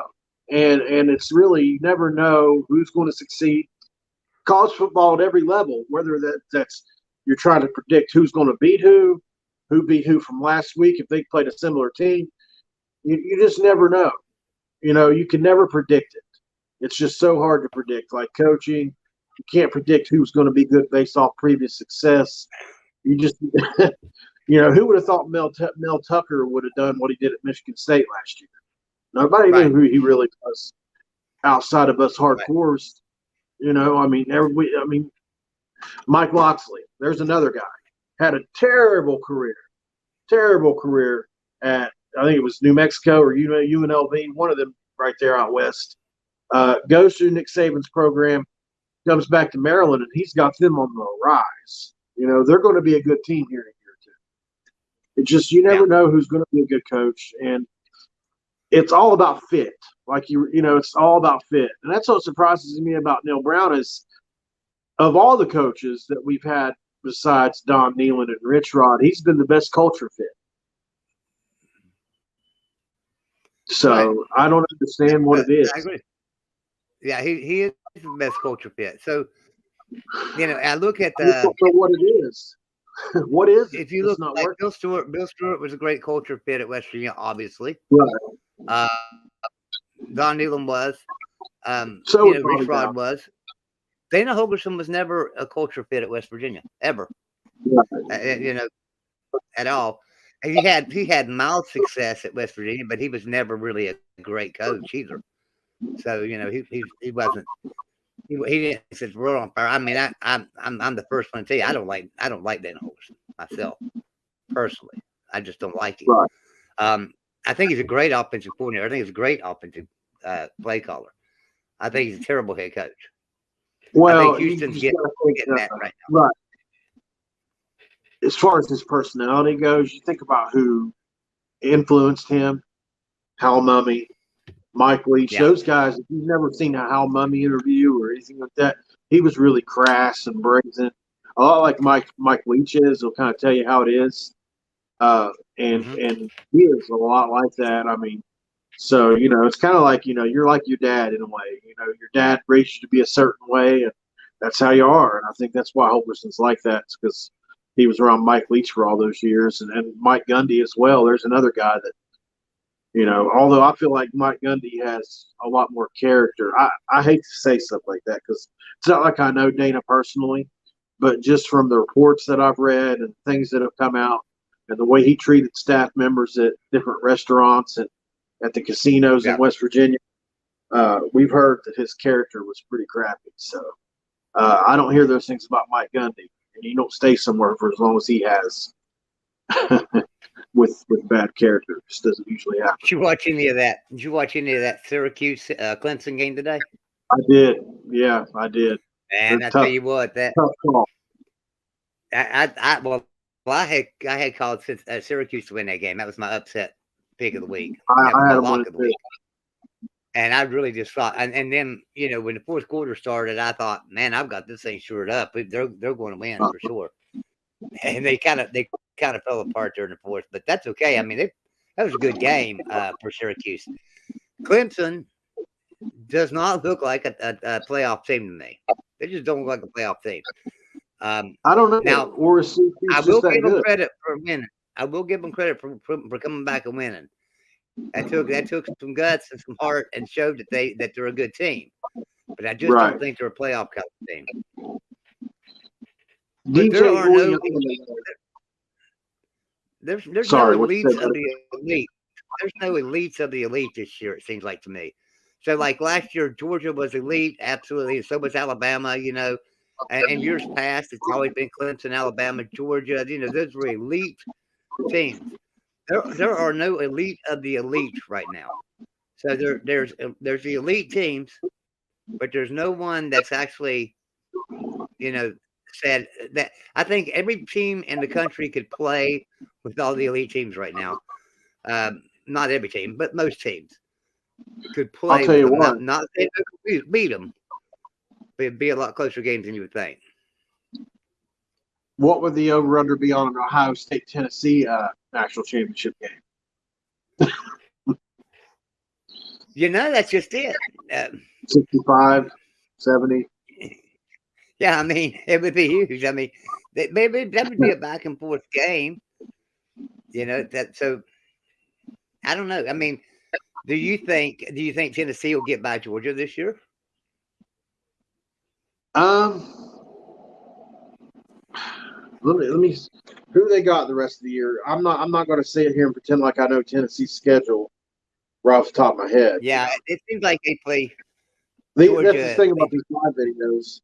Usually, I get to research before I get on. But like this, we're just shit.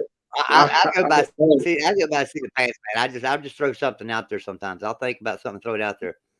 Let's see. So the Tennessee Volunteers. Yeah, I'm curious. I'm also seeing now. I thought Kentucky was going to be the team in the East next week.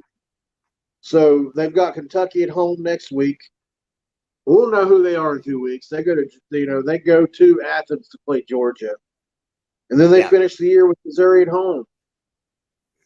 Well, Kentucky's not going to be a pushover game for them either. So Kentucky was actually my pick to win the East this year. I said I picked Georgia to win the East, but I said then that Kentucky was an upset of Georgia away from winning the East this year. Then they messed up and lost earlier. So, listen, I'll tell you what. There's only one game that can trip Tennessee up the rest of the way. I don't think Kentucky beats Tennessee. I just don't. Now, could they? Yes, they can, but I don't think they will. So from there on, they've got Georgia. That's a big game. Obviously, game day's got to be in Athens next week for the Georgia-Tennessee game. There can't be a bigger game than that. That's like number 1 versus number 2 or 1 versus 3. So, but then, they've got Missouri at home. They go to South Carolina and then Vanderbilt. So those are all 3 games that are probably going to win and win big. So a 1-loss Tennessee probably gets in the playoff with a win over Alabama. So if you're talking about they get Kentucky this coming week, they won 65-24 today. So they beat Kentucky this coming week, the 29th. November 5th, they've got Georgia. That obviously is the game. So if they keep that respectable or even within 10 points, let's even say, I don't see how the committee can keep them out of a playoff. And that's what people have been saying. There is a chance. There's an outside shot that there's 4 SEC teams in the playoff this year, which is all of our worst nightmare, unless you're an SEC. I don't think there's a shot of that. I just don't think so. I think Ohio State or Michigan's going to get in. No, I think Ohio State and Michigan's going to get in for sure. And and also, you got to look out. Pac-12 is pretty good this year. Oregon and USC are no slouch teams, and neither is Utah. So, and UCLA they're not a slouch team either. So the Pac-12 is really strong at the top this year. So I think now as far as the Big 12, do I think we have a playoff caliber team? We're going to find out tonight. Can TCU get past Kansas State? If they can get past Kansas State, they've got a good shot this year. But tonight's a big test for TCU. So I think but I don't see a Big 12 team making the playoffs this year. I keep waiting for TCU to fall off because it wasn't so long ago that we beat them boys last year, the Mountaineers, with the same roster we have pretty much outside of the back end of our defense and minus Jarrett Dakey this year and Letty Brown. So it's hard for me to understand. That's what I'm saying. It's not like it used to be, Joey, where if you replace a coach, you're 3 to 4 years out of some success. Sonny Dykes replaces the most successful coach in the history of TCU football, comes in year 1, and they're fighting for a playoff spot. It makes no Yeah. sense. You know, Leipold did the best he could at Kansas this year. They won 5 in a row before they finally fallen off a little bit, but still That's considered a turnaround. that's bottom line. Leipold is a proven coach. Oh, You're yeah. talking about a national championship coach from Division III. Won 6 Division III national championships. Yeah, 6 of them. This is a good coach. Lance Leipold is a great coach. So Kansas made a great hire there. They're probably not going to hold on to him, I don't think. There's too many teams that are going to want him. But Lance Leipold is a great coach. I mean, now that's one that, so like when everybody was talking about Matt Campbell in 2020, like we talked about, and talking about Dave Aranda from last year, how Lance Leipold is a proven one. He's got sustainability. He can show year after year that he's a great coach. So that's where I'll get on his bandwagon. Leipold, I will. I keep trying to keep going back to this, Joey. What is it that separates Neil Brown from being able to coach at Troy and beat Nebraska and LSU on the road? I mean, he doesn't have a win as big as he had at Troy at West Virginia. Think about that. Right. He went on the road and beat a ranked LSU team. He went on the road and beat, at the time, ranked Nebraska team. And he doesn't have a win like either. Well, the Baylor win was bigger than that Nebraska win, but that LSU win, he doesn't have a win that big at Morgantown yet. So my thing is this: what I keep going back to, what is the disconnect? Like, yeah, we can say it's not working out and he needs to go, but why? I can't figure it out. I mean, yes, the players make mistakes when they shouldn't make mistakes, and that's coaching, and we get it. But they didn't do that at Troy. So why are they doing it now? It makes I don't understand. Is there no buy-in? Is it that he was able to identify talent at the Power 5 level, but not identify talent at the Group of 5 level, but not able to at the Power 5 level?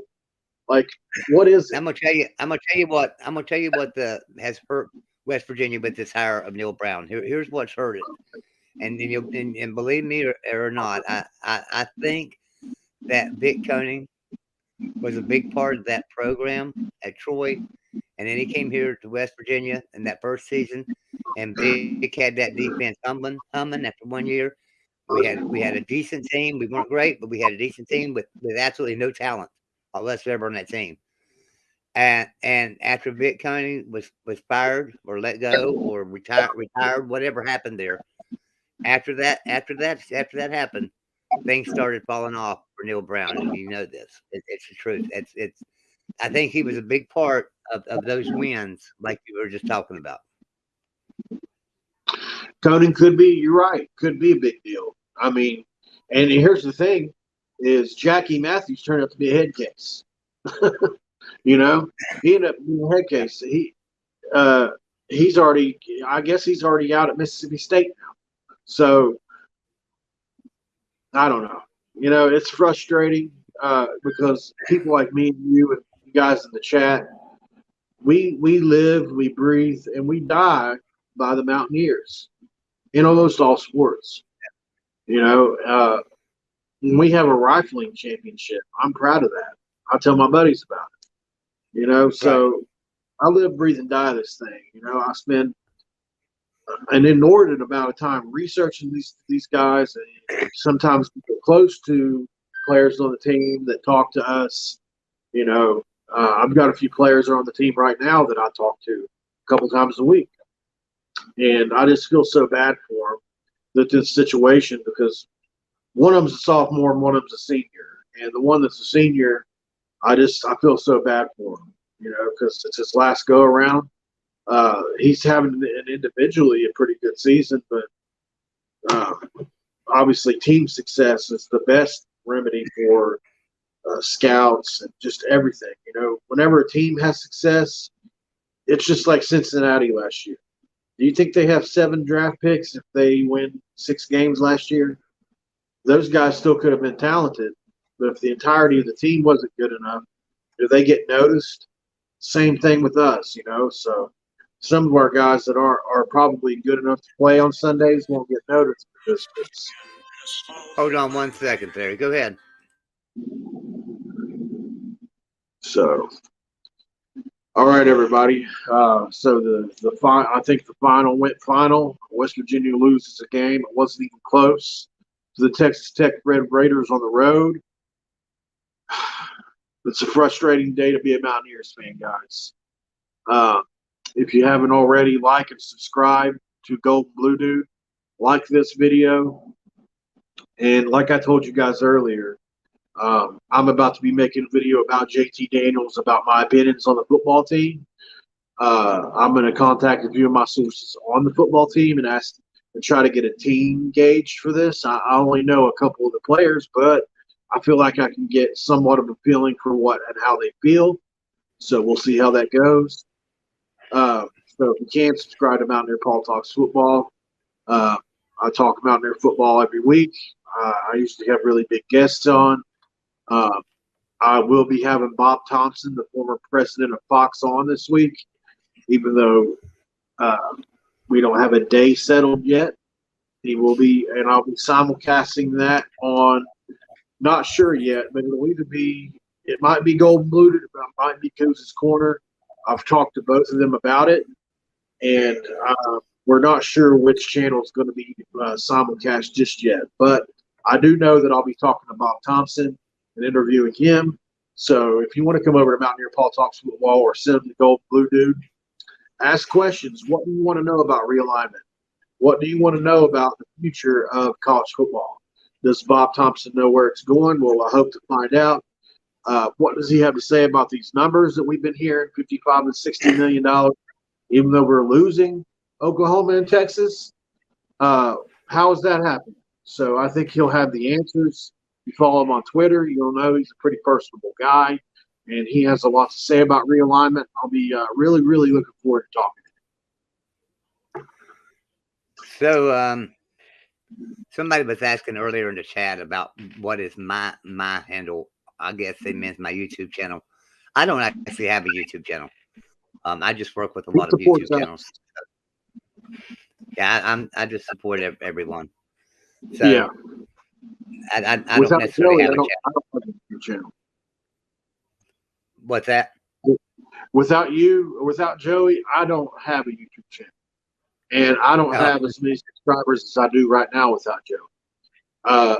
What a lot of you guys may or may not know, some of you might know it, but behind a few of us, he offers some free advice. He's partnered up with Gold Blue Dude. Obviously, they have their own thing going, but as far as I go, he works with me when I need help. I might need some advice on something. Joey's a very well-connected man in the Mountaineer community. He knows a lot of people, and he gives free advice out all the time. You probably need to start charging for it. No, I tell you, I like working with channels. I do. I enjoy it. So let me ask the chat here real quick. What game do you guys want to watch right now? Let's just throw a game on. Tell me what game y'all want to fix these headphones. Okay. Tell me in the chat what game y'all want me to put on. We'll I don't even know if there is a game on right now. Sure there is. There's BYU and Liberty, UCLA and Oregon. Let's see what's going on in that game there. Oklahoma State and Texas on ABC. There we go. Is that game on? Yeah, there we go. Oklahoma State and Texas. All right. Turn that game on. That's a good one. All right. Now, you guys are going to be ahead of me, I'm sure, because, well, there's a big reason why. I'm running through StreamYard. StreamYard's got like a 10-second delay. Then it's got to get to YouTube, which is like another 5-second delay. So you guys are going to be like 15 or 20 seconds ahead of me on this game. Looks like Oklahoma State's down getting ready to score. Is they showing a replay? Oh, that's a replay of they just scored. Oh, that's Georgia. No, that's Oklahoma State.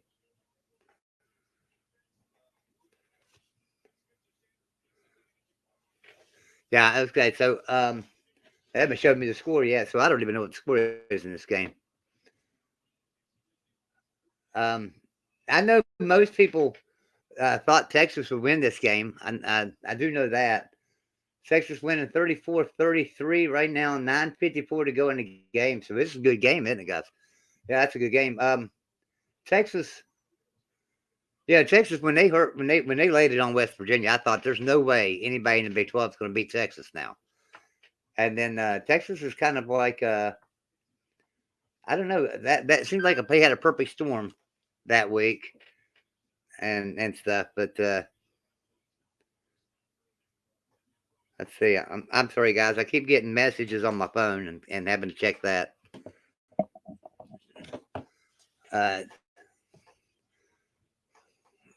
We need Oklahoma State, Randy says.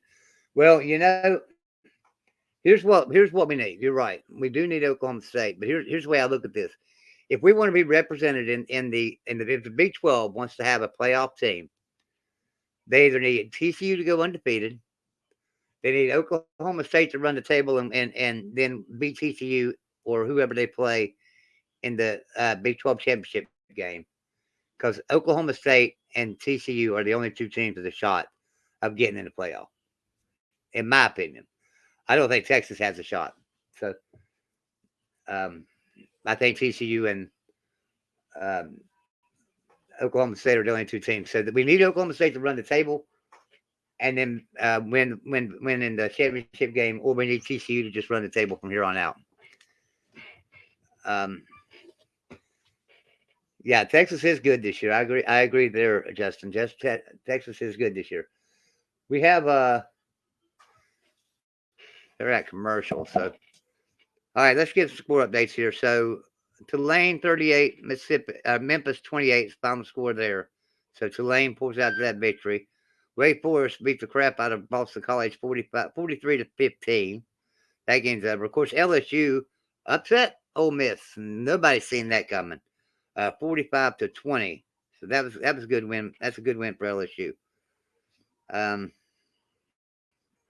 I'll pin some more scores here.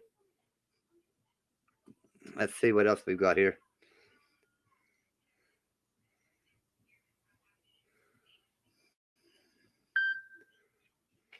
I don't know why my thing's not giving me all the scores today. My phone's not giving me all the scores like it usually does. Marshall score. I have no idea what the Marshall score is. Don't have a clue. Looking down through here to try to find some scores to pin. I don't know what they're doing. I mean, they're not showing me all the games on the scoreboard. Sorgy, thanks for coming in, man. Appreciate you being here. Have a good day. Sorgy Story's got a great channel too, guys. Be sure and sub in. Nightbot puts his name in there quite a bit. Somebody type Sorgy. Nightbot will give you his link. Sorgy Story's got a great channel over there.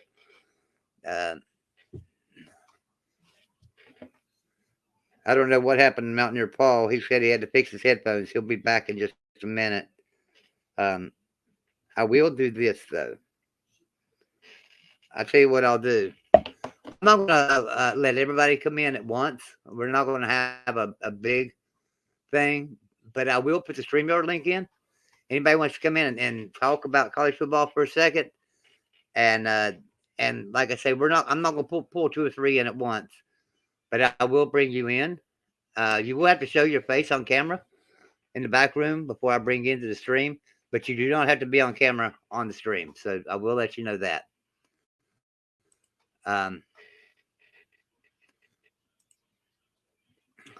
So if you want to come in, there's a StreamYard link. Anybody wants to come in and talk about a game, any game you want to. 34-34, tied up, Oklahoma State, Texas.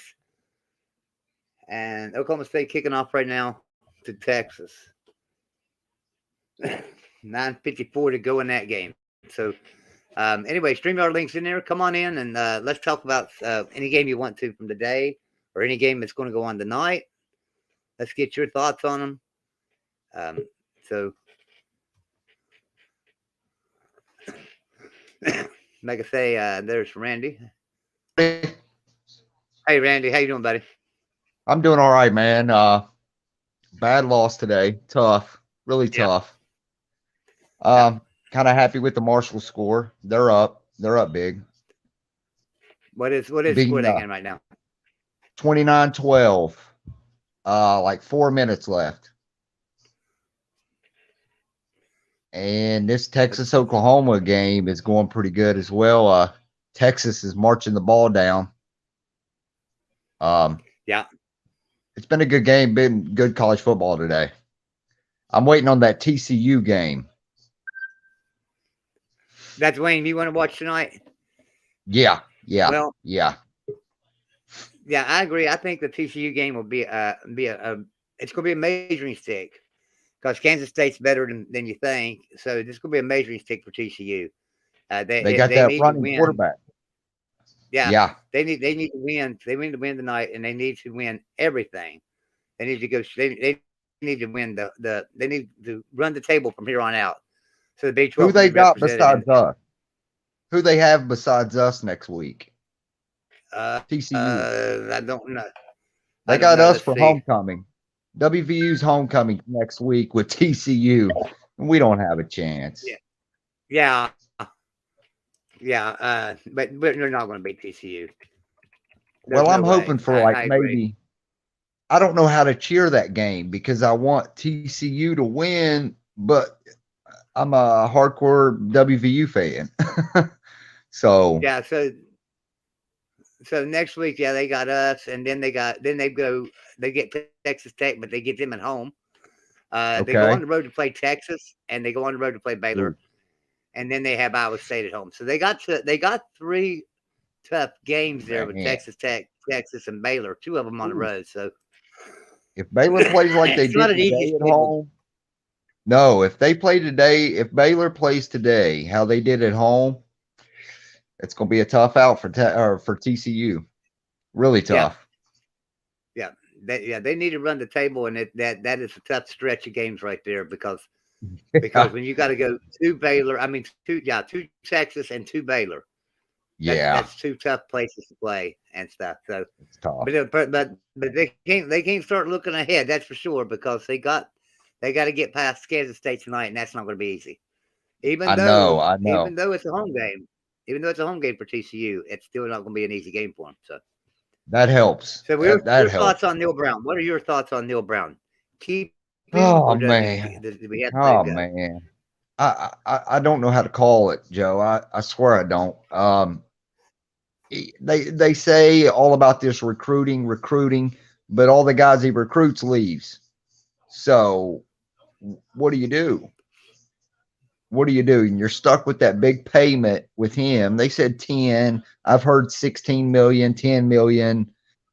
Does West Virginia pay it to get out of it? The contract actually says 20 million. The contract just now says 20 million. But one of the lawyers that works with us here sometimes, his name's Travis Kenobi. He has told us that he's read the contract and been asked by others to read the contract and see, and it's not actually 20 million.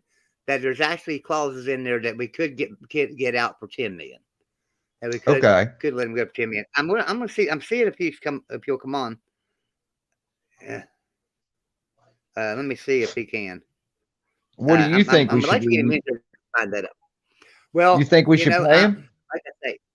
Like I say, I'm not going to jump on the fire Neil Brown bandwagon per se, but I won't be upset if they do fire him. How's that? I'm not going to sit here and say we need to fire him because, I don't know what's going on there, but there's some problems, and we got to find out what it is. And the problem is we're getting players from the transfer portal that are FCS players when we have all these Power 5 players in the portal. There's 2,000 of them. Why won't they come play for him? Why won't they come play for him? I know. And I'm wondering if he's even recruiting them. Well, I know we got JT Daniels because of the offensive coordinator. Okay, he brought him with him. But is JT going to stay another year? Are we going to have him? Because I think he's good. I mean, he's not up there with the top quarterbacks we've had, but he's good. Right. I think it comes down to the secondary coaches. They're not getting into their guys and getting them to perform the way they should. it comes down to your secondary coaches. You know, there's 30 coaches on a college football team. Why can't they get their guys to step up and play? Our defense is always good. We're usually top 25, at least top 5 in the Big 12. Where are we at? We're ranked ninth in the conference. Yeah, that's bad. Right, and 110th or 12th or something like that in the nation. It's horrible right now. Our defense is really bad. You know, so I don't know. I mean, is it Jordan Leslie? Is it just bad players? Is it bad coaching? Is it a combination of all three? Yes. Is it just a little bit of all three, and it's making us look bad? So I believe so. I believe so too. Did you get the lawyer to come in? Yeah, he's on his way. He's going to be in here in just a second. So I'm gonna get I got another caller in the background, and I'm gonna let him come in and talk for a minute, and then we'll bring Travis in. All right? Yeah, let's go. All right. Well, I'm gonna send you to the background. You're welcome to stick around in the background for a little bit, and maybe we'll bring you back in a little while. Okay. What do you say, Kenny? What's going on, man? So you're not happy with Neil Brown, are you? No, not happy I'm with not. Neil Brown, are you? No, Neil Brown, Jordan Leslie, or Shane Lyons. I'm not happy with none of them. And the reason I say Shane Lyons is because he's trying to be on the bandwagon of keeping Neil Brown there, which he's a mediocre coach, and I think he needs to go. That's my personal opinion. So I noticed a lot of people in chat saying, "Okay, well, we fire Neil Brown and let's make Graham Harrell the interim head coach." But our assistant head coach right now is Matt Moore. That's our assistant head coach. So if they fire Neil Brown, Matt Moore will be the head coach. And I think there's been more discussion about firing Matt Moore than there has been about firing Neil Brown this year. I agree with that because Matt Moore is doing nothing on defense. Not a thing. Well, he's our offensive line coach. Matt Moore is our offensive line coach. Travis is here. Travis is in here. So I'm going to drop you back for a little bit, Kenny, and bring Travis in for a second. Fine. And then I'll bring you back in. All right. All right. All right. Thanks a lot. Hey, Travis, what's going on, buddy? Not much. How are you? Good, good. I appreciate you coming on at short notice like that. So we had a bunch of people, as you can imagine, that are talking about, you know, maybe we need to fire Neil Brown, but this buyout, this $20 million buyout, it's huge. How can we get out of this? What can we do? And I was trying to remember what you had said and stuff. And I thought, well, it's best just to bring you in and let you discuss this because you've read his contract, you said. Yeah. And as an attorney, is there clauses in there that allow us to release him for less money than that $20 million buyout? Yeah, well, it's really all, it's a negotiation. You got to start, and when you think about a contract, right, you have to think about it like this.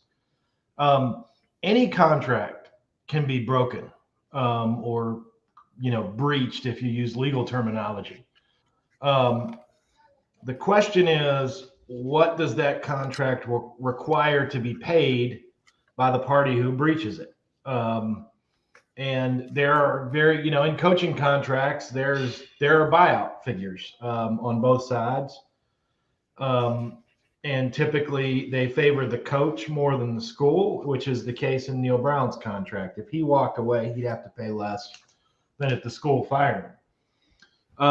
That being said, there are other provisions in coaching contracts that you look for to give the school sort of bargaining power. And among those are clauses that define how long the buyout has to be paid. It's not all due at once, generally. And in Neil Brown's contract, it's not all due at once. It's payable over a term.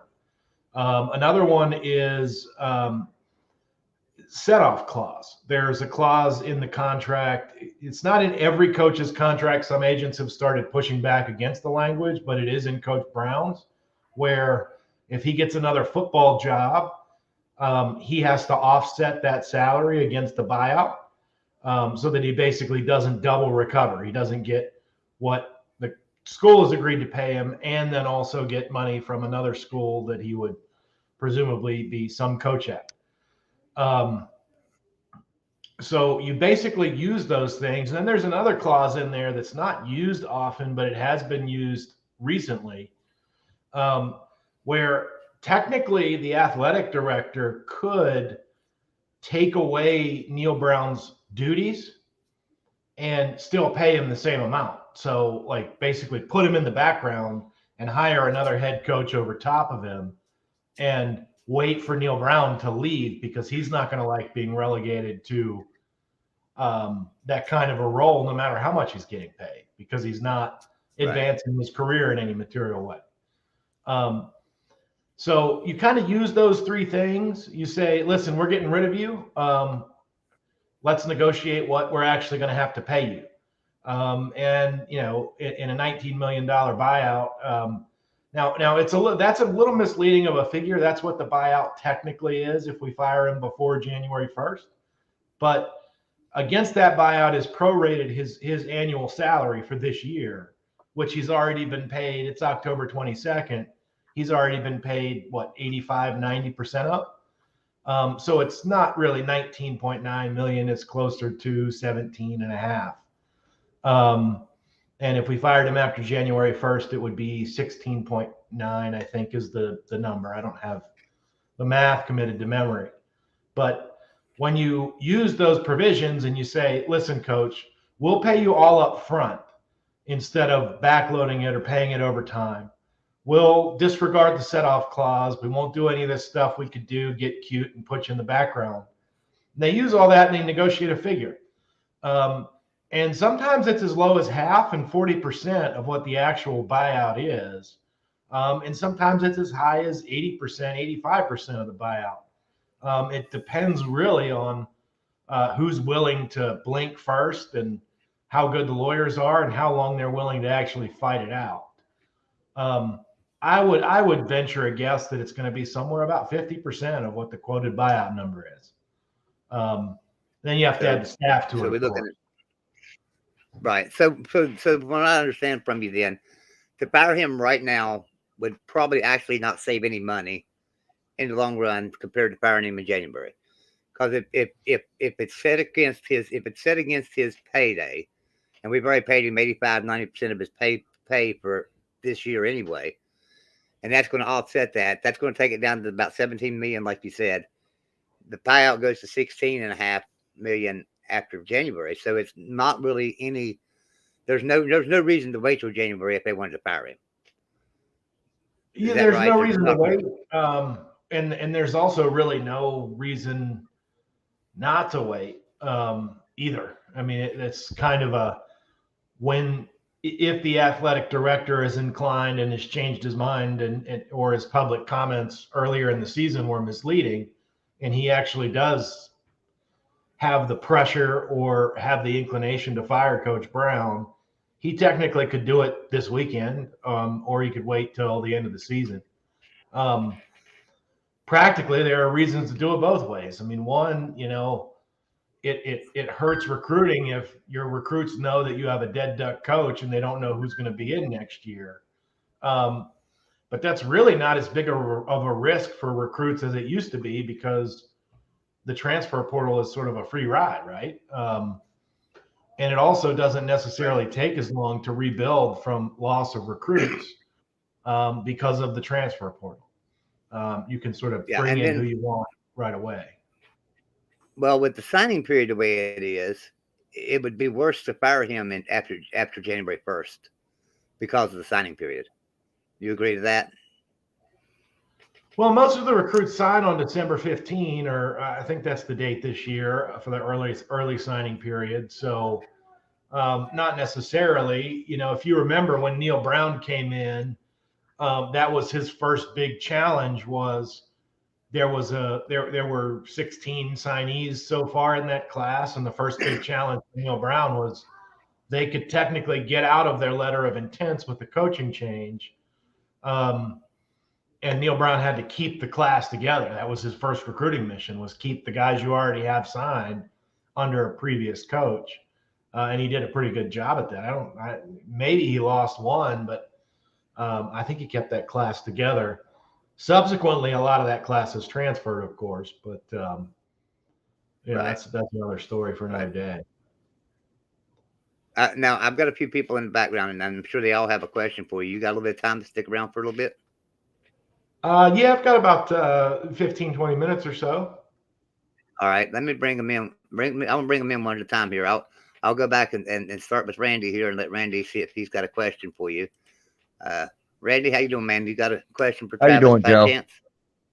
Yeah, Travis. How good is the relationship between Brown and the AD? I mean, obviously Lyons has defended Brown pretty vehemently over the years since hiring him. But I think that there is some alumni pressure and some donor and booster pressure on AD Lyons as well. So, at some point, AD Lyons has to think, am I going to sink or swim based on the success, continued lack of success by Neil Brown? Yeah. Like, is my job in jeopardy? So every relationship starts out great. You don't hire somebody and think, man, that guy's a turd. I didn't want to hire him in the first place. Yeah. Well, why did they give him so much money? Why was the contract set so high? From him coming from the league that he did up into the big boy spot, how did he? I mean, he had a couple of 10-2 records there, but how did he get so much money? How did he fleece us out of so much money? Well, Neil Brown was really he was really highly desired after that third 10+ win season at Troy. He was thought of by a lot of programs as an up and comer. And on paper, I don't think it was the wrong hire at the time. Neil Brown came in, very likable guy, very relatable to the players. And that's the risk you take with those G5 coaches, though, is that they either sink or swim with the jump up to the Power 5 level. Okay, shouldn't that set his payday a little bit lower? Well, it was. It was lower at first. In my view, the biggest mistake Shane Lyons really made was after the 6-4 season when we beat Army in the bowl game. Shane Lyons extended his contract, and as a result, the buyout actually increased, the percentage buyout that would be required. Wow. That's when that decision was made that we're kind of dealing with right now, and that's really where Lyons is catching the flack from. Why did you do that? 6-4, beating Army. Tough. Monken used to be a good coach, but what has he done for us lately, right? Like, absolutely. Yeah. So barely beating Army and having to bring in your backup quarterback to do it. Come on. Isn't a reason to get really excited and say, we're going to extend you by 5 years. And, the buyout doesn't drop off as quickly, which is what happened. I know he's got a good relationship with his players. So I think that's kind of helping him hang on. He's got the locker room, but it seems like when the guys get out there, they're not showing it. You know what I mean? I just don't understand it. How you could have, you got a good recruiting class, and then a couple guys leave, and then we end up with what we got now, which we had a hopeful season going into it, and then everything falls flat, which that sometimes happens. But that's what I think is holding on to his job, is he's got a few players, and then the AD don't want to look bad for bringing him in and extending him as much as they did. Well, I think that's I mean, you're right. I think that the win over Baylor kind of showed that Neil Brown still has the locker room. Yes. And that was encouraging to some folks. When we did our live stream the Friday after that game with Mark, I mean, he said, does one game really change your opinion of a coach? And I said, for me, it doesn't. No. If you're sour on him now, So what? He wins one game. Are you all of a sudden he's the savior? No, Yeah. that's emotional. That was just one game. And we've done, like, Mountaineer fans and donors and boosters and ADs have done things over emotion that I think they regret. It's kind of a theme with us, and maybe that's the bad side of the passion that we have for our team. Well, why is our basketball program ran so well, and then we flop on the football? And the football's the bigger bringing in, but our basketball's run well. Is that Huggins? Is that, you know what I mean? Well, we were blessed with, Beeline before Huggins too. I mean, Beeline's a Hall of Fame caliber coach as well. So we had 2 in a row where it's like we just had continuity with the program.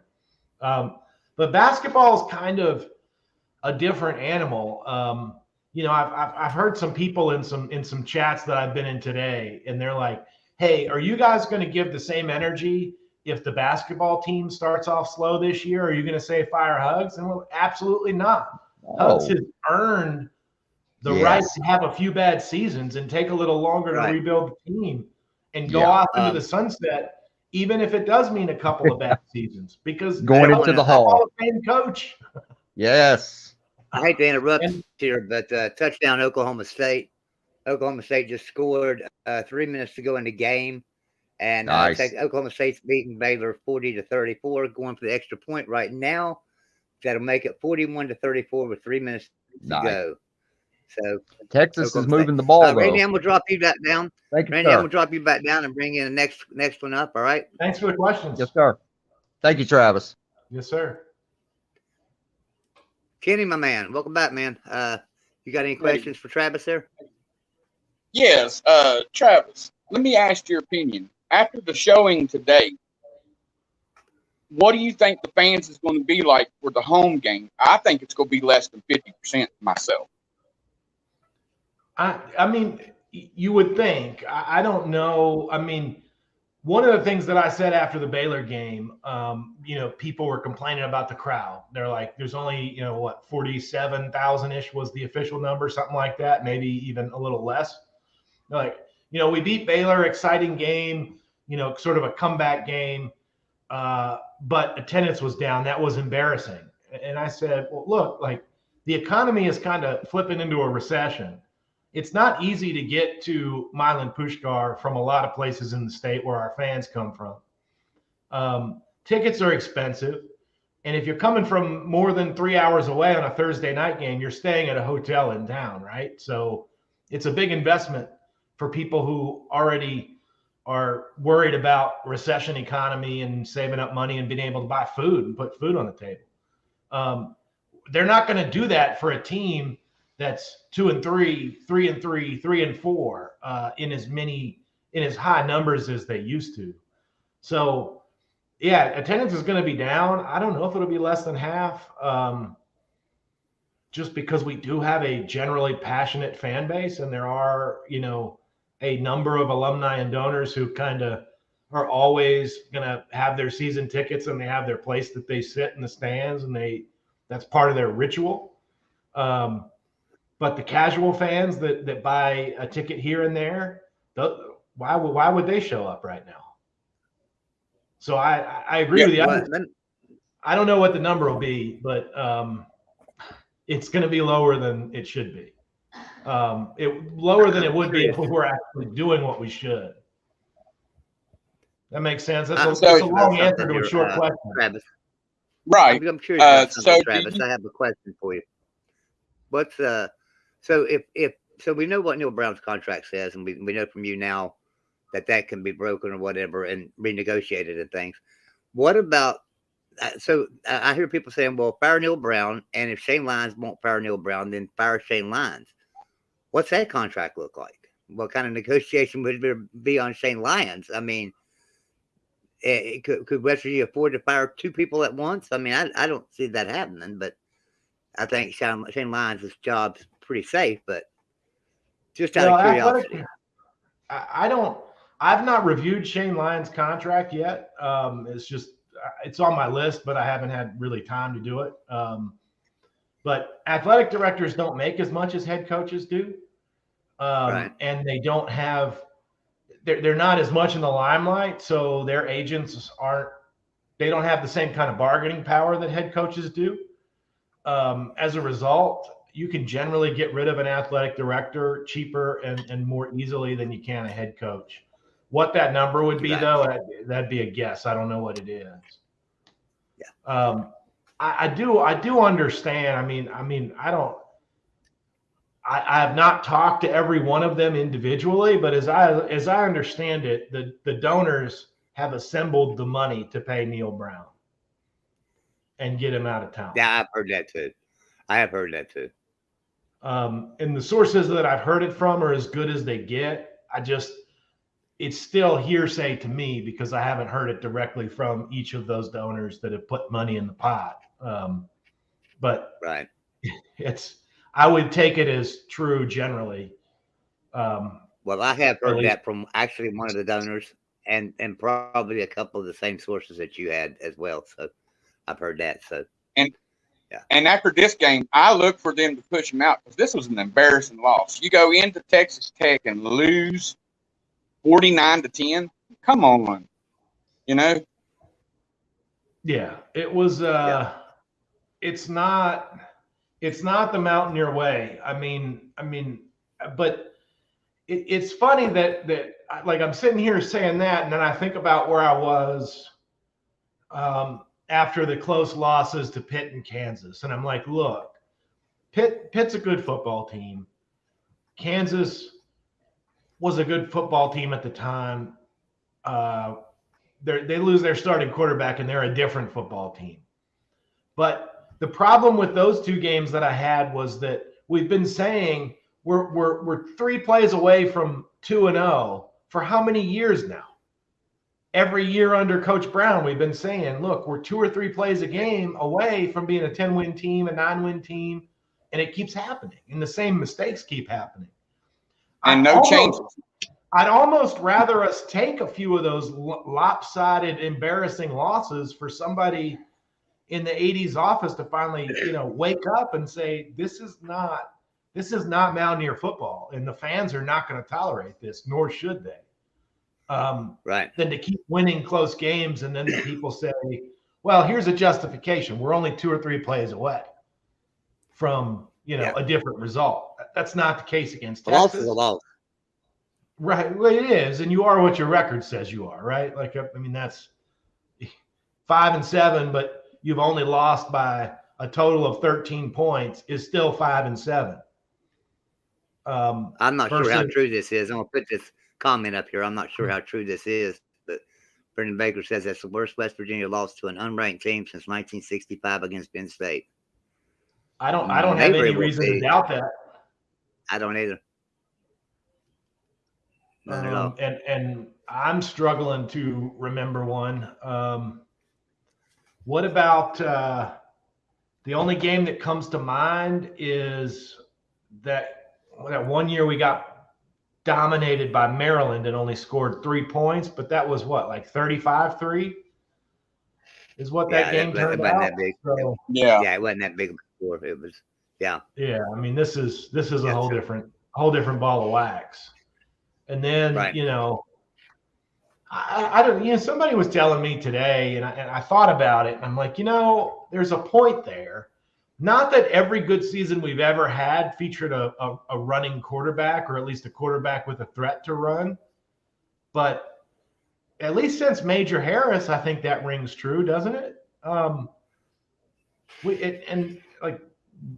It kind of says something about the kind of offense that we need to run, because we are, even if we hired Nick Saban, and listen, I'm not saying that that's going to happen. Nick Saban's on the radar, but even if we were, do we really believe that Nick Saban would bring the same level of 5- and 4-star football talent to West Virginia as he does at Alabama? I don't.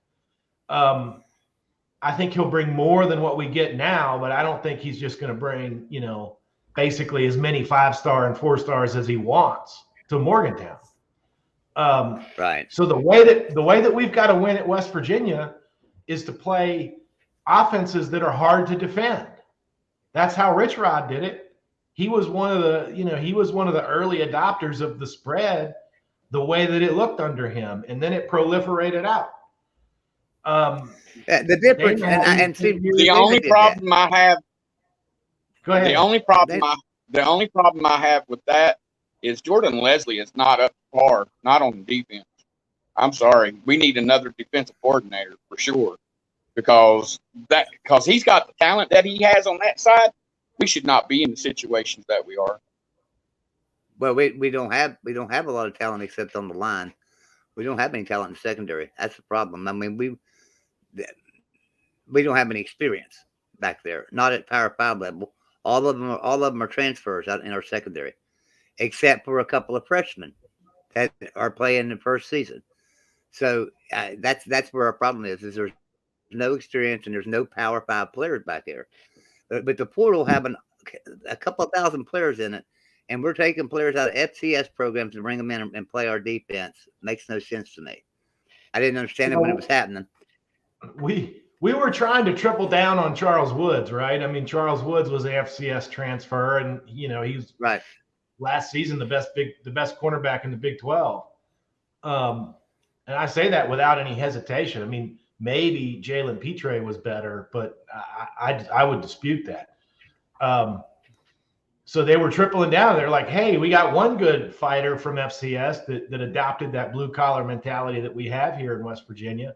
Maybe we can do it again. The problem is that that's a diamond in the rough, and they use that phrase for a reason, right? Is that not every rough patch is going to have a diamond in it. Right. You go back to that well 4 times, you may not find one again because the odds are against you.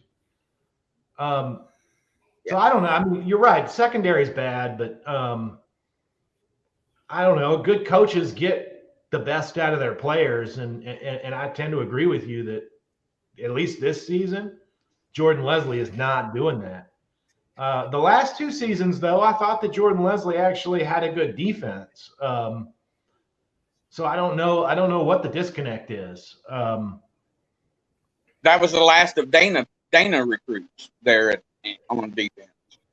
One thing I can say about Dana, he did bring in pretty good defense players.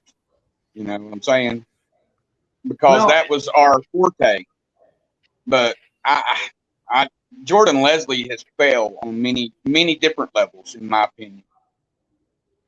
Well, if you get rid of Neil Brown, Jordan Leslie's gone anyway. I had somebody saying, here's one of the things that you got to think about if you fire a head coach in the middle of the season is who's your interim coach going to be. And while Graham Harrell has had some good games and called some good offenses, I actually think that he's a little bit pedestrian in the way that he calls his offense. And I thought he called a terrible offense today. I did too. And not only that, but Matt Moore is the assistant head coach. So but the question I'm leading to is who steps up as interim head coach if you fire Neil Brown? Which of those guys would you actually be comfortable saying that's your head coach? Not Jordan Leslie, that's for sure. No. Not Graham Harrell, in my opinion. I know that some would strength and conditioning coach. Strength and conditioning coach. Well, see, here's the thing that there's a coach that's reached out to us, and we can possibly get him on a minimum amount of paying him until he proves himself, and that's Hugh Freeze. And Hugh Freeze has done a great job at Liberty. And look what they're doing to BYU. Look what they've done, what they've been doing to BYU today. That's a Power 5 team. And now you're going into Liberty's house that don't have as much depth as you, but they're reaming you. You know what I'm saying?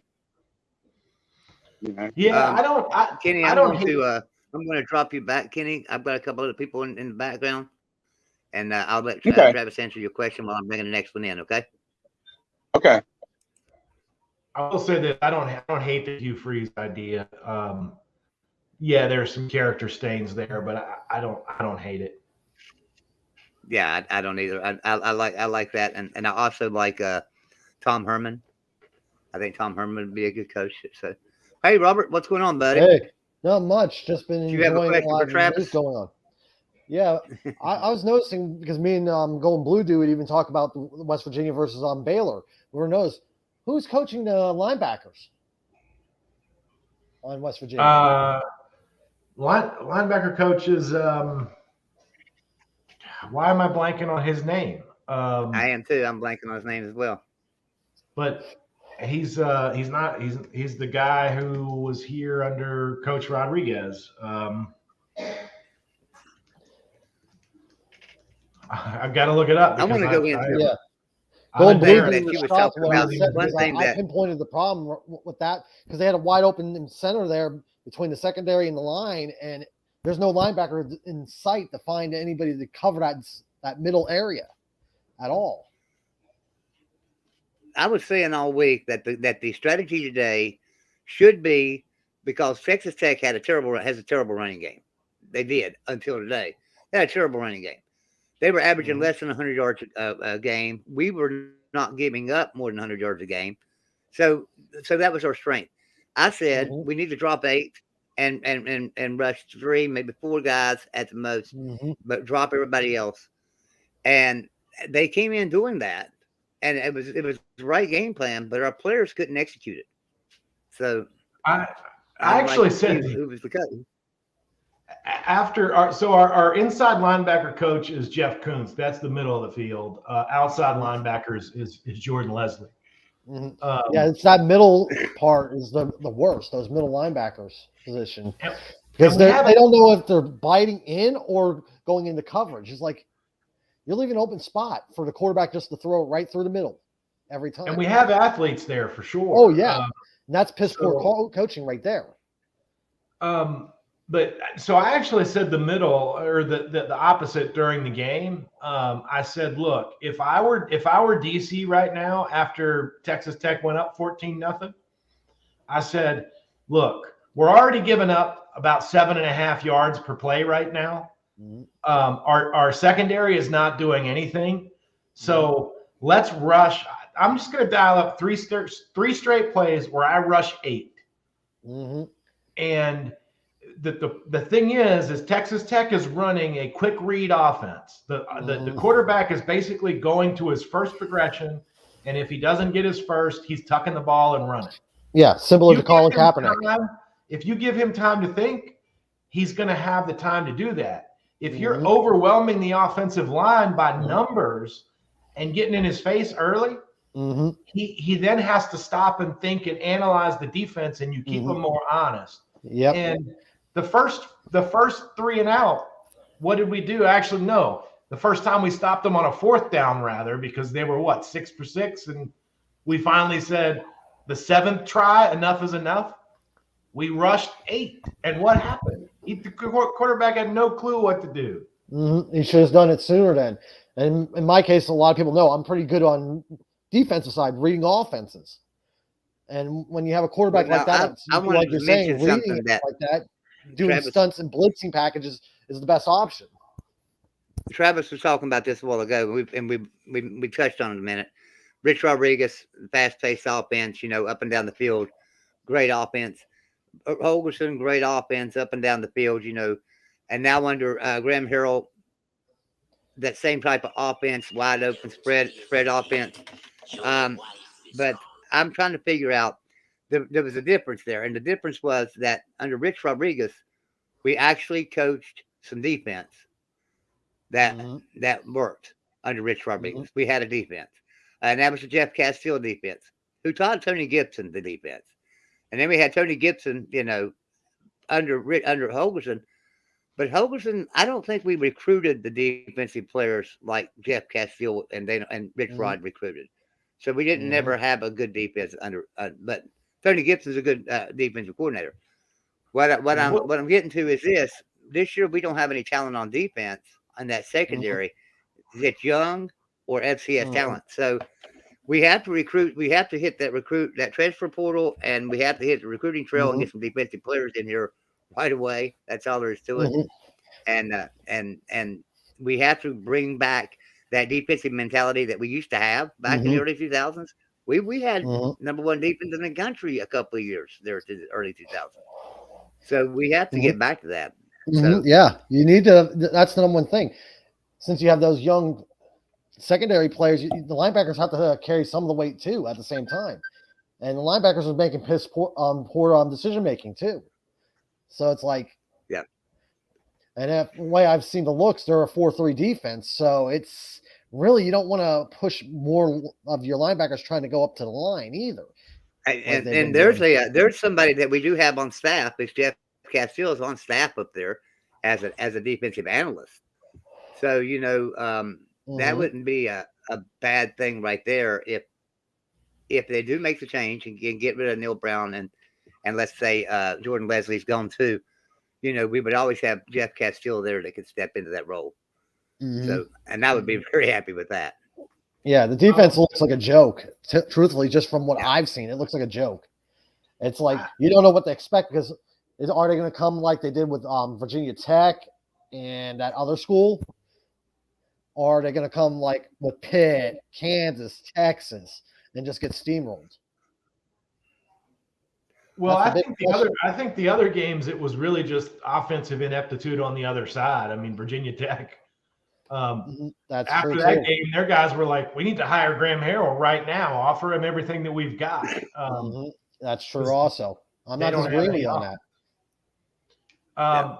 I think we may regret at this moment, if we really think about it, and we put aside the fact that we're mad at Alonzo Adai because he took our players to Georgia and Miami. I think we picked the wrong guy to be the defensive coordinator. That's a good point too. And if we had Alonzo Adai as defensive coordinator, he's a guy whose DNA fits the blue collar mentality. And what I said a few minutes ago about I wouldn't be comfortable with any of our coordinators being interim head coach. I just don't think they have the chops for it. Alonzo Adai I would feel comfortable with. So what if we had a staff that was basically Alonzo Adai hiring Tony Gibson? You're meaning Jamel Adai? Yeah. Jamel. Yes. I was thinking of his son, but you're right. Yeah. More recent name on the mind, but yeah, no.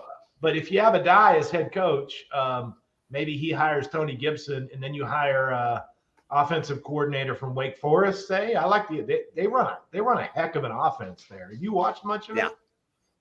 No, I didn't see any of the Wake Forest. Wake Forest looks really good.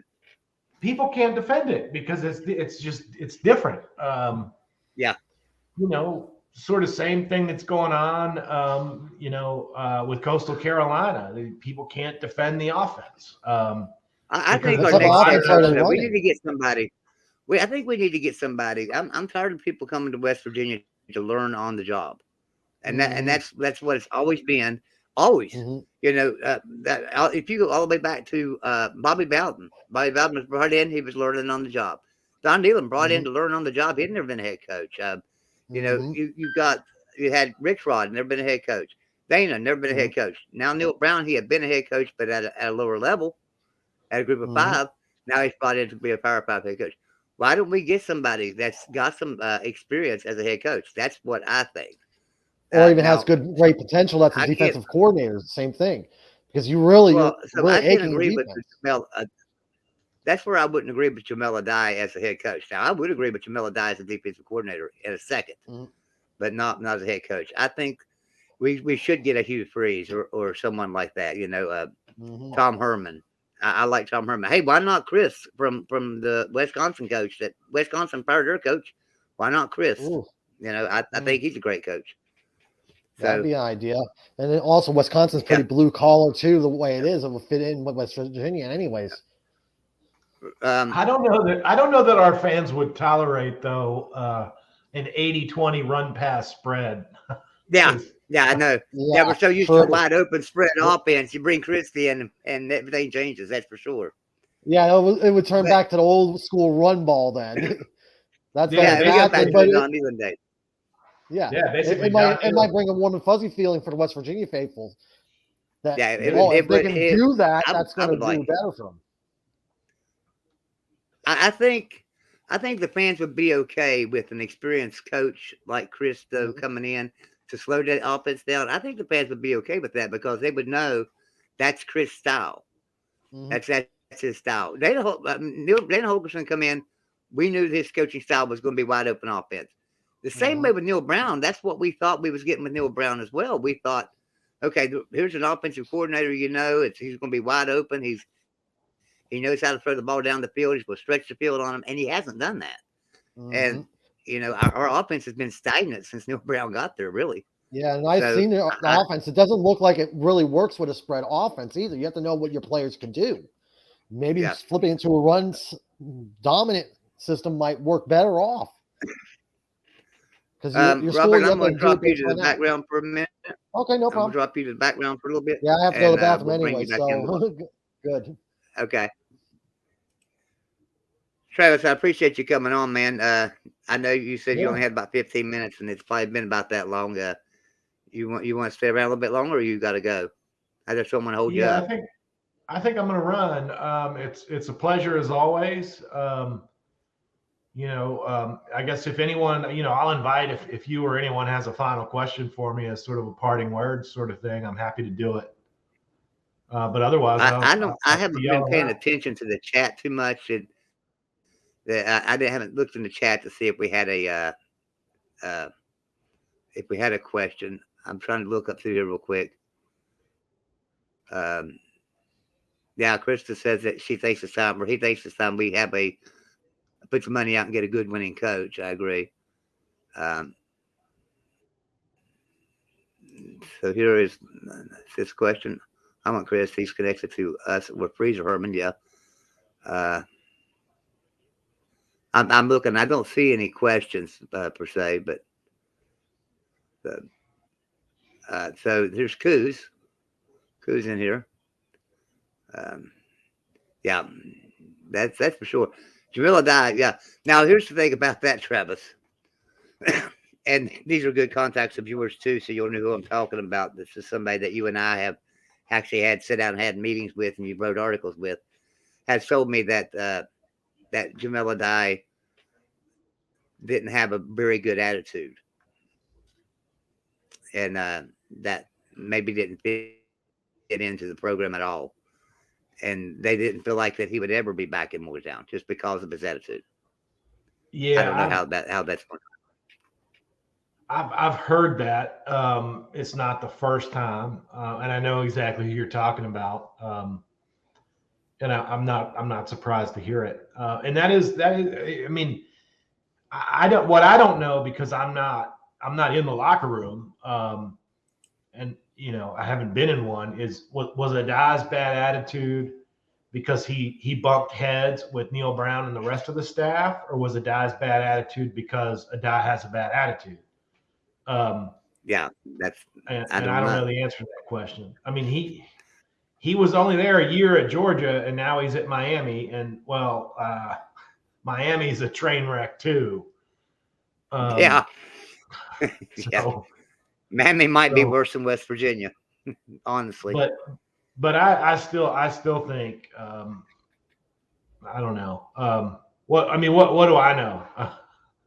The guy we're talking about knows more about football than any of us will ever know. So right, exactly. So and I didn't go into depth with him about it when he told me that. I just ran with it. I wasn't going to go in depth and question him about that. So let's see if we got anything here.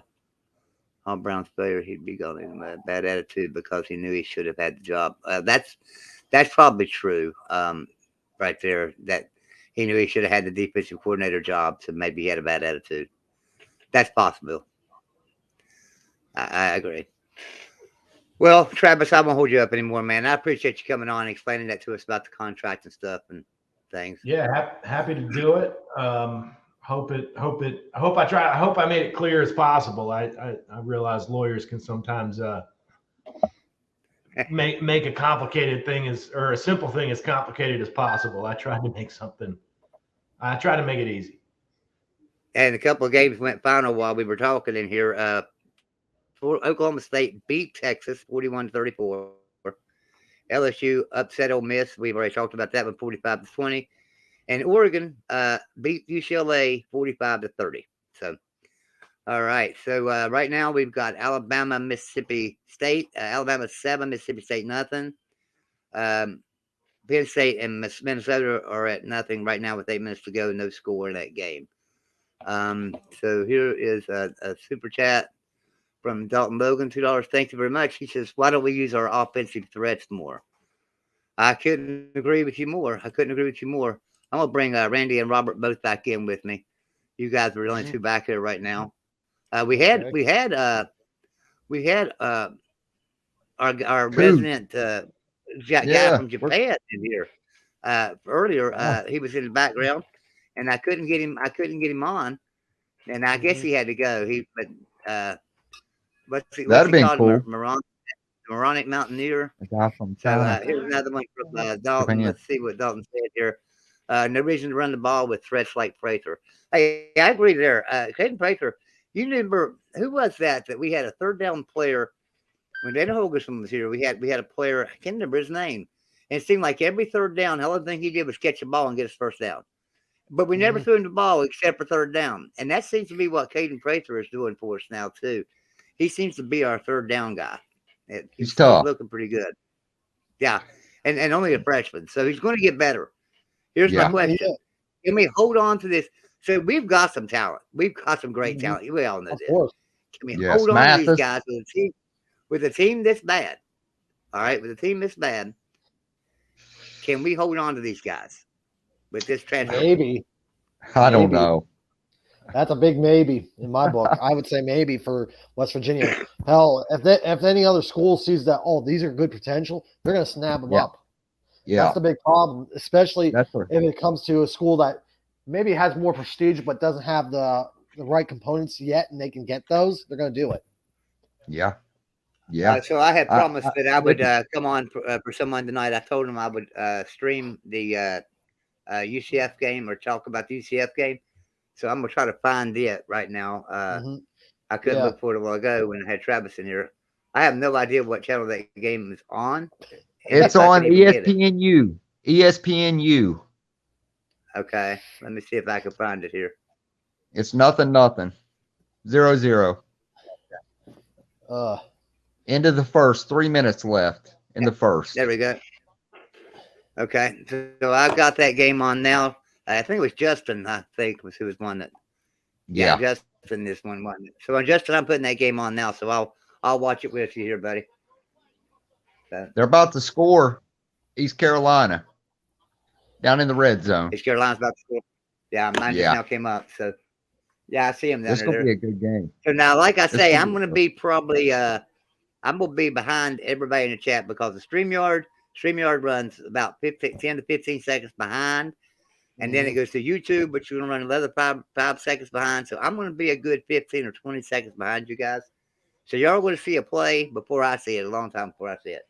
But don't worry. In my case, I was watching on YouTube a game, and actually you guys were like a full play ahead of me because I watch all my games on YouTube. Well, I do too. I've got YouTube TV, so that runs behind. Plus, I run satellite. I've got satellite TV, so that runs behind.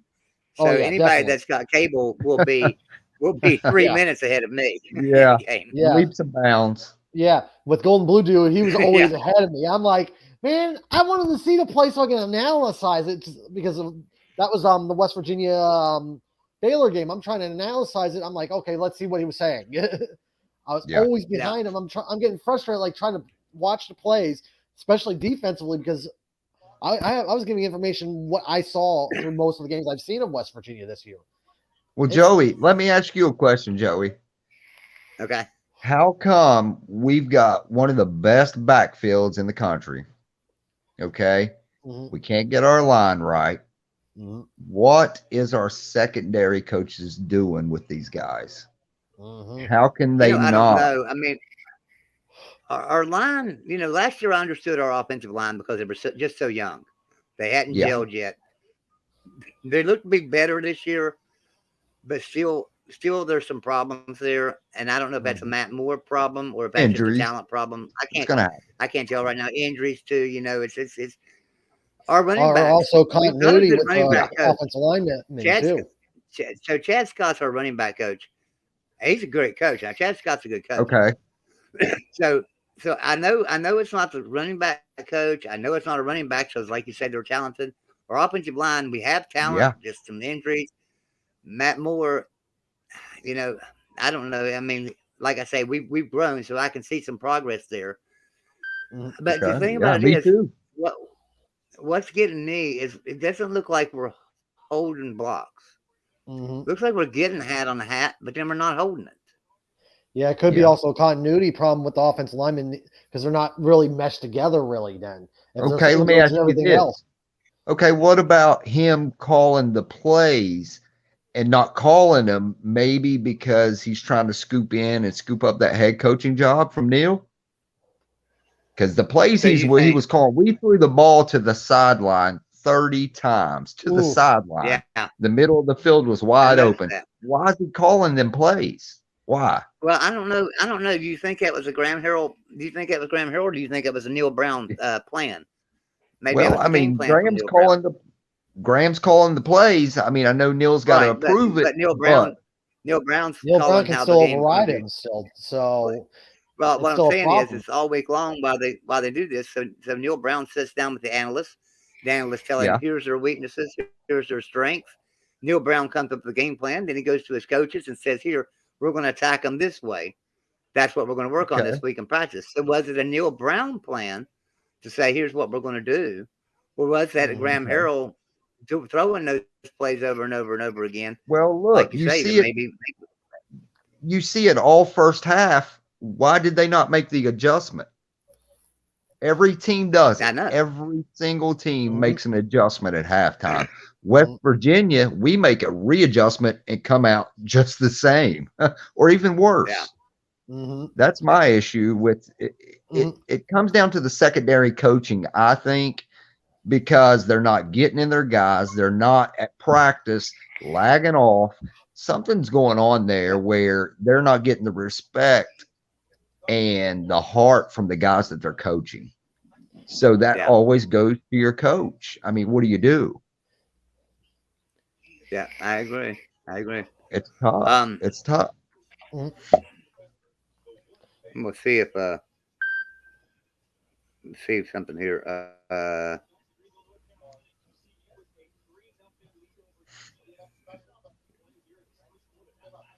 I'm trying to find somebody else that might want to come in with us real quick.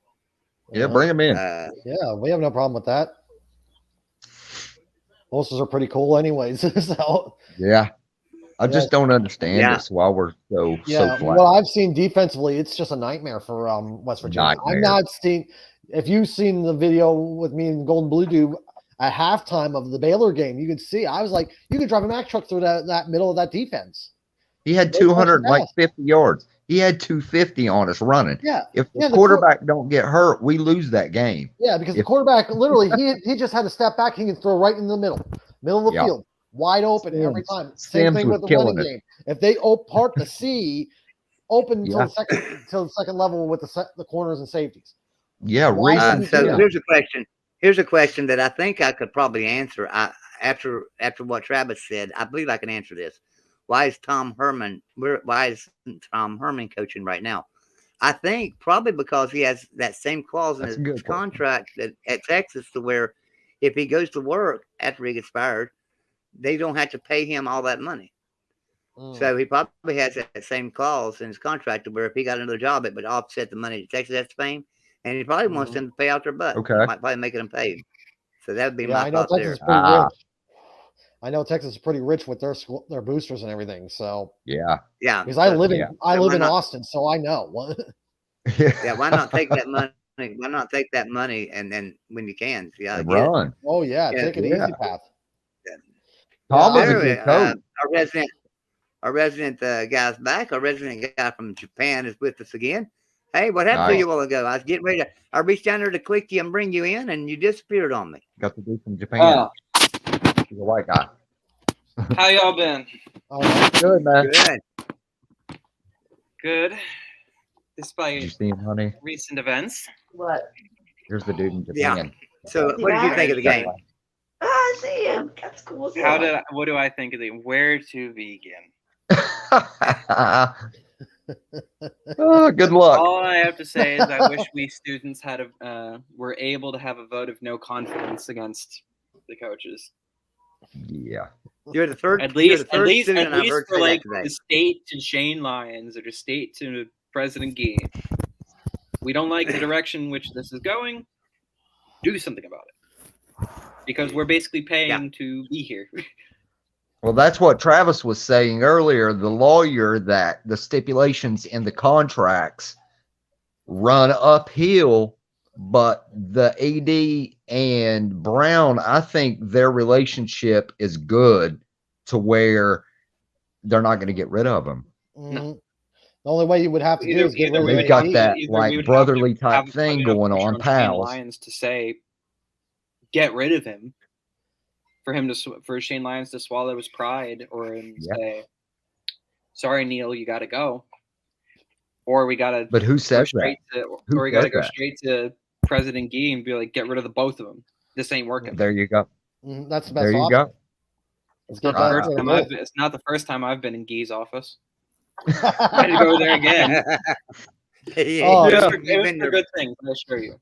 It sounds like you're going to the principal's go office. again and be like, "This is the state of our athletics, especially football, is not going up." And so it seems to me that there may be a conflict of interest between the school and what the school and the fans. Yes. All of us. And Shane Lyons and Neil Brown. Yeah, so this reminds me of another situation that I've experienced because I lived in the state, because I'm originally from Pennsylvania, with the Penn State thing a couple of years back. Yeah, the field goal. I'm like, no, I'm saying the coaching. The AD wanted to try his best to get rid of Paterno. But we wanted to get rid of the athletic director. And it happened. So let me ask you this. If the attendance in the games drop dramatically, will that force their hand to maybe push them out the door? Because obviously, at the university level, at least, that's what I can speak from. At the university level, at least, Gee will see it, Lyons will see it, the students will see it, the professors will see it. Everyone within the university system will notice Mountaineer sports, at least for football, which is a very big revenue gainer for the school, is going down. That's the main thing. And the problem with that, with revenue goes down, what does that mean? It means less money for the school. Yeah. Less money for the professors to get, their salaries paid. Less enrollment, because then tuition costs would have to rise. And also you have to say goodbye to some of the other sports too.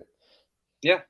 Yeah. Well, what do y'all think about conference funding? You have to try and take away funding from sports like soccer or baseball or whatever. Well, what do we do if we go into a different? Do me a favor. Hold up a second. Do me a favor. You guys keep talking for a second. I'll be right back. I'm gonna go to the restroom. All right. Go ahead, Joey. Hey, what do we do with Conference Alliance? What do we do if they move us to a different conference? Have y'all been hearing all that news? If we head to a different conference, I hope we head to the ACC. If we head to the SEC, even better. But at the current state of West Virginia football, do I think that the SEC is going to take us? No, let me. What if basketball does good? They'll put it like this. You ever been to an interview and they'll say, "We'll consider it"? Yes. Yes, plenty. Pretty of much it. Pretty much. Yeah, that's a no. That's a no. Yeah. So the only one I would think that would actually take them that is not the ACC would be the Big Ten, just to use you as a freaking punching bag, pretty much. Yeah, Big Ten ain't. We ain't going Big Ten. Yeah, because I was raised near the Big Ten. I know what they would use you for. Even if every single team in the Big Ten says sure, bringing in West Virginia, one team definitely won't. Maryland. Maryland's done it before when we tried to join the ACC. It's one big FU to West Virginia. Yeah, but Maryland doesn't have much power in the Big Ten. Anyways, Maryland's just a little runt themselves. Yeah. Yeah, I mean, then but again, their to vote accept West counts. Virginia, it would have to be unanimous vote between all the Big Ten Their member schools. vote counts. Yeah. If all of them vote in favor, Maryland does not, regardless if it's, let's say, Michigan, Michigan State, Ohio State, who everyone else. Yeah. Yes, sure, let's let West Virginia in. Maryland says no. The Big Ten basically has to say, sorry, West Virginia. Maryland said no. Yeah, but also you can say if the head of the conference says, "F you, Maryland, we're bringing them in," then Maryland can't say shit then either. They won't do that. I think they would still have to take Maryland. Yeah, it depends on what rules they decide on. That's the number one thing.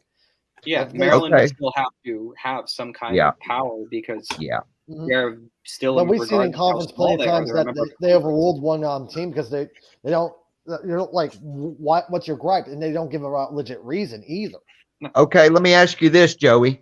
Does basketball save our football season? Override it. You know what I mean? Maybe if we do good, go to the March Madness, the whole 9. I don't see our basketball team being really good this year. I really don't. I think we're going to be. I think we're going to be decent. Yeah. But I don't see us. I don't see us setting the world on fire in the Big 12 this year. The Big 12 hoping is maybe such a strong conference. You know what I mean? I at least see it being a better win ratio than football. Yeah. Anything can be better win ratio. What are you talking about? Well, if we get 20 wins in basketball, if we get 20 and we're riding that wave into the March Madness, that could possibly save Neil Brown because that'll get all the attention off of him. I think at this point, speaking from a student's point of view, when it comes with the students, Neil Brown's already burned his bridges. I like Neil Brown as a person. He's a nice guy. All the best to him. Is he a good fit for West Virginia? No. He came here from Troy. Troy is a group of 5 school.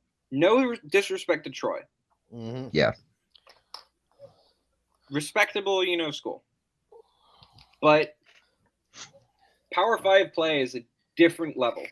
And it's clear to me, and it's clear to a number of students, especially if you check out the Daily Athenaeum, the WVU student newspaper. There have been multiple op-eds recently. Neil Brown needs to go. Wow. In the paper? Yeah. Damn. That's not good news at all. At WVU, everyone is almost everyone, a good majority of the school. Is of the mind Neil Brown needs to go. I can't believe that was printed. The climb has not gotten us anywhere. Mm-hmm. We've been stagnating under Neil Brown. Mm-hmm. It's time for him to pack his bags. So did he bring in all the coaches with him? Because I know usually most head coaches will fire the regime that was there. So you see what I'm saying? Is that our problem? Graham Harrell is a good offense coordinator. They say. Yeah. Whether Neil Brown. Do you think that was a good game he called today? Do you think that was a good game he called today? No. I don't even think personally. Yeah.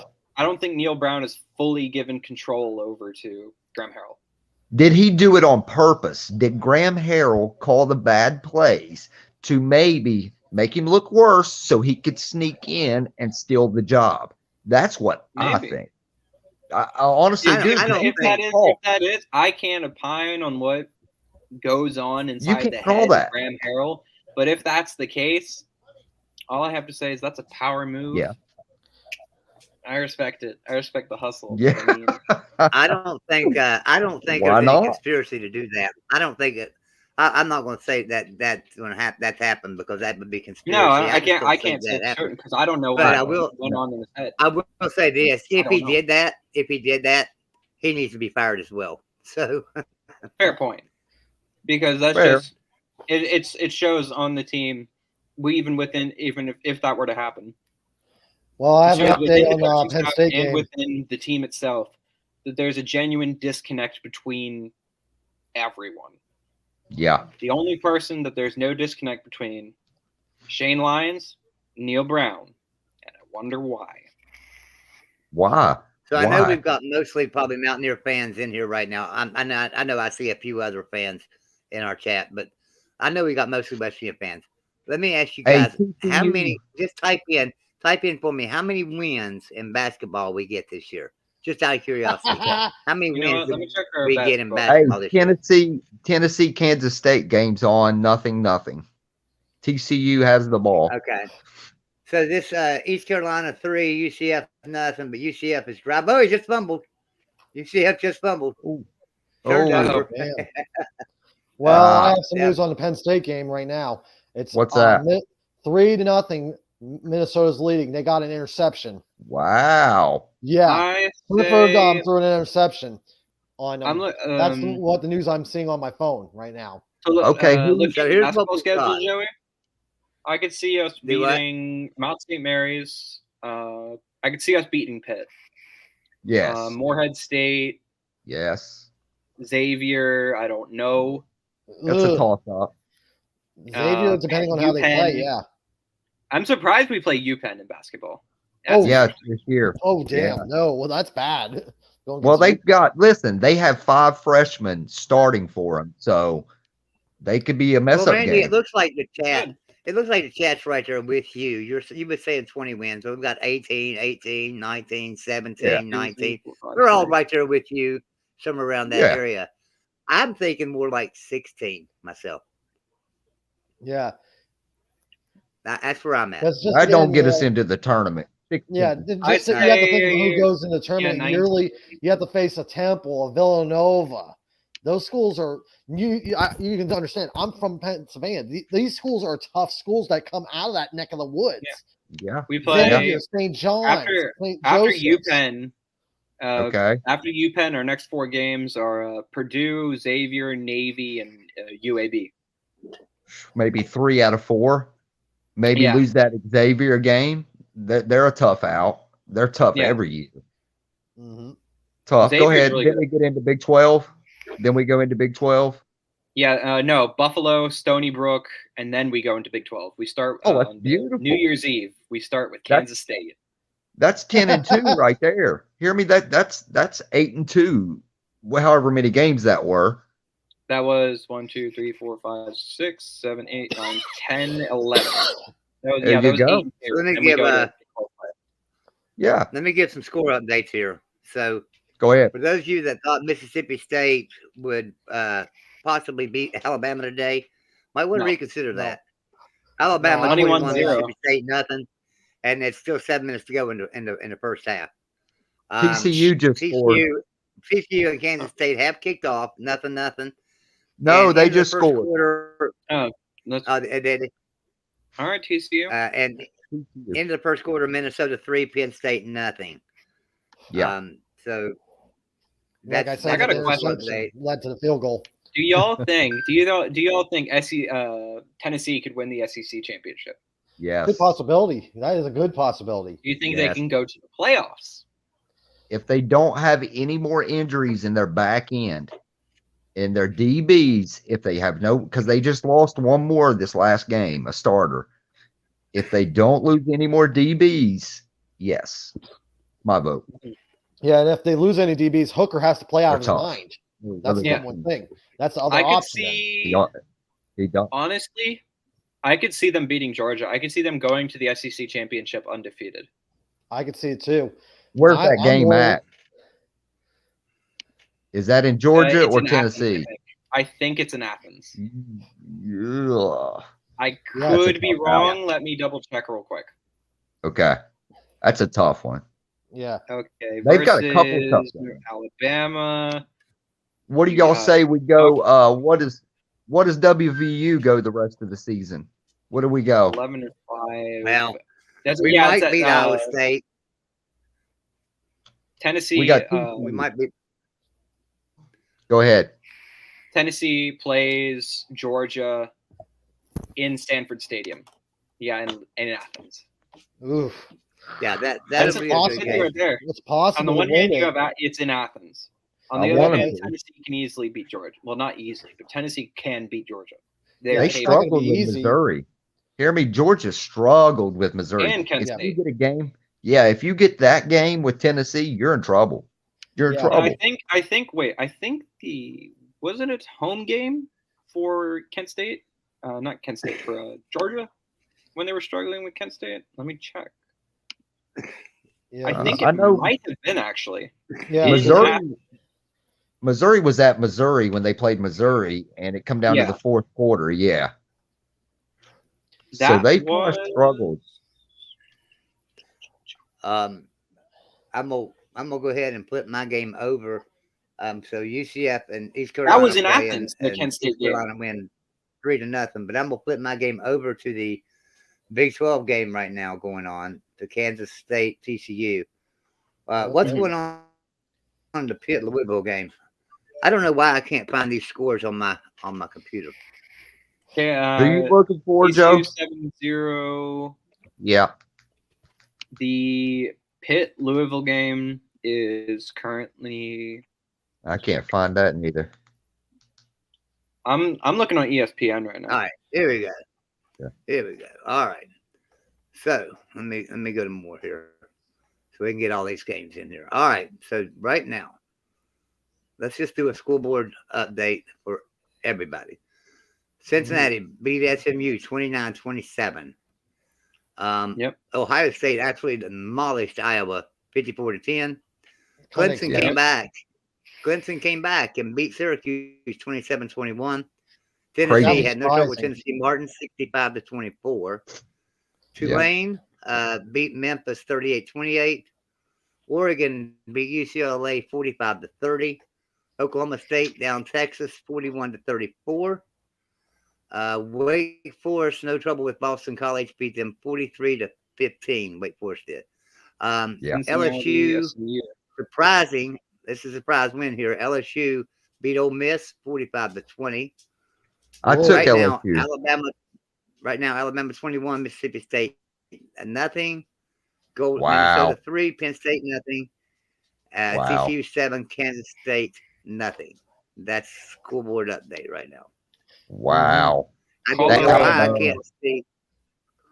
I don't know why I can't see all the games, but what do y'all think about Ohio State? Oregon State has the ball. What do you think about Ohio State? What about them?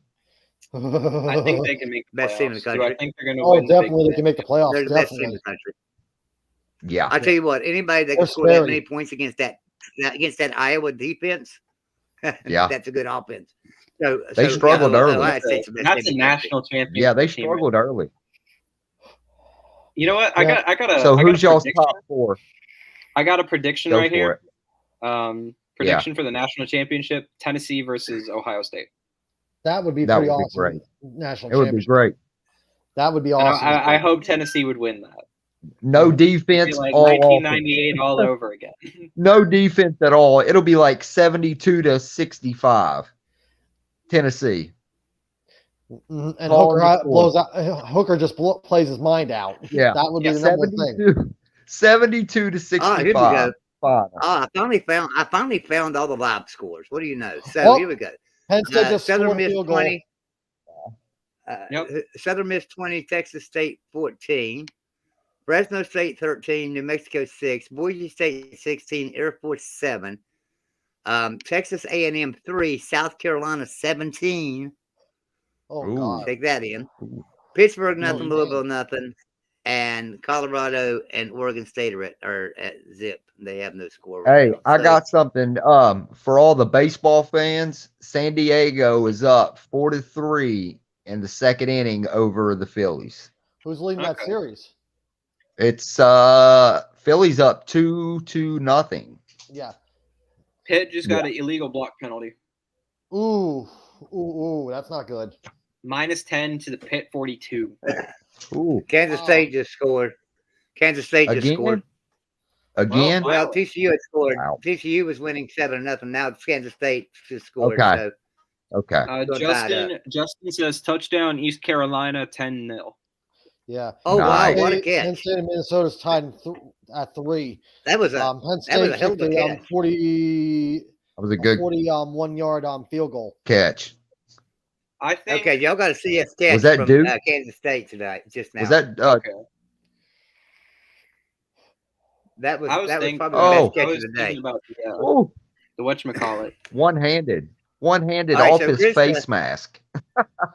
Krista thinks That was nice. Let me bring us up here. Krista thinks the top 4: Ohio State, Tennessee, TCU, and then Georgia or Alabama. I love that. I agree, kind of. I love disagree that. in certain places. Until it's proven otherwise, I think you have to put all 5 of them in there. I say, I'll give my top 5. Number 1, Tennessee. No explanation needed. Mm-hmm. Number 2, Ohio State. Mm-hmm. Oh, I'm sorry, the Ohio State. Yeah, you can flip those two back and forth. It doesn't matter. It'll still work. Yeah, exactly. Ohio State is a good team, but I think Tennessee is just, in my opinion, more deserving of that number 1 spot. I don't disagree with you on that. I'm just They're saying gonna you can flip flop and no one would argue with you. That's the number one thing. Tennessee at number 1, Ohio State at number 2. Yeah. Honestly, Georgia. It's got to be. TCU, I wouldn't say TCU at number 3. No. I'd say TCU at 6-ish. 5, 6, yes, Sugar Bowl. Somewhere around there. Or even close to Michigan, sniffing at the 4th, but that's it. Michigan. Forgot about Michigan. At number 4. Well, hold on. You got to think they all got to play each other still. Yeah, Michigan and Ohio got to play each other. Yeah. Yeah. If Ohio State beats Michigan, then Michigan would be out of the top 4. Yep. We're not going to know. Here's the thing about it. Next week we'll find out. We're going to find out a lot next week because Tennessee and Georgia. Yeah. Most definitely. But as far as the Big Ten, we're not going to know the end of the season. Next week's Tennessee, Kentucky. Is it? Yeah, that's Kentucky. Right. That's right. Tennessee, Kentucky. Yeah. And then the following week, Georgia. Tennessee, Georgia. So, yeah. So Tennessee, Kentucky is going to be a good game too. So I don't think Kentucky's going to beat them, but no, I still think. Yeah, but they're not going to get steamrolled right now. No, it'll be. I'm calling my personal score prediction. Tennessee wins by 20. Tennessee wins by 12, 14, somewhere. Yeah, definitely 2 possessions. Okay, I think so too. I think they'll win by 2 possessions. I think that and the number 1 team in the country right now to me, and has been all year. I'm not swayed from this one bit, and that's Ohio State. Ohio State's number 1 in the country. I think after Tennessee beating Alabama like they did, I think Tennessee's number 2. No doubt about it. Yeah. And I think you could swap them. I don't think there's anything wrong with swapping them 2 around. Number 3, I don't think there's a clear cut for number 3 right now because you still have Michigan, you still got Georgia, you still got Alabama in there. I don't care if they lost the game or not. They're still going to be in there. You got TCU's undefeated. You even got Oklahoma State, who pulled off a nice win today over Texas. So there's still some good teams. There's still some really good teams. You got USC's good team. You got Oregon. You got Utah's good Oregon. Team. All these teams are really good. Now, will this be a year that a 2-loss team gets into playoffs? Ooh, good question. There's going to be a lot of 2-loss teams this year. Good question. Really good 2-loss teams. Alabama. What's the chat saying on that? On if a 2-loss team will get in? Nothing yet. I don't know. Right before I go back to my top 5, since Big E 7375 says his top 4 is number 4 Michigan, number 3 Clemson, number 2 Tennessee, number 1 Georgia. We forgot about Clemson, guys. We forgot about Clemson. Yeah, I wanted Syracuse. I wanted Syracuse to win today. It would have been like a feel-good story. It would have been a feel-good story for Syracuse fans, but yes. In my case, if Syracuse pulled it off, I would have been laughing. I would have been laughing if Syracuse pulled it off. I would be laughing like, finally, someone can actually give a gut punch to Clemson, literally give them a chance to. Even if they lost, they still gave a gut punch to Clemson. Yeah. Oh yeah, definitely. But it showed the world Clemson is not an invincible ACC team. Listen, he got benched. The quarterback got benched in the third quarter, second quarter. He got pulled. He threw 2 picks. Definitely. Uiagalelei, he got pulled. So what do you do? Then, well, where was I? All right, Tennessee, Ohio State. Yes. Number 3. Number 3 is where it gets tricky because you could put Alabama there, you could put Georgia there, Michigan, Clemson. I personally am going to put Georgia. Okay. Number 4, Clemson. Yes. But then again, with Georgia and Clemson, it can be interchangeable. Much like here's my Tennessee and Ohio problem State. with Clemson. Unlike Clemson's teams in the past, this team is not memorable. So I have no. They're just not setting the world on fire at all this year. They look like they're beatable very easily. Syracuse, really, if you think about it, Syracuse should have won that game today. Definitely. You know, they outplayed Clemson. I just think that now Clemson's going to have a pretty wide open shot now. You know, I think that was probably the toughest game left on their schedule. So they've got a wide open shot. They're going to win the ACC and probably going to finish the year undefeated. Now, here's the problem with that. Is an undefeated Clemson better than a one-loss Big 12 team? And I don't think so. Depending on the judges, they might say yes. Yes. They want to. Yeah, that's the big problem. The judges. Especially because, like, with Clemson has this aura, magnetism to it when it comes to the judges. I'll say it that way. Yeah, they have that aura to them. They're like, oh, these are our gods. We must worship them. Yeah. These are Clemson. All hail Clemson. Clemson will get into the playoffs over. In my case, why I see Clemson, I'm like, Clemson plays like a team without an identity, really. They don't have one player that can lead that team. TCU wins. They lose one game. Yes. To who? To who? That's important. That's important to who they lose to. This is true. Yes. Let's see the rest of their schedule. So let's say, what if they lose tonight? What if they lose tonight? If they lose tonight and run the table. Yes. I don't think if they lose tonight, then I don't think it matters. They're done. What if they win the Big 12? If they win the Big 12, let's say they go undefeated. Okay. Let's say they beat Kansas State tonight. They beat West Virginia, as much as I would not want that to happen. Me and you both. God forbid, but for the sake of scenario, they beat Texas Tech. They beat Texas, Baylor, Iowa State. Okay. And they win the Big 12. They go undefeated. Okay. I think, honestly, the judges would at that point, despite, Clemson being basically put up on a pedestal if they win the ACC and they're a one-loss team,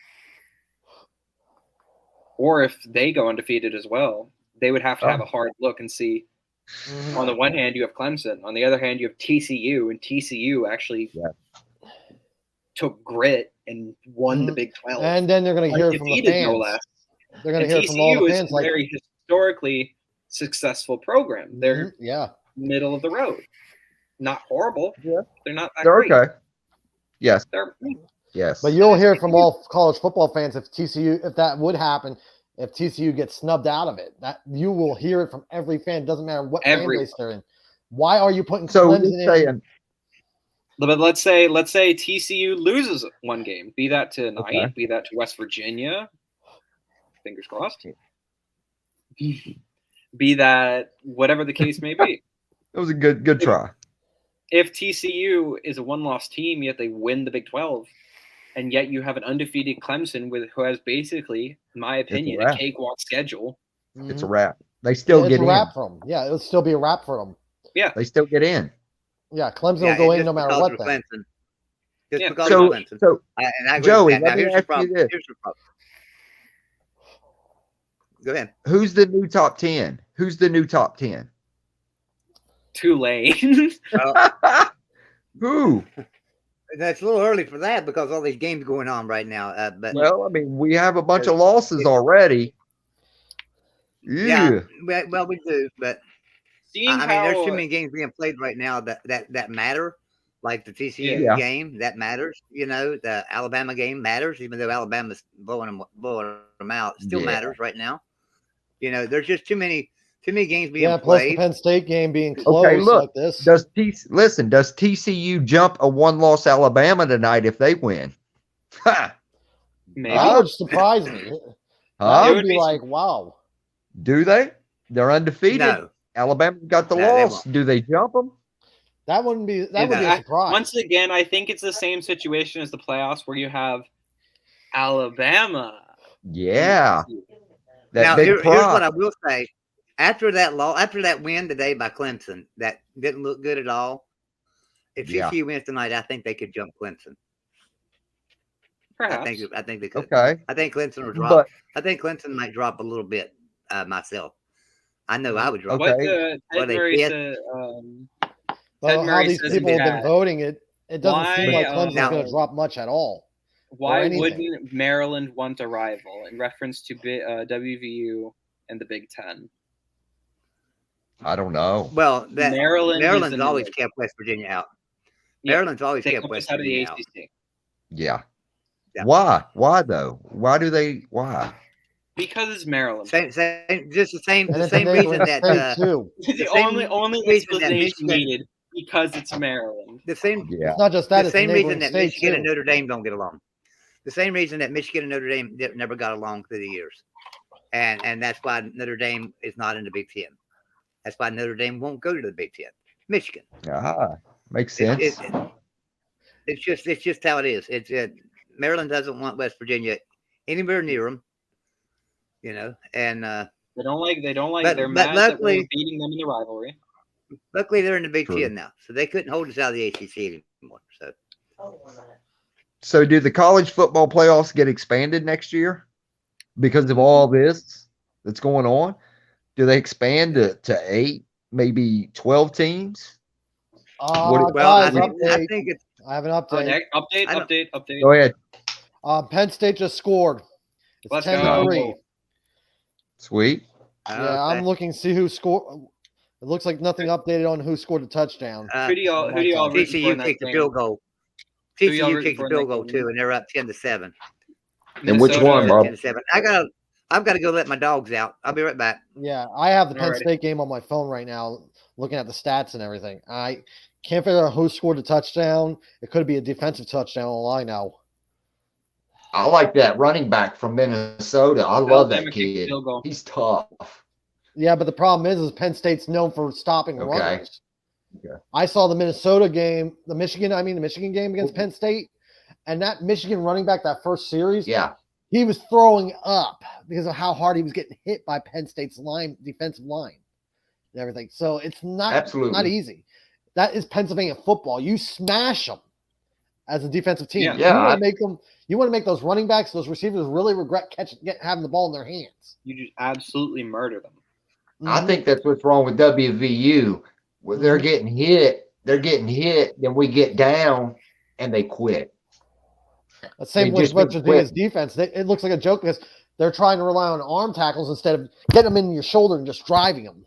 Yeah, that's the proper way you want to make a statement against those guys. That's how you play defense. Look here, I'm still interested in, what about a one-loss Penn State? Where do they go? They would have to beat Ohio. They would have to still beat Ohio State. Yeah. Okay. Say they do. If they made it to the Big Ten championship and they upset Ohio State.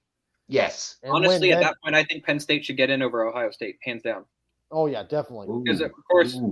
Because they beat Ohio State, too. Then they would – plus, also, you have to think Ohio State has to go to Happy Valley, which is not a pleasant place to go to. No. Yeah, they're going to white it out. They're white out. West Virginia has to go to Happy Valley in a few years. I would love that. I would love to see WVU and Happy Valley in a white out. They are. Next year, I think. Yes. Yeah, I think you're right. The rivalry is back. Did they put a time on it yet? It reminds me of a shirt. A shirt I saw in Morgantown. That it was 2 headstones. It says West Virginia, Penn State. And very scary. At the bottom. Penn State will be scary because you have to think most of my friends and family went to Penn State. They're okay. I got accepted to Penn State, and they were like, Did you really? The only thing preventing me from going was that $50,000 out of state tuition. Oh shit! Yeah, that'll do it. That'll do it. Yeah, no, thank you. It's a pain in the rear end. I have my. I'm going to West Virginia. Thank you very much. Yeah, I have a half. My brother he went to the Penn State affiliate. The rest of my friends mostly went to Penn State. Yeah. Next year, I think. Yeah, next year I think it's in Happy Valley. I could be wrong though. Let me check. Don't we play Bama next year too, or is that the year next after? year. Okay, next year's at Penn State in Happy Valley. Ooh, that's not going to be pleasant. Duquesne and Morgantown, and Pittsburgh and Morgantown. What about Alabama when they come? When we play Alabama them? comes to Morgantown in 2026. Nice. Either Nick Saban will be gone by then, or if we can, he may be here. Saban will be in he may be here. Who's our next head coach? Let me shout this out. Let me shout this out. Probably do better. John Marzullo, $1.99 super chat. Thank you very much. He says, "Go Minnesota and hell to Pitt." Cheers, guys. Go Minnesota. You made me say no. Yeah. This is whiteout time. Forget it. No. Hail to Pitt. I can't agree with that. No, I can't. No, can't do that at all. No. Hey, let me give you a score update. That goes all the way. Okay. Go ahead. Alabama 24, Mississippi State nothing. Kansas State 7, TCU 10. Minnesota and Penn State are tied at 3. Fresno State 26, New Mexico 6. Boise State 19, Air Force 7. UCF nothing. East Carolina 10. That surprises me. Okay. Yes, I took you. Okay, now an update on that score from Penn State. There was a passing touchdown by Clifford to Warren. Hey, look, those Minnesota outfits look clean. Oh, they come in. They come in there in the Death Valley looking sharp. Ooh, Jimbo Fisher. Jimbo Fisher is going to be fired at halftime. South Carolina 17, Texas A&M 6. So Jimbo Fisher. Yes, fire him. Yes, please. Oregon State 7, Colorado nothing. And Pitt and Louisville. Spencer Rattler's going off. He come alive. Hear me, that kid from South Carolina. Could Jimbo, as much as it would be very divisive, I would say for no, internet commentators and students alike. That's all I say. Could Jimbo Fisher come to Morgan? Don't do Jimbo Fisher. Could he? I'm a Florida State fan. Don't do it. That's all. Do you want me to be honest? I don't want him here. I don't think he'll come here. He won't. He's not going to come from a good school to a shit school. It's just not happening. I want Jimbo Fisher Let me ask here, a question. as in the state of West Virginia, at his farm. That's it. Yeah. What is it, Joe? Yeah. We lost you. Why would we? Well, okay. If he can't win at Texas A&M with all that talent, and I mean, he's got tons of talent down there. If he can't win there, why would we want him at West Virginia? I can't be people out saying we need to hire Jimbo Fisher. Why? Because he's a West Virginia guy? No. The only thing I would say you want what Jimbo Fisher for is recruiting. That's it, because he can get good players, but that's it. Wow. Look at John's comment. Wow. 8 and 9 all time in whiteout game. Oh, that's terrible stat. Oh, sorry, bud.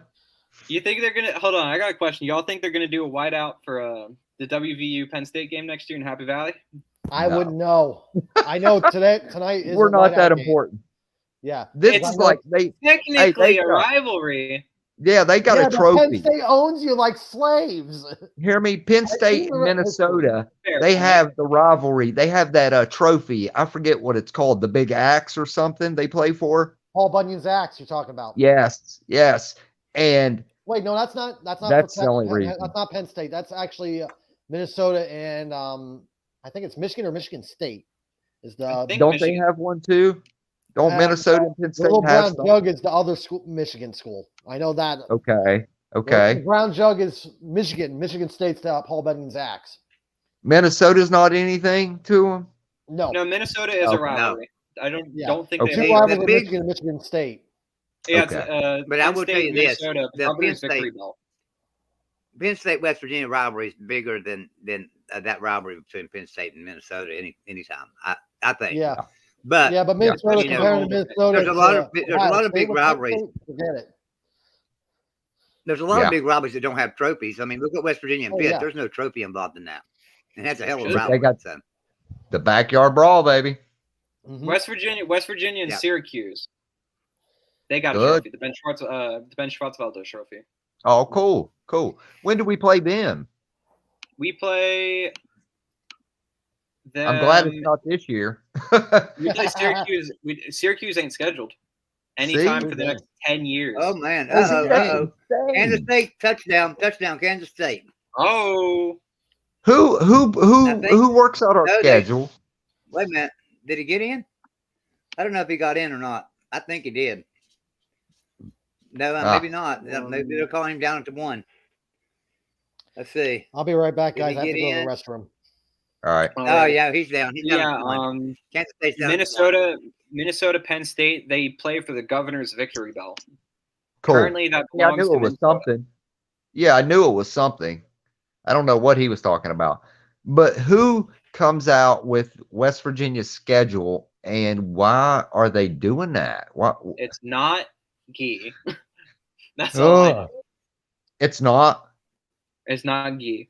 Guy's too busy with administrative things. Okay, does that come down to the AD? I think that would come down to Shane Lyons, yeah. Okay. Currently, our next future non-conference opponents are next year at Penn State, Duquesne, Pittsburgh, and both in Morgantown. 2024, Penn State in Morgantown, Albany, and then at Pittsburgh. 2025, Robert Morris at Ohio, Pittsburgh, in Morgantown. 2026, Alabama in Morgantown, UT Martin in Morgantown, East Carolina at East Carolina. Wow, that's not bad. That's not 2027, bad. At Alabama in Tuscaloosa. That's going to be dangerous. VMI in Morgantown, Ohio in Morgantown. That's not bad. That's really not. I like that. 2028. Get a little different. A little different. 2028 neutral site game against Tennessee in Charlotte, North Carolina. Nice. Because they're too scared to come up to Morgantown. Okay. Make it a neutral site. That's those schedules. Every time we play Tennessee, I think it's been a neutral site. Has it? Yeah. Charlotte. Yeah, I think you're right. 2029 Ohio in Morgantown, the Bobcats of the MAC. Okay. I'm just looking at the stats for the Minnesota game. Minnesota, Penn State. Minnesota cannot even run at all. The average running for the two running backs they've been using 3.1 and 4 yards a carry. Mm-hmm. And passing, the quarterback only got one completion, and that was for 12 yards. And then Penn State defense looks pretty nasty. Okay, go ahead. Ohio, and then at Pittsburgh. 2030, Pittsburgh and Morgantown. 2031, at Pittsburgh. 2032, Pittsburgh and Morgantown. So we've got Pittsburgh for the next 10 years. We've got Pittsburgh next year, 2024, 2025, and then 2029 through 2032. Wow, nice. Listen, that is straight cash game. That's all about the money. Yep. Again, it could change if we change conferences. Ooh. These are just non-conference too. It could change. True. That way I'm sitting looking at next week. I'm sitting there looking at next week's schedule of games. Okay. And there's not any really. I mean, there's some big games, obviously, but there's nothing. So, like Thursday night game is Virginia Tech and NC State, and that won't be a game. Utah and Washington State. That'll be a good game. That's Thursday night. That'd be all right. On Saturday, though, where is game day on Saturday? So here we got Ohio State and Penn State. It should be in Tennessee. Yeah, that's what I'm thinking. Notre Dame and Syracuse, Oklahoma and Kansas, TCU and West Virginia, Oregon and Cal, Illinois, Nebraska, Wake Forest, Louisville, Florida, Georgia, USC, Arizona, Kentucky, and Tennessee. Now that's the big game. But here's a thought. Here's a thought too. What happens if Kansas State wins tonight? Oklahoma State and Kansas State next week. If Kansas State wins tonight, 2 5-1 teams, 6-1 teams. It's up in the air. In the air, Joey. Yeah, it would be pretty much a fight with the Tennessee game and the Ohio State game. True. Well, no, game day's going to Tennessee for the Kentucky game. They didn't announce that. Oh, it's going to be in Tennessee. Yeah. It's going to be in Tennessee against UK. How would y'all feel? How do y'all feel about the battle of the mid teams next week? Which Illinois at Nebraska. Love Illinois. Love it. Yeah. Hear me? I love Illinois. They're tough. That's a tough out. They are. I'm telling you. They are tough. Someone says, that's going to be a defensive struggle. That's going to be a defensive struggle. Chat's talking about Hugh Freeze coming to West Virginia. Krista says Freeze hasn't coached at this level. It would be like another Brown. Yes. Hugh Freeze coached. If they hire Freeze, they better open up to Jack Daniels and start drinking it straight. Hugh Freeze has coached at the Power 5 level. He coached at Ole Miss. What, head coach? Yeah. How'd they do? UCF. They did pretty good, but I think because of some violations Hugh Freeze had during his tenure at I Ole believe Miss, that. they had to vacate a few wins. Okay, bring him on. I mean, they beat Bama at Ole Miss when he was head coach at Ole Miss. That's a big win. But listen, why couldn't you bring him in on the base minimum? Give him a year or two, see what he does. I mean, we've done Gabe Brown how many years? Here's why you can't do that if you're West Virginia, because if you bring him in at base minimum, and he has a good season, he's gone. Yeah, somebody else will grab him up and hire him because they'll say, "Okay, West Virginia took a chance on him. You know, we'll take a chance on him too," and they'll hire him. So if you're going to bring him in, you're going to have to pay him. Yeah, or he'll go. He'll be gone. So who's the head coach available? That was the fear with Neil Brown. See, that's why they extended his contract, because he was a hot hire. Everybody wanted him, and we got him at West Virginia. Now, and after his first season at West Virginia, he was on the market. I mean, there was people wanting him still. That's why they gave him the extension. That's why they did that, because they wanted to keep him after your they did the same thing in the Michigan State coach too. Yeah. Right, and so then it didn't pan out. Yeah. But you just have to in college football these days. There's so many programs that are paying their coaches, $5, $6, $7 million a year, $10, $12 million a year sometimes. Mm-hmm. That makes a big difference. So that's the thing about that. And here we got somebody coming in with us here. I'm gonna say, Robert, I'm gonna rotate you out for a little while. I'm gonna bring somebody else in for a little while. Is that all right? All right, man. That's all right. I'll keep track of the Penn State game. I'll give you updates once I come back on then. All right. So we've got Nick Danger in the house. That's Tim. What's going on, Nick? Welcome up, Nick. What's happening, buddy? You're muted, man. You're muted. Sorry about that. There we go. So what's going on, man? Have you recovered from the West Virginia game yet? No. But yeah. I don't think I had as hard a time recovering as you, Joey, because I picked them. I picked them to lose 42-20. Ooh. Yeah, I picked them to win, but it doesn't bother me anymore this year. I've quit really caring if we win or lose anymore right now. No. It bothered me at the beginning. I mean, I left that Pitt game. I was so down in the dumps, and then after the Kansas game, I was ready to tear things up. Anymore, I don't even care now. Let's just get this season over with and see what happens with Neil Brown and move on. Are we making a bowl? Are we getting into a bowl, guys? No way. No, there's nobody left on our schedule we can beat except possibly Iowa State. Yeah, and honestly, we're going to Ames. If we pull a few upset wins, then probably. But seeing things on paper, are we going to get to a bowl? I don't think so. If we don't get to a bowl, Neil Brown's definitely going to probably be chased out of Morgantown. Let me give some score updates here real quick. All right, Alabama 24, Mississippi State nothing. Kansas State has jumped out to a lead of 14-10 over TCU.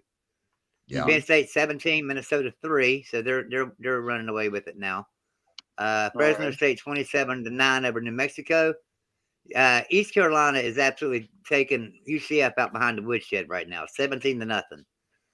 Yes. Boise State 19-7 over Air Force. South Carolina is still 17-6 over Texas A&M. Louisville and Pitt are still tied at 7. Colorado and Oregon State. Oregon State's leading at 14-0. Mm-hmm. So that's the score update there right now. TCU's driving down the field right now. They got the ball. Well, they've both been doing that. Yeah, they've both been like going right up and down the field. I've been sitting there watching it. I got to redo my office because my TV is behind me. So UCF, East Carolina.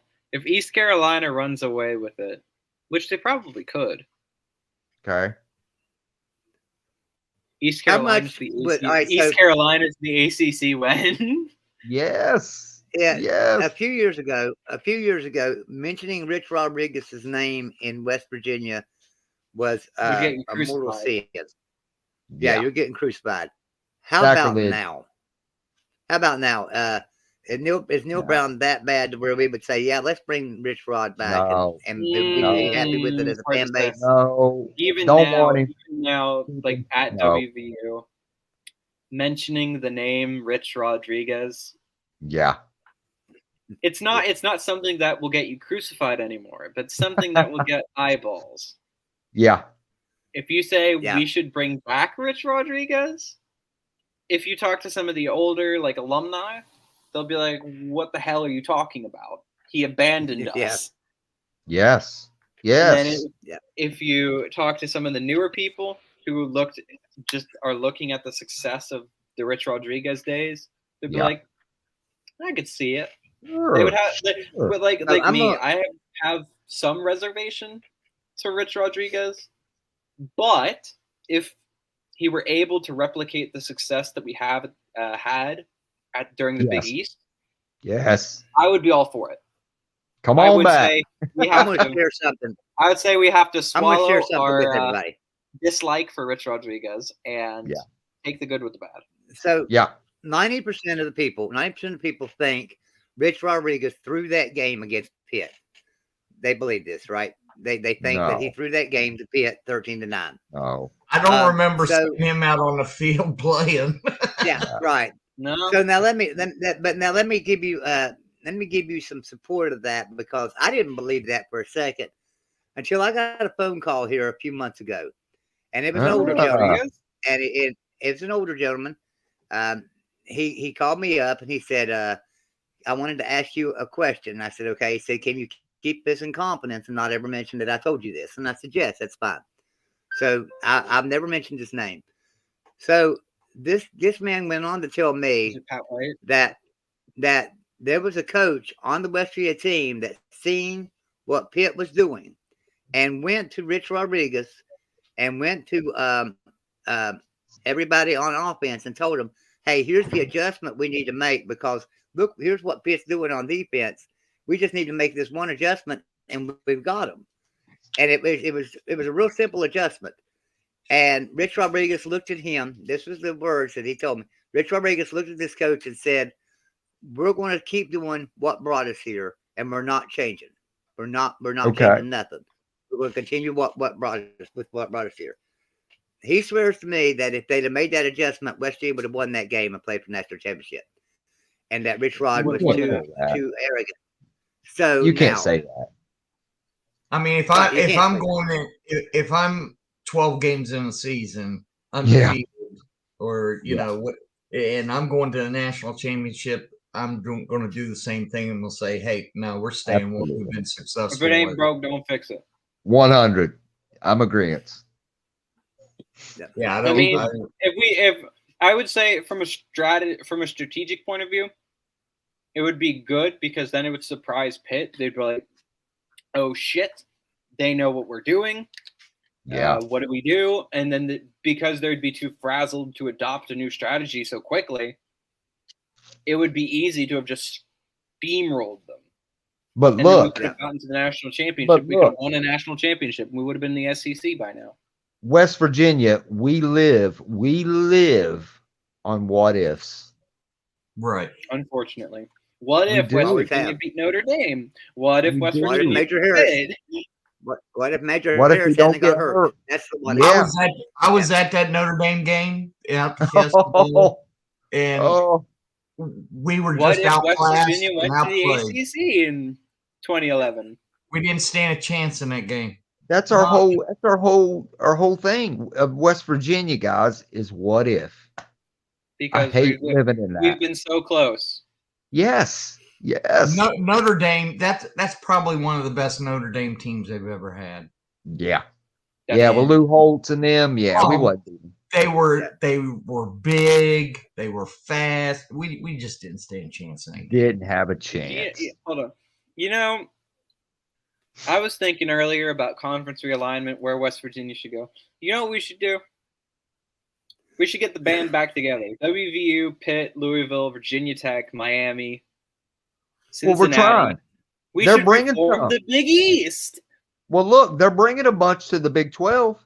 It's a start. True. But I don't you think know the Big what? 12 will be I think they're trying to. I think what's going to happen is OU leaves, Texas leaves. Yeah, I think West Virginia leaves, and Big 12 becomes another mid-major conference. that's what I'm hoping too. I hope WVU, Oklahoma State, and maybe TCU and another 4 teams, and Notre Dame join the SEC. And of course, we're going to be the low man on the totem pole, but we're going to get better recruits. We're going to get better coaching because we're in a better league. Our recruiting's terrible. So, all right. So everybody, and this is going back to what you just talked about, Tim. Everybody thinks that if let's say, for instance, Pac-12. Let's take the Pac-12, for instance.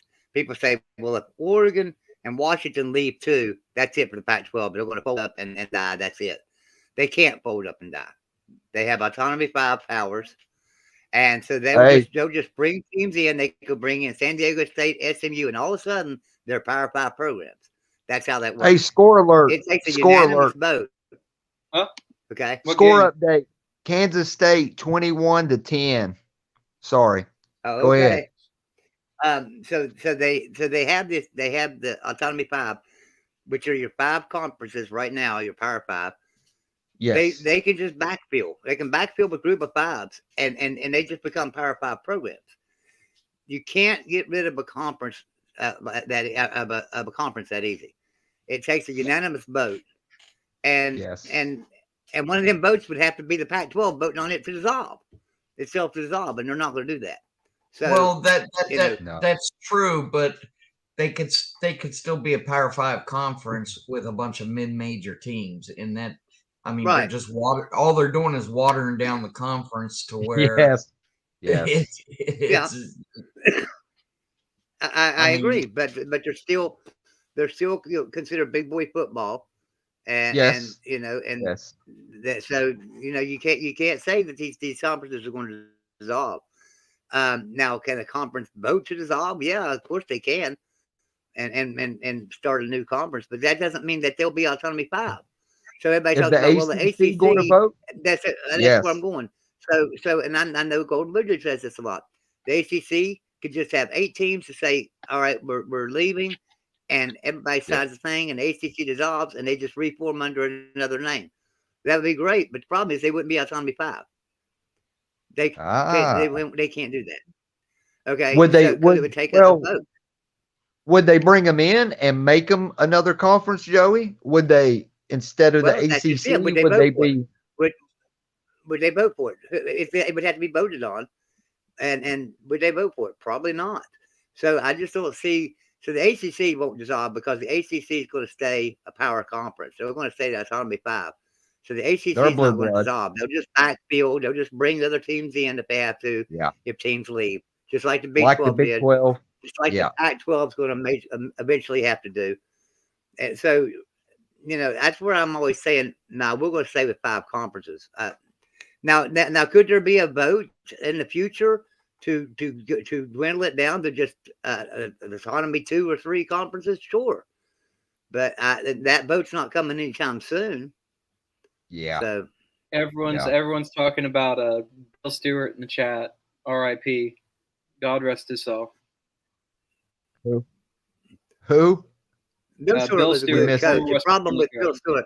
Here's the problem with Bill Stewart. Bill Stewart was a coach about like Don Nehlen, so he didn't run that exciting offense, and we were used to seeing that exciting offense from Rich Rodriguez, and he kind of slowed the game down. Bill Stewart did, and so therefore the fans weren't happy with that.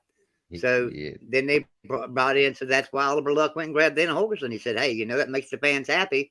We'll bring Dana Holgorsen in here." What happened to Luck? Joey, I think you would agree with this sentiment, but Jeff Black says Stu was a WV guy, but just didn't have the demeanor to be a head coach. Yeah. Exactly. Half right. That's how it was. That was good. I got a good buddy I keep in touch with. He's out in the Pac-12. He's been Missouri and Washington, and right now he's chief of staff at Fresno State. And I've been hitting him up, and he's about to let the beans release the beans and tell me what the heck's going on and what's the future's going to hold for the Pac-12. I keep hitting him up. I'm hitting him up hard. Eventually, he'll tell me. Yeah. Guys, here's the main question. I think if West Virginia wants to be, a team where we actually have an incentive to play and to win, I'm going to be honest. Do we have an incentive to play all these teams out in the Midwest? No. Do I care about playing Iowa State? No. Do I care about playing Texas? No. Yes, but a little bit. Yeah, horns down. Yeah. It's a given. Do I care about playing TCU? No. Do I care about playing Oklahoma State? Should have made an appearance. No. Do I care about playing Pitt? Yes. Yeah. Do I care about playing Louisville? Yes. Yeah. Do I care about playing Virginia Tech? Most definitely. Yeah. So why is that? Why is that? Well, we're stuck. We're in a place in the Big 12. We've never fit in the Big 12.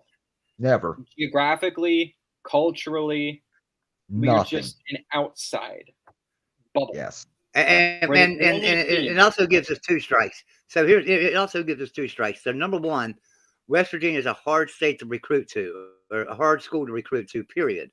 But now all of a sudden you're recruiting kids to come, and their parents can't go watch them play football because they're playing halfway across the country, or pretty much. We're the only team in the Big 12 that's east of the Mississippi. Yeah. Not only the parents, can't travel. Fans can't travel. No. Right, fans can't go. So they're getting little support on the road. These players got to fly out on Thursday. If they go to Waco, they got to fly out on Thursday. Go down there and play the game on Saturday, and then fly back home to go to school on Monday. Who's going to come? Players. Yeah, who's going to come to West Virginia to do that? Who? No, I wouldn't want to go there. I could go to a bigger school, or I could go to VT, one of them, and play over here on the East Coast. Why the hell would I want to fly? Ted Murray says, "Who cares about WVU and Syracuse?" I do. Oh man! What? Let me tell you what. I don't know how old you are. But let me tell you what. There were some games back in the '80s between West Virginia and Syracuse. And the Superdome, go back baby. and watch some of them games. I mean, even today, if Syracuse's AD were to announce, "Hey, we're having a home and home with West Virginia," sold out. You know how many eyeballs that would bring to Syracuse? A lot. Just like Pitt. Pitt set a record. Listen, for attendance in Pittsburgh Stadium, city of Pittsburgh. In the entire yes. So what does that tell you? Let me give we got draw. We have draw. In today's college football, it's not like it was back in the '80s, like we're talking about here now. So they actually score points now, and a lot in a hurry. So let me give some score updates. Alabama's still up 24-0. Kansas State 21, TCU 10, Penn State 17, Minnesota 3, Fresno State 34, New Mexico 9, 14-3. Yeah, Boise State 19, Air Force 7, East Carolina 17, UCF nothing. Texas A&M making a comeback. It's 17-14 now. South Carolina's still winning. Yo, UCF 17-14. Louisville and Pitt are at 7. Oregon State 14. Colorado 3. What'd you say? Joe, UCF has 3 points. 17-3. Oh, it's not updated. It's not updated on my end yet. Wow. What's up with UCF? I'm looking at ESPN, so it's 17-3, end of the second quarter. It's halftime right now. You talk about Syracuse games. Look here. Mohammed Ibrahim. Justin's probably going to shoot Donovan McNabb played for Syracuse. It seemed like he was there for like 8 years. Yeah, I know it. Yes. Those were good games. Joey, I think you'd get a laugh out of this. Jeff Black says, I remember watching a fist fight during the WVU Syracuse game in the 80s in the Dome. Yeah. In the Dome, baby. Super Dome. Hey, I tell you what, Syracuse was number 1 or 2 in the nation and came into Morgantown. And we had that game wrapped up. I mean, we were going to win that game. And they were driving, and we pushed the quarterback out of bounds, got him out of bounds. That would have made 4th down. And their quarterback threw the ball and hit one of our players in the back of the head. And it started a big fight. And they ended up throwing out a bunch of West Virginia players and a couple of Syracuse players. Hey. Here's the problem. The West Virginia players that got thrown out were all starters. None of the starters for Syracuse got put out of the game. None of them. And they started to fight. The quarterback started to fight and everything. And Syracuse ended up winning that game because all of our starters for defense got thrown out of the daggone game. Score alert. Score alert. Minnesota just scored. Penn State 17, Minnesota 10. All righty. 32 seconds to halftime. 32 seconds to halftime. Ibrahim, I just told you, watch out. Ibrahim. He just scored. Halftime right now. Texas A&M 14, South Carolina 17. Ooh, Spencer Rattler. Rattler getting a game together. Jimbo Fisher firing announcement. That was in, Joey, that year you were talking about with Syracuse. I think that was 87 when McPherson was their quarterback. They went 11-0. Yeah, maybe. Or Graves. Was it Graves? Graves was the quarterback, wasn't it? Graves was in the 90s.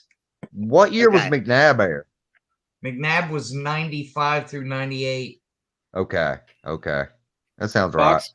Boxcar says Syracuse got screwed today. That they did. God, that was a tough game. Them kids on the bench, you could see it in their face when Clemson come back. I mean, who the hell did they play? You could see it in their face. I've watched so many damn games today.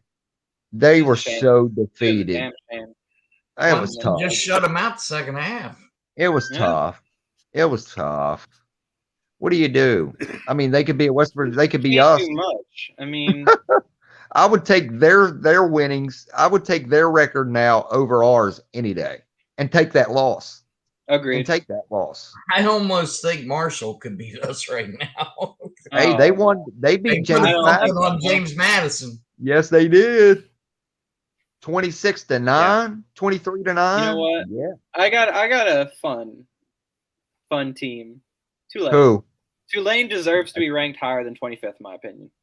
They'll go up this week. They've put in the work. I think Tulane should be ranked this coming week at about 17.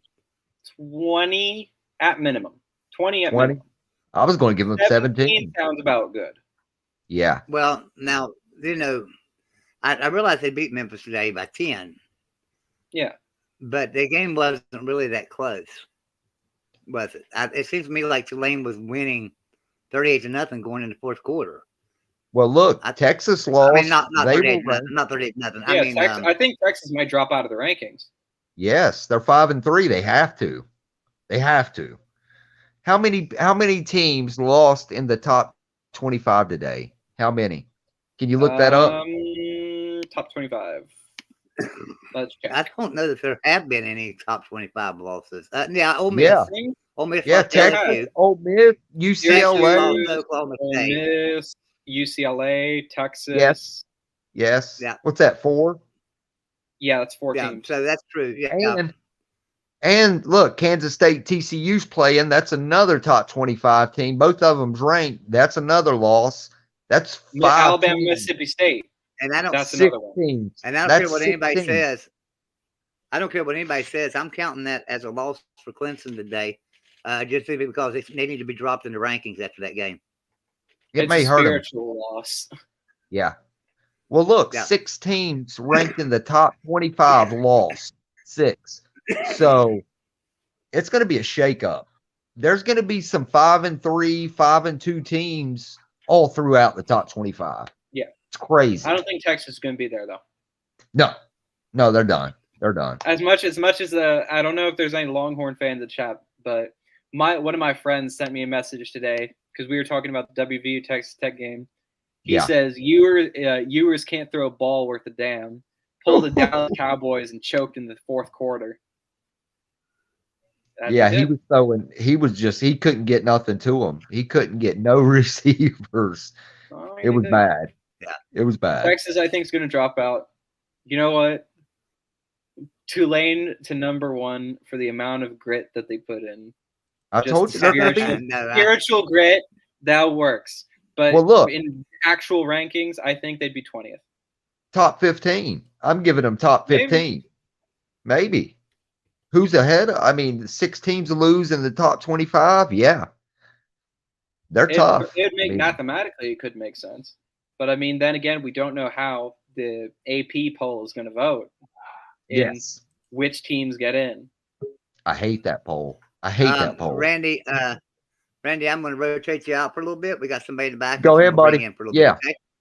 Go ahead. Man. Yes, sir. Thanks for coming. Have a good one. What do you say, Will? Hey, another fun week of college football. Howdy. Another fun week of college football, guys. What's up, Will? It's wild. So Will, let me ask you a question. Yeah. It was a big win for Notre Dame today, but it has to worry you about next week going to the Dome. Am I right? You go to the Carrier Dome next week? I'm terrified of that game, Joey. You better. I don't think we're going to win. I'm going to be honest. I think we're losing. I'm just going to be honest. I do too. Have you ever been there? I do too, buddy. Have you ever been there? It's like a basement football field. I definitely want to be there. It actually is just one story, and the rest is underground, and it's very claustrophobic. I've been there a few times, and it's weird. I know we beat them in 2018. Score alert. I don't know. Kansas State 28, TCU 10. Wow. Oh, wow. They just Kansas State just scored. They just kicked the extra point. 8:09 left in the second. Big run. I mean, they're just running it right down TCU's throat. Big win for LSU today. Wow. Unfortunate for me. So it looks like TCU is like Tony likes to say, they're the Cinderella team, but Cinderella's going to lose her glass slipper for good this weekend. That's what Tony said. Mm-hmm. Looks like it might be coming to fruition here. Yep. It's halftime. The only problem I have with Tulane. The only problem I have with Tulane is their loss. You know, they lost to Southern Miss, and so I have a problem with Tulane being in the top 25 just because of that. Now next week will be a big game for them because UCF. So we're going to no, that's 2 weeks from now they play UCF. Let's see who they play next week. They play. I forget. They play Tulsa next week. Yeah, Tulsa next week, and then they play UCF, and Tulsa, then they UCF, got SMU, and then Cincinnati. Tulane's probably not going to beat UCF, and I don't see them beating Cincinnati either. UCF's looking pretty beatable tonight, but I don't think they'll beat Cincinnati. Yeah. So I think Tulane's gonna. I don't think Tulane's a top 25 team, and I think it's going to show up end of the season. Last 3 games for sure. It's a tough schedule to round out there. The score updates. Let me look through here real quick. Score updates. Fresno State 34, New Mexico 9. Yeah, Fresno State. Yep. Boise State still 19-7. East Carolina still the same. Halftime, Texas A&M 14, South Carolina 17. Pitt and Louisville still tied at 7. Looks like a defensive struggle there. And Colorado and Oregon State. Oregon State's winning 14-3. Score alert. Colorado's just Oregon State just scored 26-3. Yeah. Well, Colorado's just horrible this year. And how they beat who was they beat last week? They beat Cal. God. They beat Cal. Cal, yeah. It surprises me. I feel bad for Colorado fans. They've just been in this hole forever. Their basketball team's doing decent though, the past couple of years at least. But yeah, I just hope that don't happen in West Virginia. The Colorado effect. But see, now you're muted. Here's why I'm thinking that about Tulane. So, as bad as, and don't take this wrong, Will, but as bad as like Notre Dame is, I would put them in the top 25 before I would Tulane. They lost to Marshall, and that was an ugly loss. But still, I think schedules mean a lot when you're talking about who you played. And I don't think you can judge. You can't tell me that Tulane could beat any team in the Power 5 level on a consistent basis. So they couldn't come in the Power 5 program and play a Power 5 schedule and win games like they're winning now. Same way with Cincinnati. Same way with Houston. Same way with UCF. When they come into the Big 12, there's going to be a setback to their programs, because while they could beat a team in the Big 12 on a one-off day, and even Houston's proved they can't do that the last couple of years, but while they can beat a team on a one-off, playing that Power 5 schedule week after week after week wears on them, and they don't have the players to do that yet. And it'll take them a couple of years to get caught up with that when they come in. That's my thought. Interesting. I do want to mention this just as a brief fun fact, because not a lot of people remember. As of 2022, Tulane's 3 SEC titles are more than 7 current members of the SEC: Arkansas, Kentucky, Mississippi State, Missouri, South Carolina, Texas A&M, or Vanderbilt. Fun fact of the day. Yeah. Who was in the SEC then? Back in whenever. Let me check. 1934, 1939, 1949. Yeah. That's about the same as saying, hey, BYU won the national championship in 1984, so therefore they're the best team in the country today. That's the same as saying that. No, I just think that's an interesting fun fact, because it shows how the SEC is dominated by like a few teams. Yeah, they are. Sewanee, Georgia Tech. Yeah. And then everybody else was the same, except, A&M.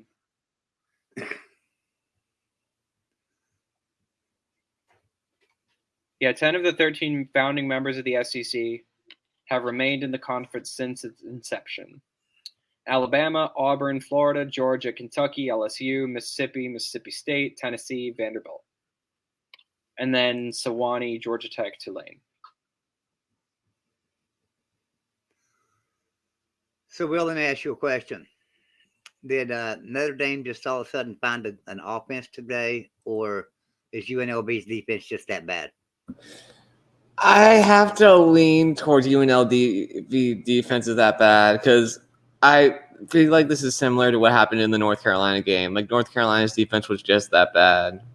Mm-hmm. I feel like UNLV's defense is just that bad. I feel like if we had a good I feel like even if we had West Virginia, Graham Harrell, I feel like we would be a top 10 team if we had Graham Harrell, at least. My neighbor Chris scored today. That's a good one. Mm-hmm. So here's a Chris Tyree. Yeah, I love him. Krista says the rumor I just saw on Twitter, just take it for what it's worth.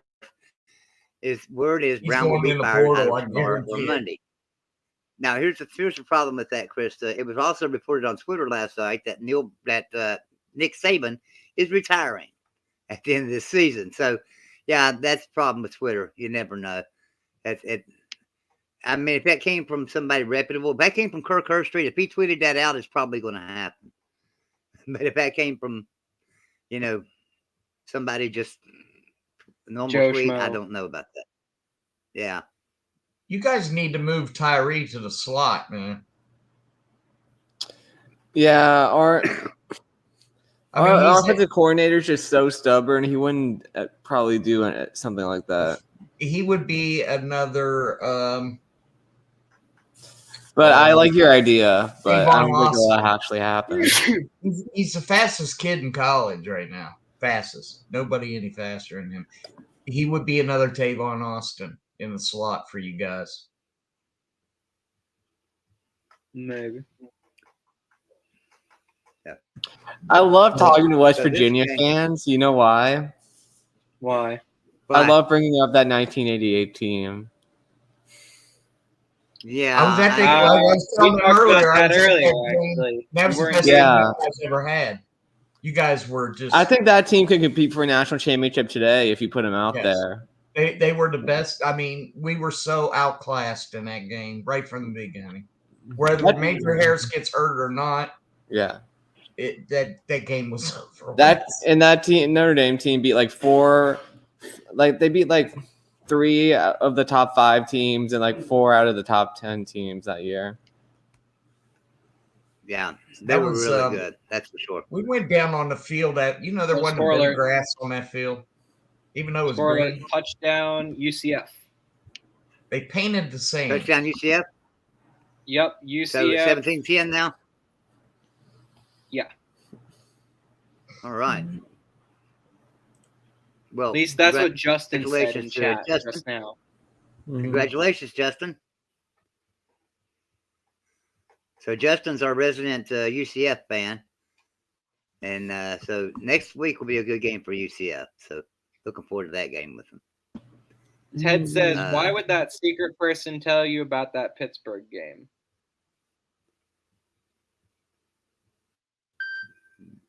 Is he talking to Joey?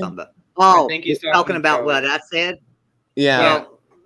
Well, because I'll tell you, he was just calling me because he said, I know you guys do a good show and stuff, and I wanted to talk to you about something. So, I listened to what he had to say. We didn't never make a video about it.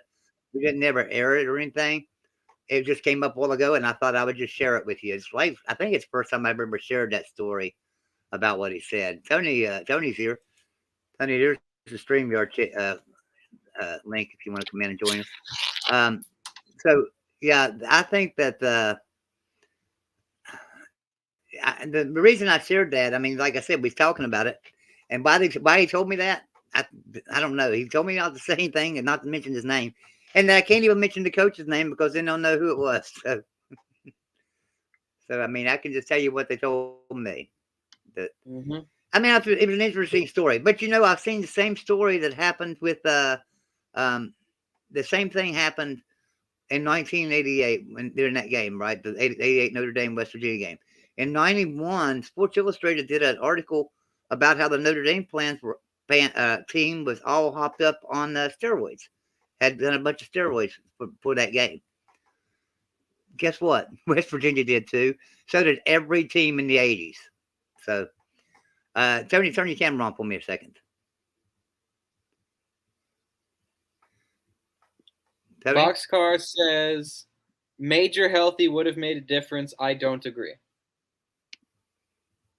Maybe Tony. Was Boxcar there? Let me see something here. I mean, maybe you guys could have made it closer, but I don't know. Like that Notre Dame team, just watching those guys, every team besides Miami really couldn't compete. It was just that that Notre Dame team was just on a different level.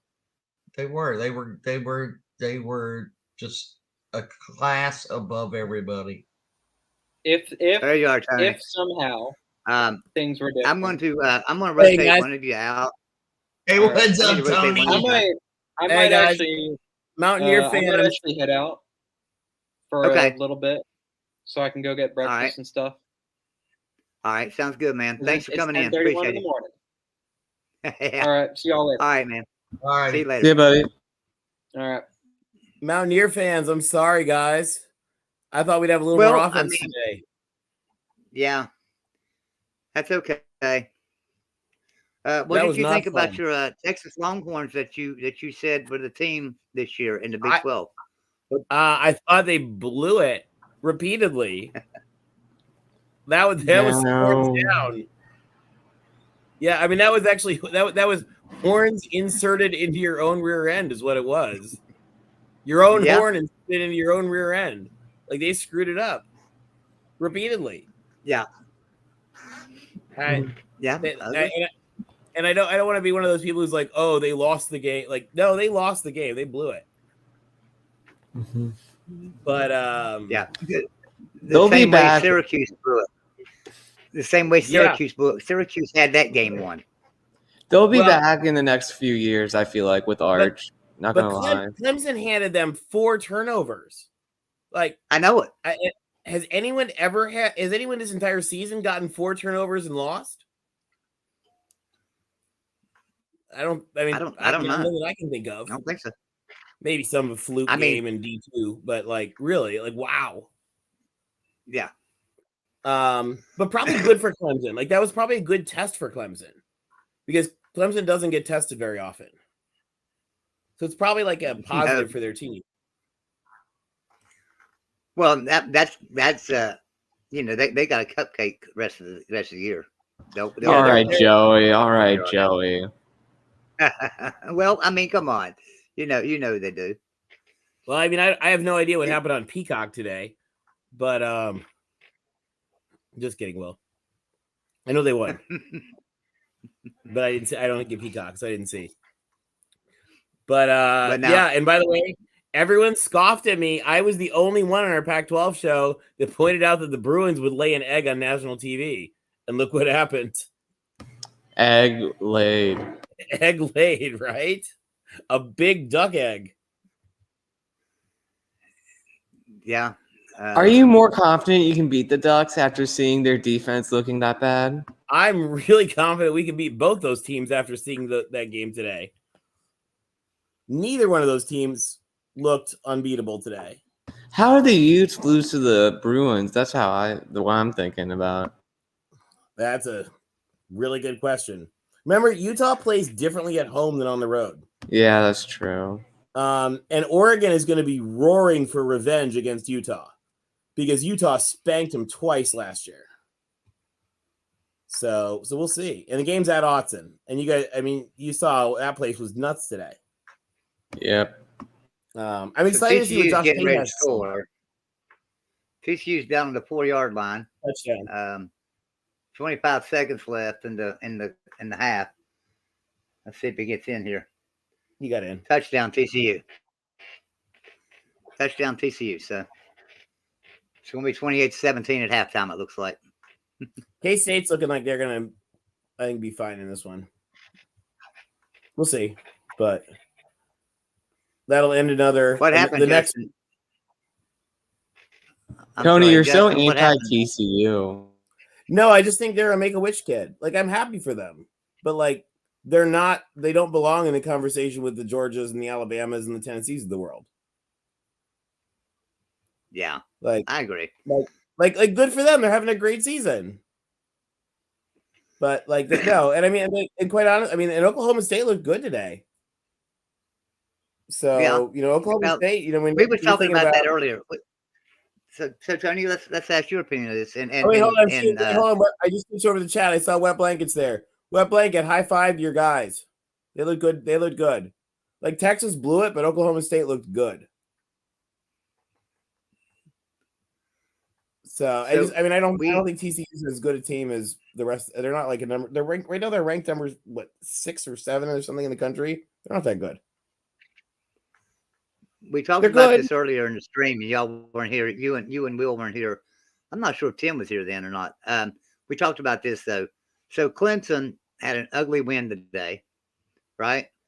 Tennessee looks unbeatable right now. They look really good. But they played UT Ohio State, huge. Ohio State had a huge win today. Tennessee played UT Martin. No, I know that. Yeah, I had a whole rant to Mark about that one day. Did you? This week. But I was ranting on it, like how they can play these FCS teams in the middle of the year. Yeah, that's. I mean that for sake of argument, we know counted for winning that. It should be like a scrimmage. We know Tennessee, Ohio State, and Georgia are top 3, right? Who's 4 and 5? Who's 4, 5, and 6? Let's put it that way. Who's 4, 5, and 6? I think 4 right now is Michigan. Yeah. Even though they had a easiest non-con schedule. 5. I don't even mind thinking about Alabama at 5. Yeah. And then Clemson at 6, I think. Yeah. I mean, I don't fault Alabama very much. That was a great game. if we have decided that Tennessee is a top 3 team, and Alabama eked out against them in that last second field goal at their place, like we can't hurt Alabama that bad. And Alabama's rolling over Mississippi State. At least Alabama made some bad mistakes, though. Too many mental mistakes. They did. I mean, the thing that's going to be interesting is seeing what happens with Georgia, because Georgia has looked very fallible. I disagree. You putting Alabama up that high? Over Georgia, they've played this year. Utah State. Then they went to Texas. They won by a point. UL Monroe, Vanderbilt, Arkansas, Texas A&M, and their only tough game was against Tennessee, and they got beat. If any team can have Gary Patterson put his sole focus on beating you for a year, and you still find a way to win, I think you get credit for it. Yeah, but they don't win. The A&M game was no excuses ugly, though. Quinn Ewers, if Quinn Ewers don't get hurt, they don't win that game. Alabama loses that game. Yeah, you're right. They only win by 4. I don't think they're not that. I don't think they're a top 4 or even a top 8 team right now. I think there's like a lot of good teams, but I don't think there's that many great teams. That's the only reason that Bama is that high for me. It's just because there's not really like that many great games. I think I'm wrong. I think Quinn Ewers got hurt the second game. I think he played that whole game against Texas or against. No, he only played the first quarter. No, he only played the first quarter. I was right. Okay. So looks like Quinn Ewers plays and Gary Patterson last week to win. So East Carolina just scored again. So yeah, that's another team that has way too much attention. Yeah, East Carolina is going to be up 24-10 on UCF. That game's not going like I figured it would go at all. Let's do a score update here real quick. I don't see. And you know who else looked really good? Real quick, you know who else looked really good today? Baylor looked great today. Yeah. Oh yeah, they did. Baylor played great. Like they played like you expect them to play. And I thought Kansas looked kind of like we expected Kansas to be before we, got a little too excited on that train. But I thought Baylor looked great. Like Baylor looked like they could just about win out if they play like that, they won't lose again until maybe the championship game. Hey, chat. Or if anyone's watching this game, did they poll Tanner Morgan for Minnesota? Because I know he's not in right now. Or did he get hurt?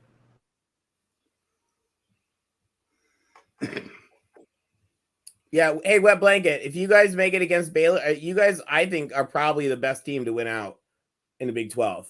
Okay, you got hurt. Thank you. Because Oklahoma State has looked better than most of these teams today, and I think they're better positioned than anybody. Maybe K-State. So let's talk about Oklahoma State for the championship. Who knows? Let's talk about this game today. LSU upsetting Ole Miss 45-20. I'm very disappointed in Lane Kiffin and the Rebels. Big win. But Will, that's your favorite head coach that won a game today.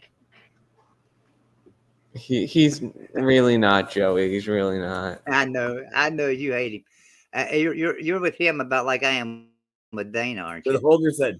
But yeah, that was a big game though for LSU to win that. That I don't know what happened that game. I wish I'd have watched it. I didn't watch any of that game. I think LSU just dominated the line of scrimmage in the second half, made Jackson Dart make mistakes. Well, and also we talk about about teams that need to be exposed for weak schedules.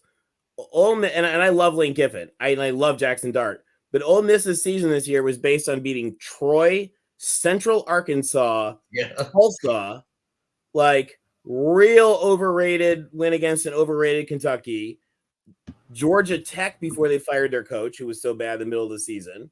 Like, I mean, this is a weak schedule. Vanderbilt and Auburn. Yeah, Vanderbilt and Auburn. Woohoo. Like, not a shock that LSU beat them. Like, LSU's okay, and Ole Miss is okay, but Ole Miss is another one. Not a top 10 team.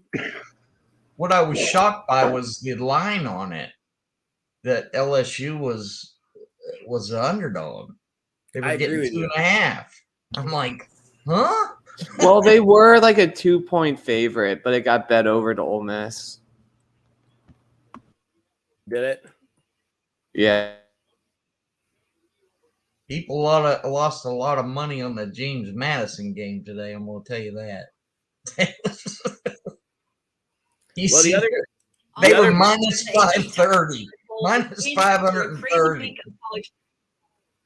Wow. The other big, I don't know if you guys heard, the other big news, the undefeated Penn Quakers and the undefeated Princeton Tigers are setting themselves up for a little showdown at the end of the year.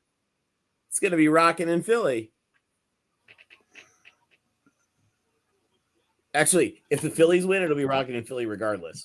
Well, my boy Juan Soto hit a big dinger, so it's 6-4 Pods. Oh, is it? Okay. Tony, will more people show up to that Penn Princeton game than? Let me pull something up for a second. Will more people be at that Penn Princeton game than UCLA Stanford? Oh, very possible. Very possible that Penn Princeton outdraws UCLA Stanford or Miami versus anybody. Yeah, who's Miami got? Man, they look. Tim, I'm going to Nick Danger. I'm going to rotate you out and rotate Robert back in for just a minute. Yeah, that's good. All right.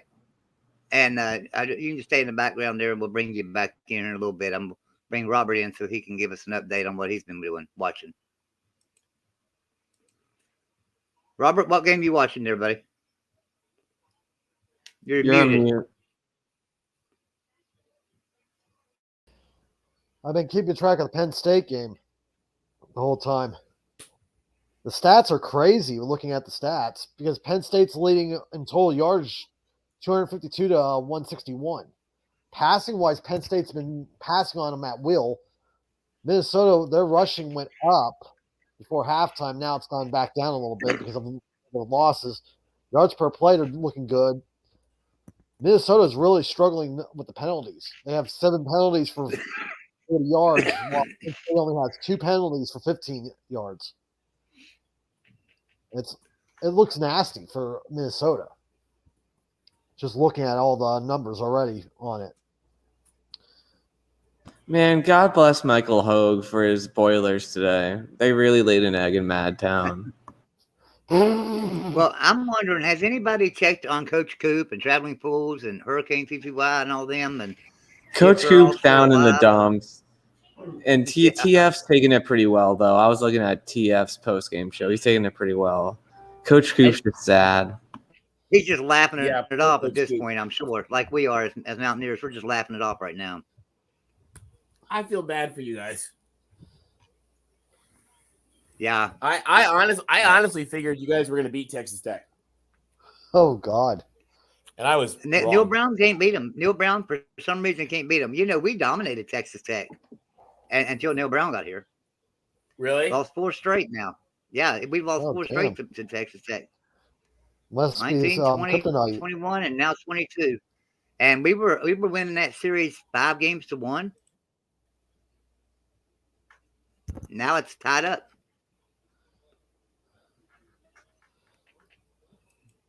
Joey McGuire's doing an impressive job at Texas Tech, though. You got to give him that.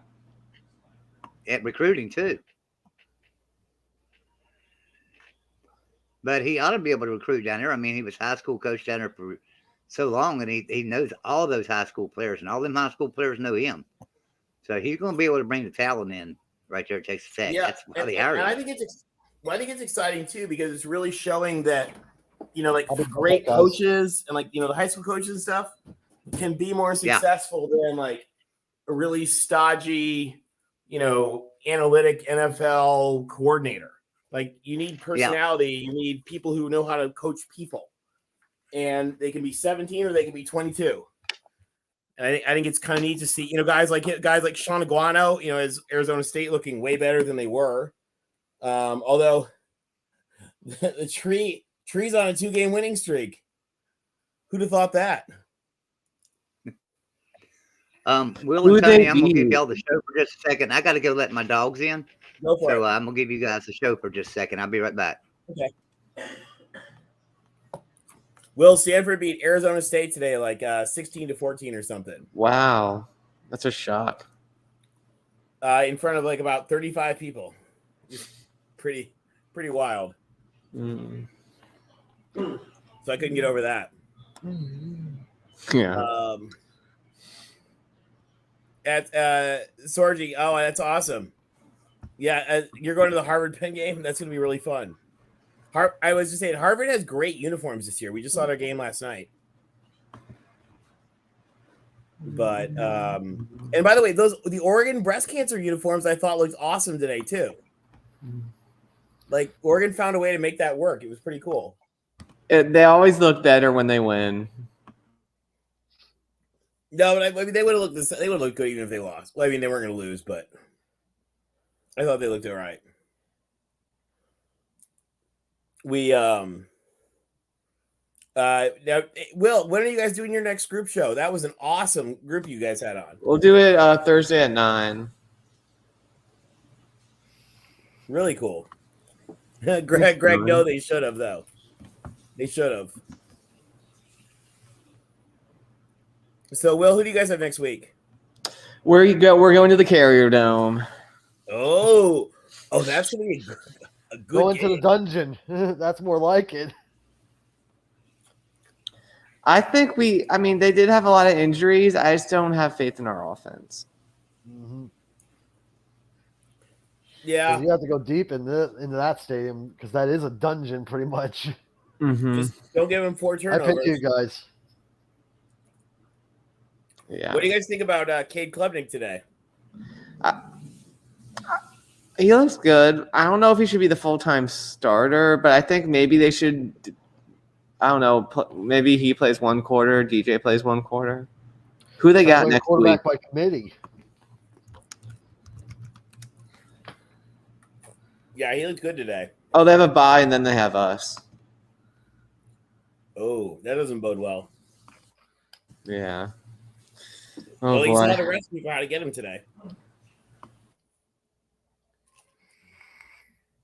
do we got here? Oh, Alabama's up 24-0, about to be up. No, they just fumbled.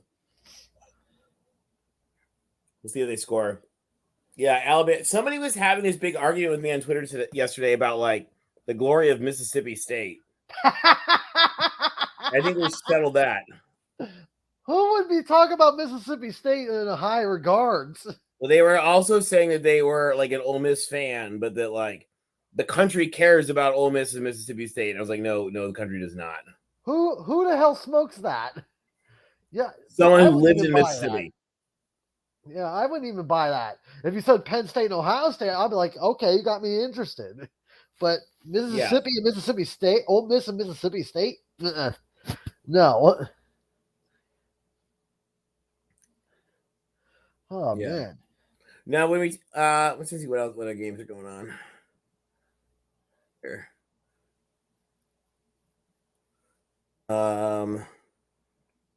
Did you guys see Corso and the Duck today? No. I missed it. It was adorable. So my wife just called me. Oh, lovely. My wife just called me. She had to go to Beckley, which is a city in southern part of West Virginia. We live in the northern part, up next to Morgantown. So she's on her way back, and she's like about 30 minutes from home, and she just had a blowout. Oh, lovely. No. Oh, lovely. You have a AAA? blowout. Damn. Joey, do you guys have AAA? Yeah, that's what I told her is the call. And then West Virginia offers a roadside assistance thing that if you're on the interstate, you can call like star 59, I believe it is. Oh, cool. And I told her, whoever can get there the fastest. There she called me back. I'll be right back. I think that's a Penn State touchdown. Is it? Yeah. I'm looking right now on my phone. Didn't confirm it or nothing like that yet. But that's a great catch. Yeah, I can't see the game, but I can see the scores on my phone. So last week I should not wore my Penn State shirt. I should not wore it, man. Because last week I wore it, they lost. This week Didn't win. Phillies tie it up. Nice. Oh God. Hey, what blanket? What do you think happens in that South Carolina A&M game? Who do you think pulls that off? South Carolina, I would say. Yeah, that one I'm not sure on. I'm not a Jimbo fan, so I'm definitely rooting for the Gamecocks. Yeah. Yeah, Sorgi. Hey, I picked West Virginia to win. I do not get extra expert points, Sorgi. Man, that's good. I lose all credibility for having picked West Virginia to win. Yeah, the trees got 2 in a row. How about that? South Carolina. Yeah. Yep. I think Penn State did score. Yep. 24-10. Alabama's looking good. Yeah. Penn State seems like they're looking pretty decent now. I think that one score they gave up before halftime, I think that was just a give me point for Minnesota to make them feel good. Wait, now. what is Penn State doing, like a retro uniform thing? No, it's the white out. Why do they have numbers on their helmets? I don't ask me on that one part because I know because I have friends. It's got to be a throwback. Yeah, I guess it's a throwback because I know a lot of my family friends are Penn State alum, and they said this week was the whiteout game. Yeah, this is the whiteout game, but I'm trying to figure out why they have numbers on their. I guess that's to pay tribute to their history of putting the numbers on the side of the helmet. Yeah, it must be. Which that pretty much with the numbers on the side of the helmet dates back before they even joined the Big Ten, if I remember right. Oh, I mean, we're talking way. Yeah. Longer. Yeah, because they didn't wear. Well, I know when they joined the Big Ten, they didn't have the numbers on the side of the helmets. Hold on, I'm looking at their helmet history now. Mm-hmm. Yeah, because I know since they've been in the Big Ten, they never wore the numbers on the side of the helmet, except for a few games I've seen over the years. And I've been alive for 36 years, and my 36 years, nothing really like that. It looks like it's just some special thing they do. Yeah. It looks like it looks like an Alabama copy. I don't like it. I don't disagree with you. I was never a big fan of any numbers on the side of the helmet either. So, well, I mean, I like it if it's like your thing. Yeah, like, I mean, it's good in Georgia Southern. Like Alabama does it, and it's like iconic. Yeah, of course. It's like Pittsburgh with their logo on only one side of the helmet. Yeah, exactly. Yeah, I know what you mean. I don't blame you on that one. I agree with you there.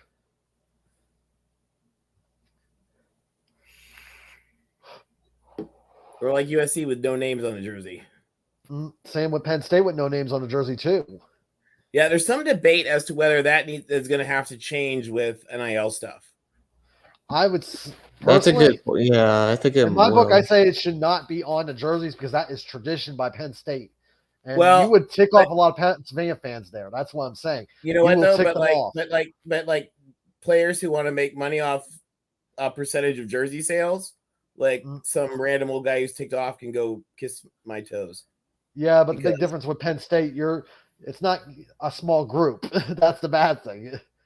Well, I know the whole state. I know. Well, I lived in Pennsylvania. I know they're fans, but like they want to get players more than they want to worry about that. It's just a matter of like whether that becomes an issue. So what a lot of the schools like they sell jerseys with the name on them. Yeah. Even though.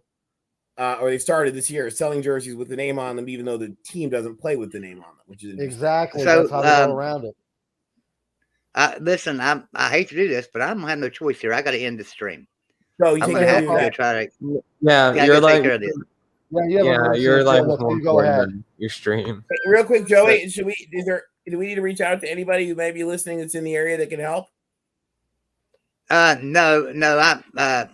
I'm gonna go down here to a neighbor and get him to drive me up there and help me get her tire changed. Like I say, she's not very far from home, and she called Roadside Assistance. They called her back and told her that they called the tow truck and stuff, and they said that they would be probably about 2 hours before they got to her. And she's sitting on the side of the interstate at night, so I'm gonna go take care of her. That's not go take care of her. Yeah, guys, she could get hit or anything like that out on an interstate. Right. Good to talk to you guys. Yeah, I appreciate everybody being here. Thank you, everybody. No problem. Everybody for super chat. Wet blanket. Nice game, Wet blanket. Yeah. Everyone have a great night. We'll see everybody later.